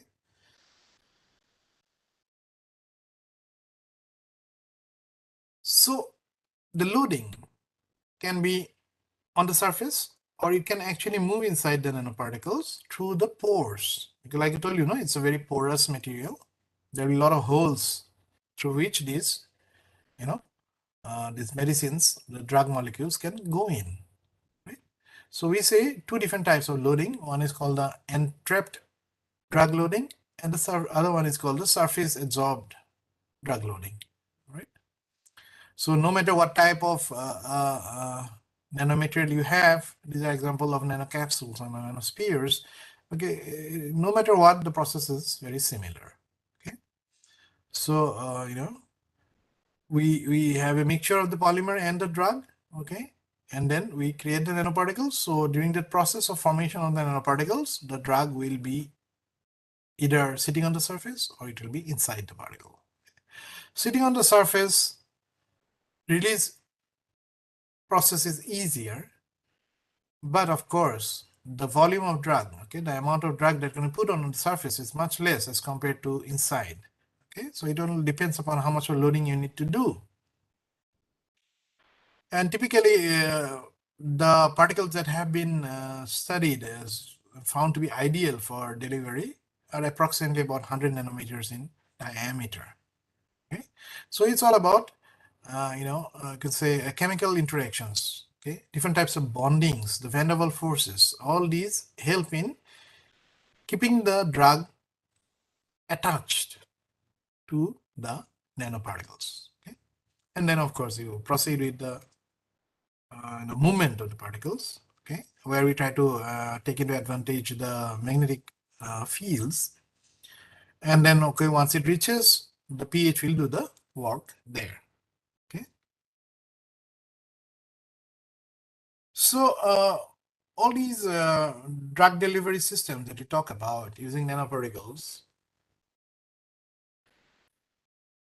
have certain unique properties. Right? These systems are based on all these positive things.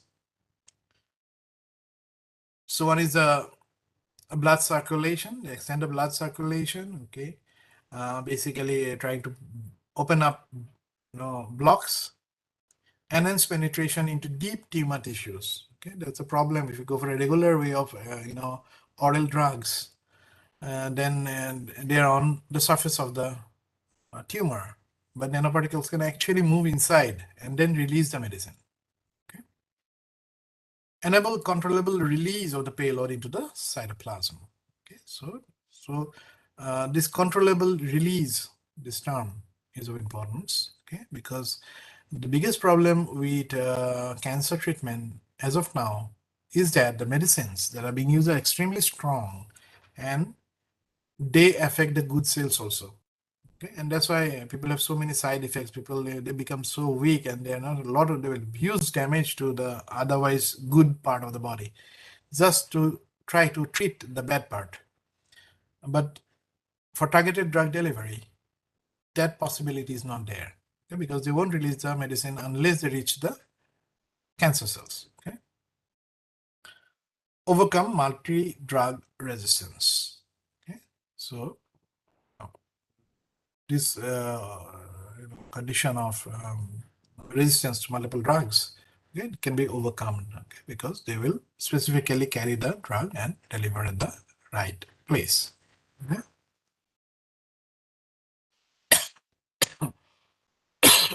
I'm sorry.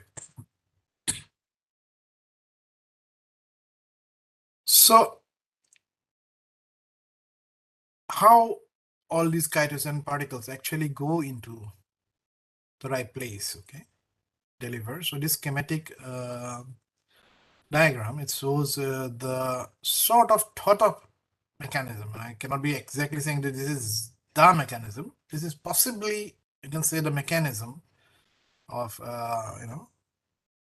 transfer of the nerve through the cells. Okay, so maybe transcellular or paracellular transport we call it. Okay, so this passing across the epithelium. Okay. So chitosan acts as a penetration enhancer by opening the tight junctions of the epithelium. Okay. So it actually helps by itself to find out the path to move into through the epithelium. Okay, so that is another natural property it has, that it can actually pass through. Now, how is the drug released? Okay. Because we already loaded it, as I already showed you how during the process of the synthesis of the nanoparticles itself, we add the drug there, and the drug gets inside the nanoparticles or get absorbed onto the surface. Now, how does it release? Okay. One is the swelling of the polymer when it reaches that particular pH.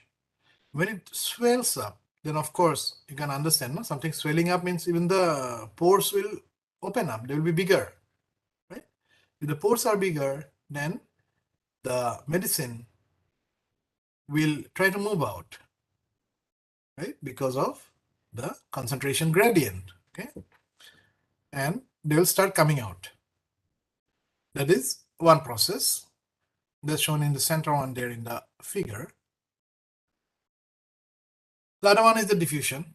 Okay, so you don't really need to open up, but because there's no concentration or very low concentration of the material outside the particle, and inside it is very, very strong, and there is liquid all around, the drug will have a natural tendency to move out. Okay. Then the third one is the polymer erosion or degradation, where the polymer actually breaks up, okay, into fragments. It just breaks up, and obviously when it breaks up, the medicine gets released.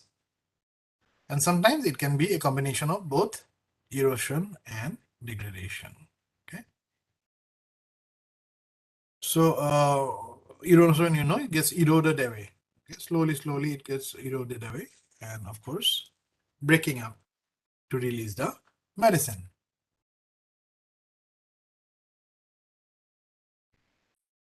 So the delivery part, it's the best way is if you can take it through your mouth, the easiest, right? Instead of an injection, you can actually directly take it through the mouth. Okay. So there are certain challenges. The varying pH as this moves through, right? Because from the mouth, it has to go to the part where it has to deliver. That part may be far away, and it has to move. And during that process, it moves to varying pH. Okay, different parts of the body will have different pH. Then the presence of the enzymes inside the body, okay, that can create some issues. Then if the liver comes in between, that means, say, you have the cancer cell in the throat, that's a different issue altogether, but you have it somewhere else in the rectum maybe, or the large intestine, then of course it has to go through or screened by the liver. Okay, so there also some release may happen, okay? And then that is not actually a good proposition, actually, releasing the drug at the liver. Intestinal barrier to drug absorption. Okay, so the intestine, something happening there, it offers a barrier, but of course you can penetrate through. We already show how, discussed before in the previous slides, how actually chitosan can penetrate through. Okay, but then still some amount of intestinal barrier to the release of or absorption of the drug might happen. So what is it that these nanoparticles have that can actually, make them interesting? You all know about the concept of, surface to volume ratio. We say a lot about this one, right? And nanoparticles offer huge surface to volume ratio, and smaller is the size, more is the surface available. Okay, of course, it is not that if I say I have a 15 nanometer particle and I have a 5 nanometer particle, the 5 nanometer particle will give more surface. No. It has to be with the volume also, surface to volume.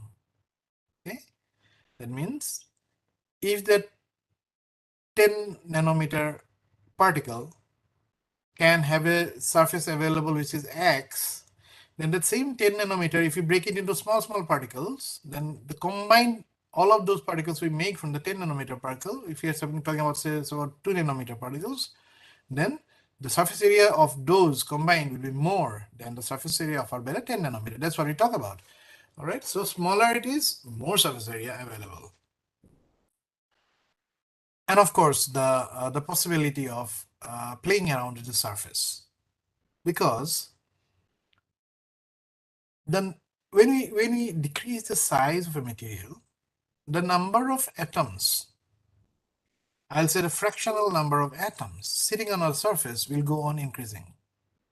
That means, the fractional, okay, that means the number of surface atoms in a nanoparticle of diameter 10 nanometers as compared to the total number of nanoparticles inside it, total number of atoms inside it, will be much less as compared to the ratio of the surface atoms in a 2 nanometer particle, considering as a fraction of the total number of atoms inside the 2 nanometers. You understand that, right?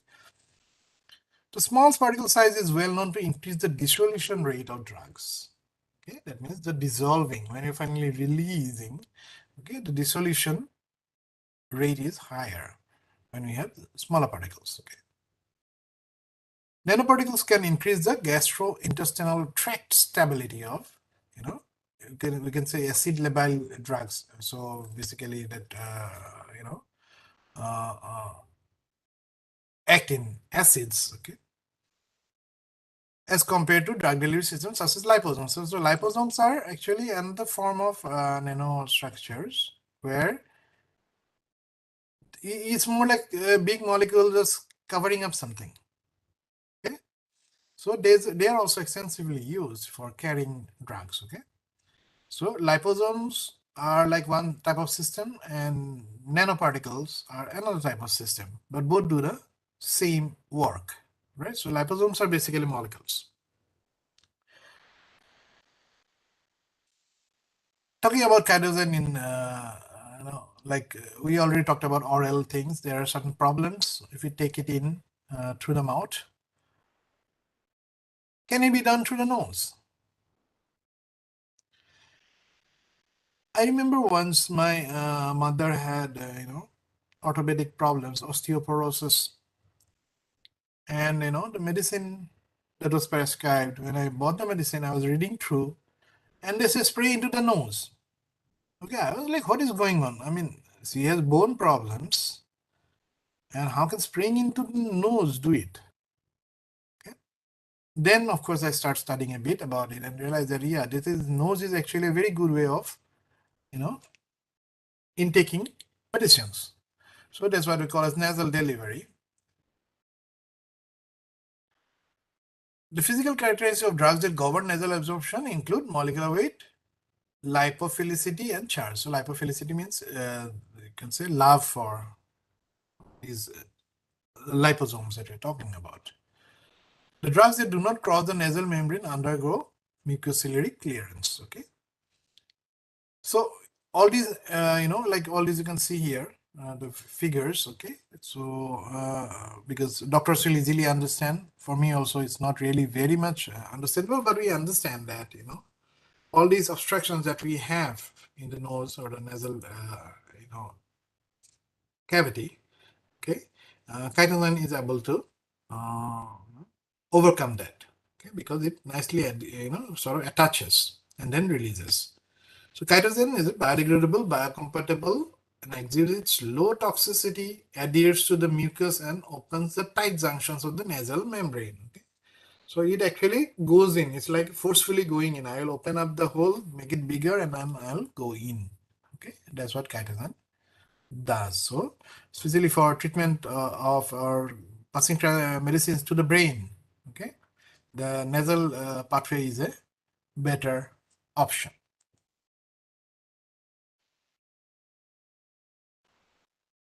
Talking about the lungs, right? So, can we deliver the medicines through the lungs? Certain advantages definitely there, because a lot of surface area in the lungs. It's more like a very, very porous type of a natural device. Okay, large surface area of the lungs, high tissue vascularity, and thin absorption barrier. So thin absorption barrier, so the medicines can actually pass through. So these are certain terms which you can ignore at the moment, but basically what we want to convey is that drug delivery through the lungs, okay, using chitosan nanoparticles is has certain advantages that can actually contribute in a big way to the right delivery of the drug. So they say, drug delivery to the lungs with the help of chitosan-based nanoparticles can be beneficial for pulmonary drug delivery.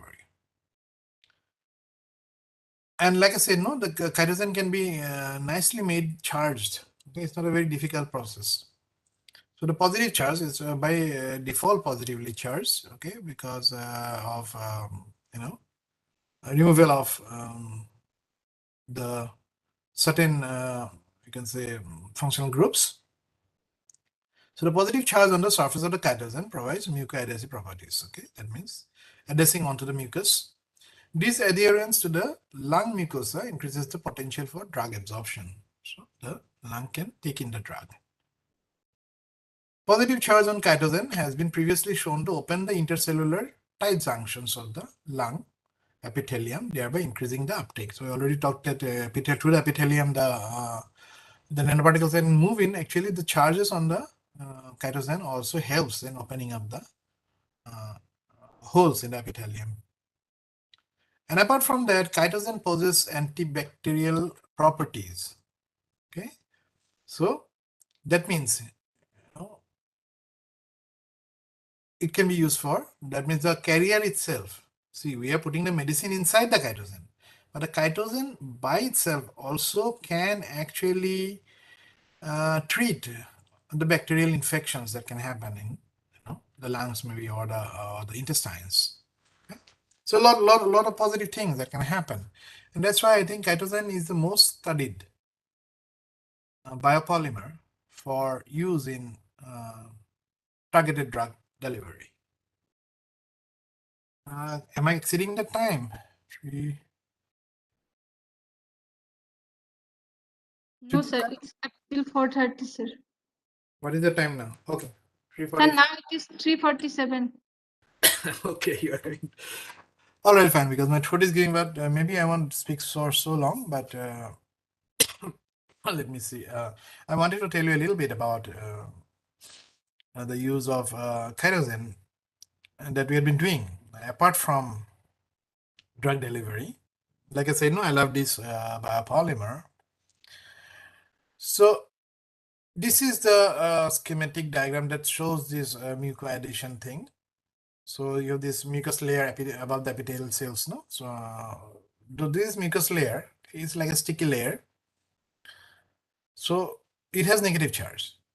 That's precisely why the positive charge on the cytosine surface, there's a mutual attraction between positive and negative charges, and then they will go and sit there. Okay, it gets attached, and then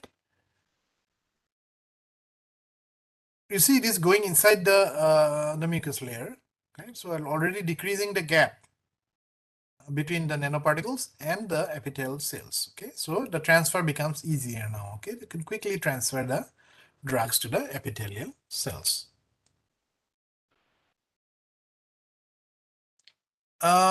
Talking about the in vivo efficiency again, these are all observations from experiments done with rats. So you see, if you're talking about the small intestine, okay, and have some issues there, okay, you want your drug to go there. So if you go for a typical oral drug delivery, okay, it goes to the stomach. And then drugs, part of it gets degraded because of the pH in the stomach, right? So finally, when it actually reaches the small intestine, not sufficient medicine reaches there, or otherwise, if this is the amount we need to send, we have to at least put in a number of times more in the consumption. That means if we actually need X amount here to be delivered for treatment, we'll have to put maybe 5x or 10x in the medicine that is taken as an oral dose, which is not good because we are putting in excess, and these excess can actually do a bit of damage. Okay, think about this now. The cytosine loaded nanoparticles, drug loaded cytosine nanoparticles, nothing happens in the stomach, right? They're quite stable in that pH, and then they will just continue, okay, and deliver where it's necessary. So if you see, we are getting very low availability of the drug. Here it's a lot of more. Okay? So that's the concept. I don't know if I have to tell you this, but just to open up for the work that we are doing. Actually, like I said, one of my PhD students is working on developing a bandage that can immediately clot the blood and start the treatment process. Now, this young gentleman, actually, I had a lot of discussions with this guy, and he happens to be the CEO of a very big company now. And his product, like you see here, that's Narendra Modi ji and the ex Prime Minister of Israel. They are looking into the product, his product, okay, and it's nothing but kerosene. Okay, I remember when he first told me that we have managed to come up with a with a bandage that can immediately clot the blood in about 2 minutes. And I still remember it was over dinner, and I said, "Did you use kerosene?" He was looking blankly at my face. He said, "How the hell did you even come up with that? How did you know?" Because I thought it was my secret. So you see, because I had been studying kerosene for quite some time, I know it is like it has a blood clotting properties, but it was like just a wild throw. But it was actually true. That was what he is actually using, but not in a nanoparticulate form. So what we are trying to do now is that we will try to take into advantage the surface area being available because of nano, because he did a layer of molecular coating. Okay, so it's a polymer being coated onto the bandage, but we want to do it in nanoparticle form and incorporate in between these kerosene nanoparticles. We want to incorporate silver. The challenge for us is that the silver nanoparticles should not enter the wound. Okay, because we don't want to put in very reactive metallic nanoparticles inside the blood or into the body. So that is a challenge for us, which we are trying to work on as to how firmly we can affix these particles onto bandage. So very soon, maybe by next month or so, we'll start working on that app to see the efficacy of this. And if it does, we might also have a very big company. In fact, Leo, his name is Leo. Leo has offices all over the world now. Even the US military has given him, certification to sell for military user in the US. Okay, so he has offices in Paris. Recently, Tata had given him about 100,000 or 200,000 US dollars for his company and all those. So it's happening. See, you see, and this is his master's project. This was his master's project.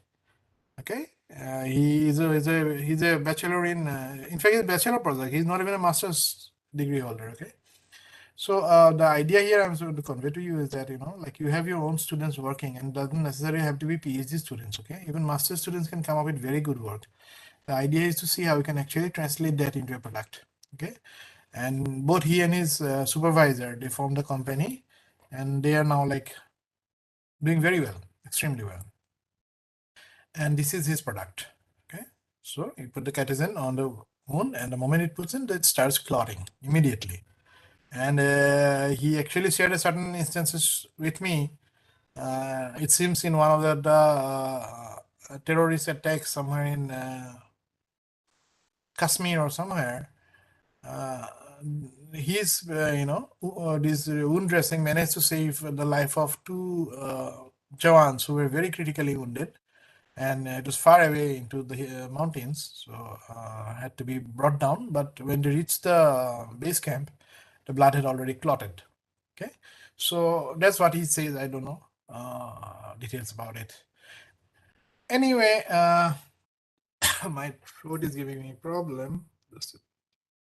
So another interesting work I'll share with you. I did this work when I was in Thailand. I'm just trying to valorize kerosene for you guys so that you can also think differently apart from targeted drug delivery. That's something, of course, many people are doing.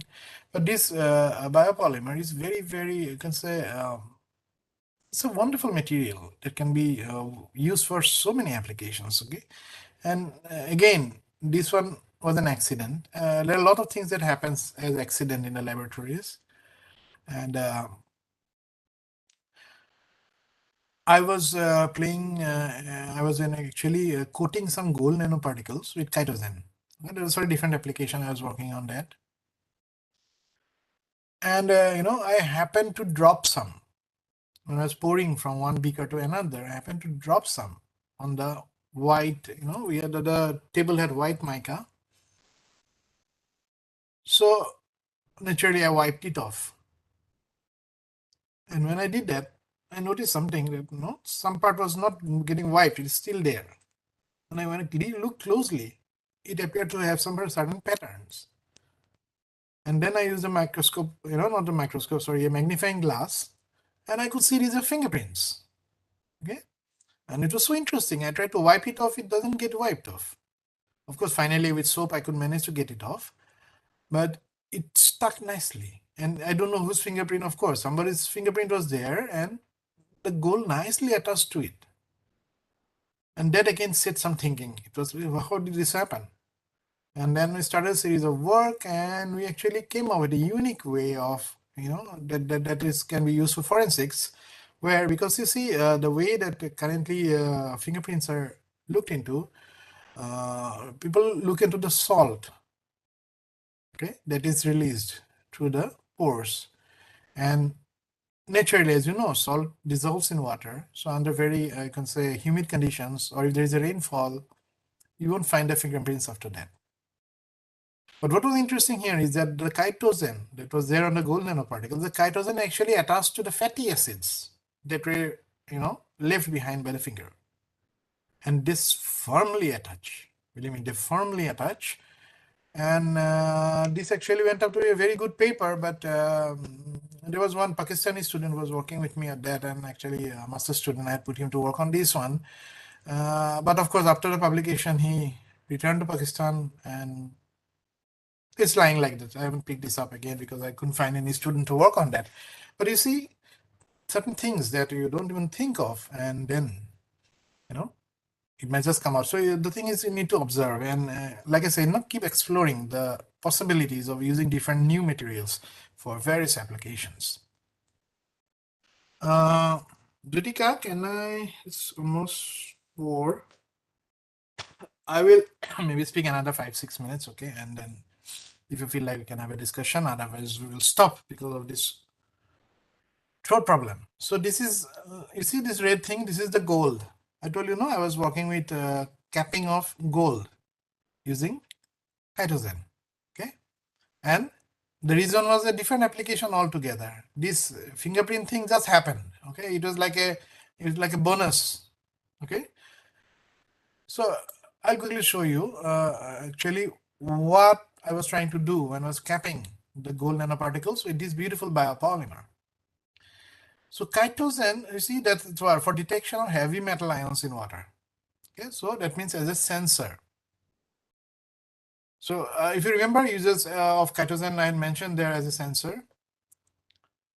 So a beautiful thing about chitosan is that it is a chelating agent. That means it can nicely attach to metals. There's a natural tendency of attraction.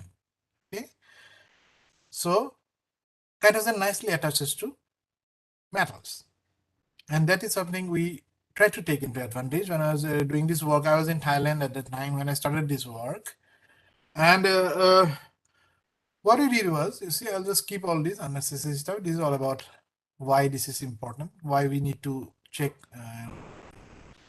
metal contamination in water. Anyway, there's a lot of effects, but I'll try to explain this part now. So this is the gold nanoparticle, okay? Metallic nanoparticles, okay? And they can be spherical, okay? Or they can be rod-like transverse type of things. And, the color of these metallic nanoparticles, they're based on the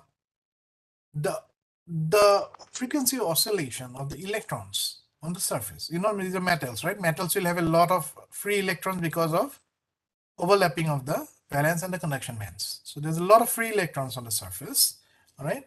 And when light falls on it, there is a resonance that can happen with the frequency oscillation of the electrons, and based on the size, this frequency varies, okay? And it radiates out certain visible light, and based on the size and the shape. And that's why gold nanoparticles can have various sizes based on the, various color based on the size and the shape, okay? And that's precisely what we wanted to try. I'll not go into details. So you see what is happening is we have this polymer capping the gold nanoparticles, all right? And obviously, they are actually stabilizing the nanoparticle colloid. That means where the nanoparticles are, they're stabilizing because they won't allow, it's like a spring, you know, if they hit each other because of the random, you know, Brownian motion, they hit each other and then they get, you know, removed also. It's like two balloons hitting each other. Okay, so then they don't agglomerate. So the gold will have a nice color because the particles are consistent. Right? Then of course, you know, it is just a process that I'm saying how we have also done this one, right? So through a complexation process, so functionalizing. Anyway, so the idea, I'll just skip to the main point, forget about all this too much. Okay, this I made to explain this concept. See, these are the gold nanoparticles that were capped in the biopolymer chitosan. Okay, and then they're nicely there. They are separated from each other because they will not allow to come together because they have the capping, right? So typically, suppose red color, maybe about 15 to 20 nanometers in diameter. Now, if you put some metal in there, now suppose there's a metal atom, then chitosan will have a natural tendency, because I said, no, these are called chelating agents. They chelate to metals, they get attached to metals. So what will happen? Some nanoparticles which are near this metal, they will get attracted towards it because of the chitosan. And when they come so close together, they try to behave or sort of behaves like a single entity. And it will appear that it is a much bigger nanoparticle now because they come so close, and then the color changes. Okay, it's a very simple way of doing it. And the moment there is metal, the color changes. Okay, and it's a what we call as a colorimetric sensor. Okay, it can nicely be used to sense. We actually, these are some experiments I want to show you, but we actually came up with a device.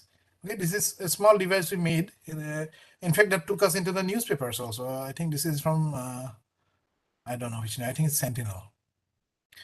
So you see, a very simple thing where we had because this is like a sensor we developed for laymen. So we don't really need to tell what is the concentration or what is, you know, all those details. We just need to tell that the water is safe or not for drinking, right? That's what we put in as danger and safe, right? So in this capsule, we put in some water using a syringe, shake it, and then we can compare with the color here. Okay, it's a huge change in the color. Okay, this is with a lot of metals, right? And believe me, when we made this one, this will cost us less than 10 rupees. I think about 8 or 9 rupees we calculated the price for this. All right. So that's a use and throw type of a sensor. Anyway, I won't continue with all these, but there are a lot of other work we had done in our group using chitosan, but not for targeted drug delivery or any type of medical use. But just now, recently, we started this work of trying to make these self-healing and you can say quickly blood clotting type of bandages. So we just got a funding for it, and hopefully we'll come up with that product very soon. Let's see. Okay, so I won't talk much about my work that's going on here, but I think I will also show you one small thing about, if you give me 5 minutes, about another application, okay, with the chitosan. Okay, now this is with a different type of nanoparticle. The previous one I showed is gold, which is a metallic nanoparticle. Now, when I try to make some zinc sulfide particles, which is a wide bandgap semiconductor, I found that it is not stable. That means after some time the particles agglomerate. Because of the Brownian motion, the random motion, they hit each other and they agglomerate. That means the charges on the surface are not enough to repel each other. Okay, that is typically what we call as the electrostatic stabilization. That means for gold, it is very strong, it will not agglomerate. But for zinc sulfide, it was weak, right? We call it as the zeta potential. The zeta potential was quite low. And then what to do now? We need to keep it, because I need stable particles. So what we did was we kept it with chitosan, because chitosan was available in the lab. We was working with chitosan. We kept it with chitosan, right? And we found it to be very, very stable after that. It was like months and months, no agglomeration. And then, we tried to use it for some applications. I won't go into too much of details, but chitosan nicely attaches to the DNA also. So, I'll tell you this small story and then stop maybe in 5 minutes. Again, I want to lay stress on interdisciplinary research. I want to lay stress on discussing with your peer, talking about your work with others. which is very, very important, believe me. Unfortunately, you know, many people, many scientists, young researchers, they feel that if I talk about my work, somebody might steal my work. Okay, why should I tell people? But believe me, the more you talk, nobody's going to steal your work, forget it. But the more you talk, the more you open up with other people, you find some things which are common in your work and your colleagues' work, which can actually come out with a beautiful work together, jointly. You know, I won't boast about it, I'm not boasting, but let me tell you that my PhD gave me 18 papers in 2.5 years. Obviously, people will say this is crazy. How the hell is this possible? And you believe me, you know, when I gave my PhD defense, my final defense, it was a record in AIT. There were close to about 60 professors sitting there. Normally in a presentation, there's hardly 3 or 4 people. There are 60 of them sitting there just to find out how is it possible, what did I do to get 18 papers for my PhD. Actually, I had 22, but the other 4 I could not put in because they were slightly straying away from my thesis topic. It's all because I was talking to people. It's all because I was networking with people, because I was doing something, but my material, somebody else found it interesting. I say, hey, I can use this. Why not? Let's try that. That gave me a paper, right? So, you know, that's what this is actually what I'm trying to show you is something which is on microbiology. I am not a microbiologist at all. I am an electronic engineer. So see, my interest was in electronics, okay? Anyway, I won't go into details, let me tell you quickly the story. So I was trying to develop a foldable display, an electronic display, which is foldable. So, you know, the moment you connect, you can use it, then you can roll it in like a paper and take it in your bag. That was the idea behind it. And we were trying to develop the electron emitters as well as the fluorescent particles. And, you know, after a lot of literature review, it's so important to have literature review, and found out, I knew that this is doable. That means I need red, blue, and green fluorescent quantum dots that can, you know, give out the light and the color the moment it is hit by electrons. So on the one hand, I was working with the electron emitters. I could make nicely oriented zinc oxide rods, very, very beautifully oriented. And we managed to throw out the electrons. We tried it on a standard phosphor screen and we could see the sparks. That means these rods were throwing out the electrons. And now the challenge was to make the quantum dots that can give out the color red, blue, and green. And based on the literature, I knew that if I can use zinc sulfide particles and dope it with manganese, okay, if I can plug in some manganese atoms, I'll get red luminescence coming out. That was the first experiment I did, but it was not stable, like I told you, no? Then I put in chitosan. And chitosan being transparent to visible light, it did not affect the emission of the particles. So we got beautiful red color coming out. It was happening, actually. Beautiful red color, I tell you. But I was stuck with the silver and the green. I knew that if I put silver in the, in the zinc sulfide, I'll get blue color. And if I put copper, I'll get green color. But it was not happening. It's not so easy. The way it happened for manganese and the red, it did not happen for the other two. I was getting some color, but the intensity was very, very less. I didn't know how to increase the intensity. So I had some beautiful red color particles, and I didn't know what to do with it because I cannot complete the display without the tree. So I was talking to a friend of mine, a Filipino student, and I told him, that, is there some microbiological, application possible? Then he said, okay, come to my lab sometime and we can discuss. So when I went to his lab, I don't know if I have that figure here. I can show you. Okay, let me tell you the story. The lab was totally dark. I put my head in, it was totally dark. And I asked, hey, Caesar, where are you? His name is Caesar. And I said, yeah, I'm here. And it was total dark, believe me. I said, what the hell are you doing in so much of darkness? He said, I'm trying to take image of the bacteria. And I said, why is it necessary to be in the dark? They said, because, you see, take a picture of a bacteria using a digital microscope, the bacteria is transparent. Okay, so you don't really get good images. So what do? You put a dye, a stain, right? And then you take the picture and the stain they use, they are very, very photo instable. That means if you have light, immediately the fluorescence goes away. That's why they do it in total darkness. Okay, and it takes the dye remains hardly about maybe 1 minute.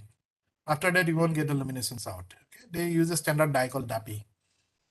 And I said, hey man, why don't you try my particles? Can you fix? He said, I don't know. So let's try. Okay, and that started the work. And the poor guy, he actually changed his master's thesis topic. He wanted to do this. He was doing something else. So finally, what we did, we came up something like this. We had a particle put up on a oligonucleotide probe, and that nicely attached to the DNA on the surface of the bacteria. Okay, and this is the nanoparticle. Okay, and when you shine ultraviolet light, gives a beautiful glow. Okay, this is just an animation, but I'll show you. This is the dye that he was using before, and this is the nanoparticles that we are using. Don't be surprised with the green color. It is actually orange color, but the microscope had a filter which is called FITC filter, which is green filter. Okay, because they never use dye that is orange. It's the first time we tried to do something with orange. Okay, but anyway, to make a long story short, so this is the situation. This is how they do it. Okay, but Caesar's lab was total darkness. This girl is doing by covering herself up. Okay, so what we did, we managed to put in, and it came out as a beautiful work. Got a couple of very good publications. I'll just keep all these. And the guy, you see, these are the particles. Okay, this is zinc sulfide, and this is zinc sulfide doped with manganese. And if you shine ultraviolet light, this becomes red immediately. Okay, it's all ultraviolet light. Okay, otherwise it is transparent like this one. So this is the particle we use.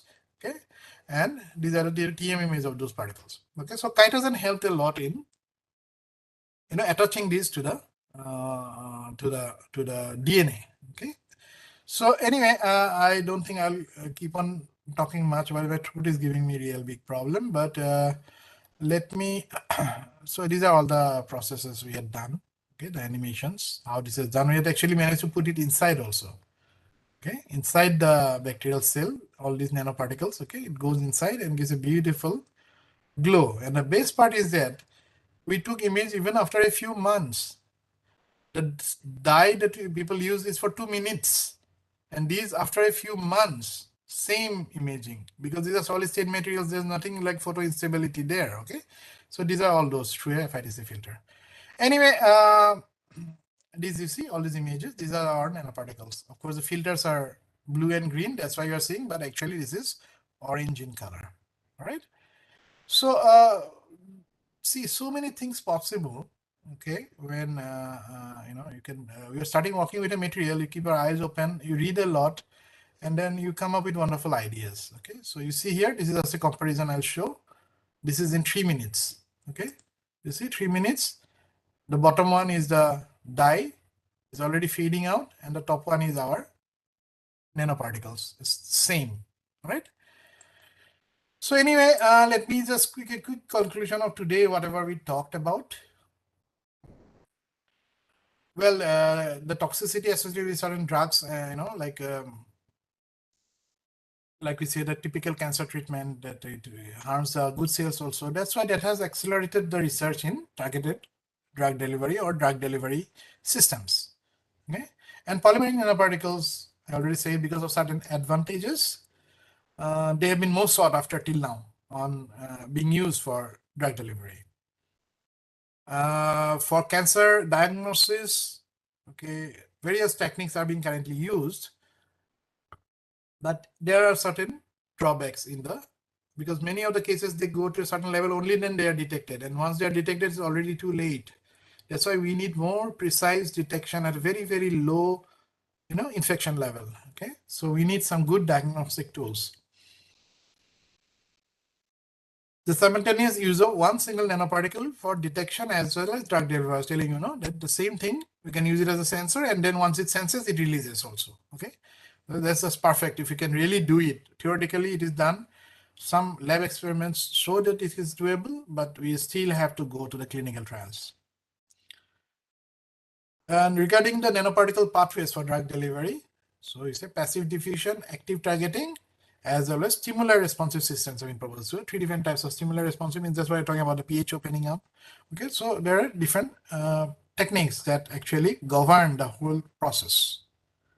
Although important progress has been made, still I'll say a lot of work has been done, but still we are a bit away from the real application because the clinical trials have not been completely carried out to the satisfaction of everyone. Okay, so that's roughly what we had discussed in today's discussion. Now I'll be happy to answer a few questions if you have. Otherwise, also Judika can share my email ID. It's actually here on the first slide, and feel free to get in touch with me if you feel that I can help you in your research in any way. And it's a small lab we have, but like I said, we do a lot of what we call as poor man's nanotechnology. So we try to find out simple ways of doing things. And yeah, you're most welcome to our university anytime you are in this part of the country. And if you feel that we can work together, you're welcome for that also. Okay. So thank you so much, everyone, for your patiently hearing. I don't know how many of you fell asleep, but anyway, thank you for your time. Thanks so much. Thank you very much, sir. Thank you very much for giving such an insightful information related to polymeric nanoparticles for drug delivery and chitosan. Now the session is open for interaction. If anyone has anything to ask, sir, or to interact, you can please raise your hand. A lot of ideas might come to your minds later, but like I said, I'm always open to discussions. Jyotika, you can share my email ID as well as my phone number if you want. Feel free to call me anytime. Sorry about my throat. I will share your email ID and contact details. Thank you very much, sir. Okay, thank you, everyone. Yes, sir. Thank you very much.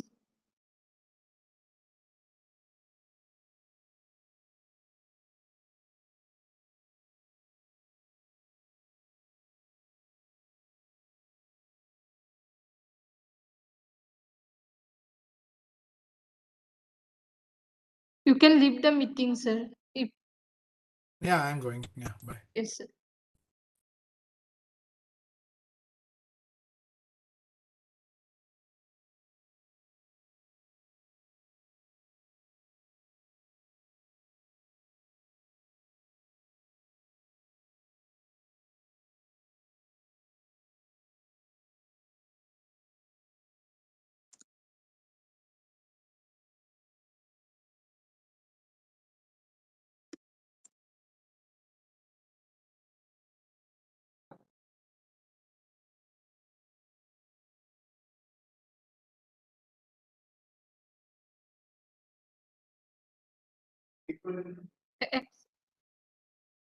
Dear participants, now the session for today is over.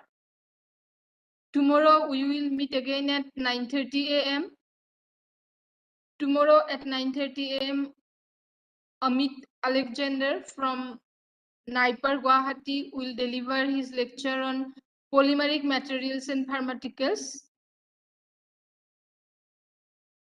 And tomorrow there will be a test session also. In the second session, there will be a talk, and that talk will be on polymer matrix based core cell nanoparticles for biomedical imaging. And after that, in the second half at 2:30, there will be a test. And the test we will give in Google form. And at 3:30, there will be the valedictory function. So I request everyone to be present in the tomorrow sessions for the test, because without test, certificate will be not given by AICT.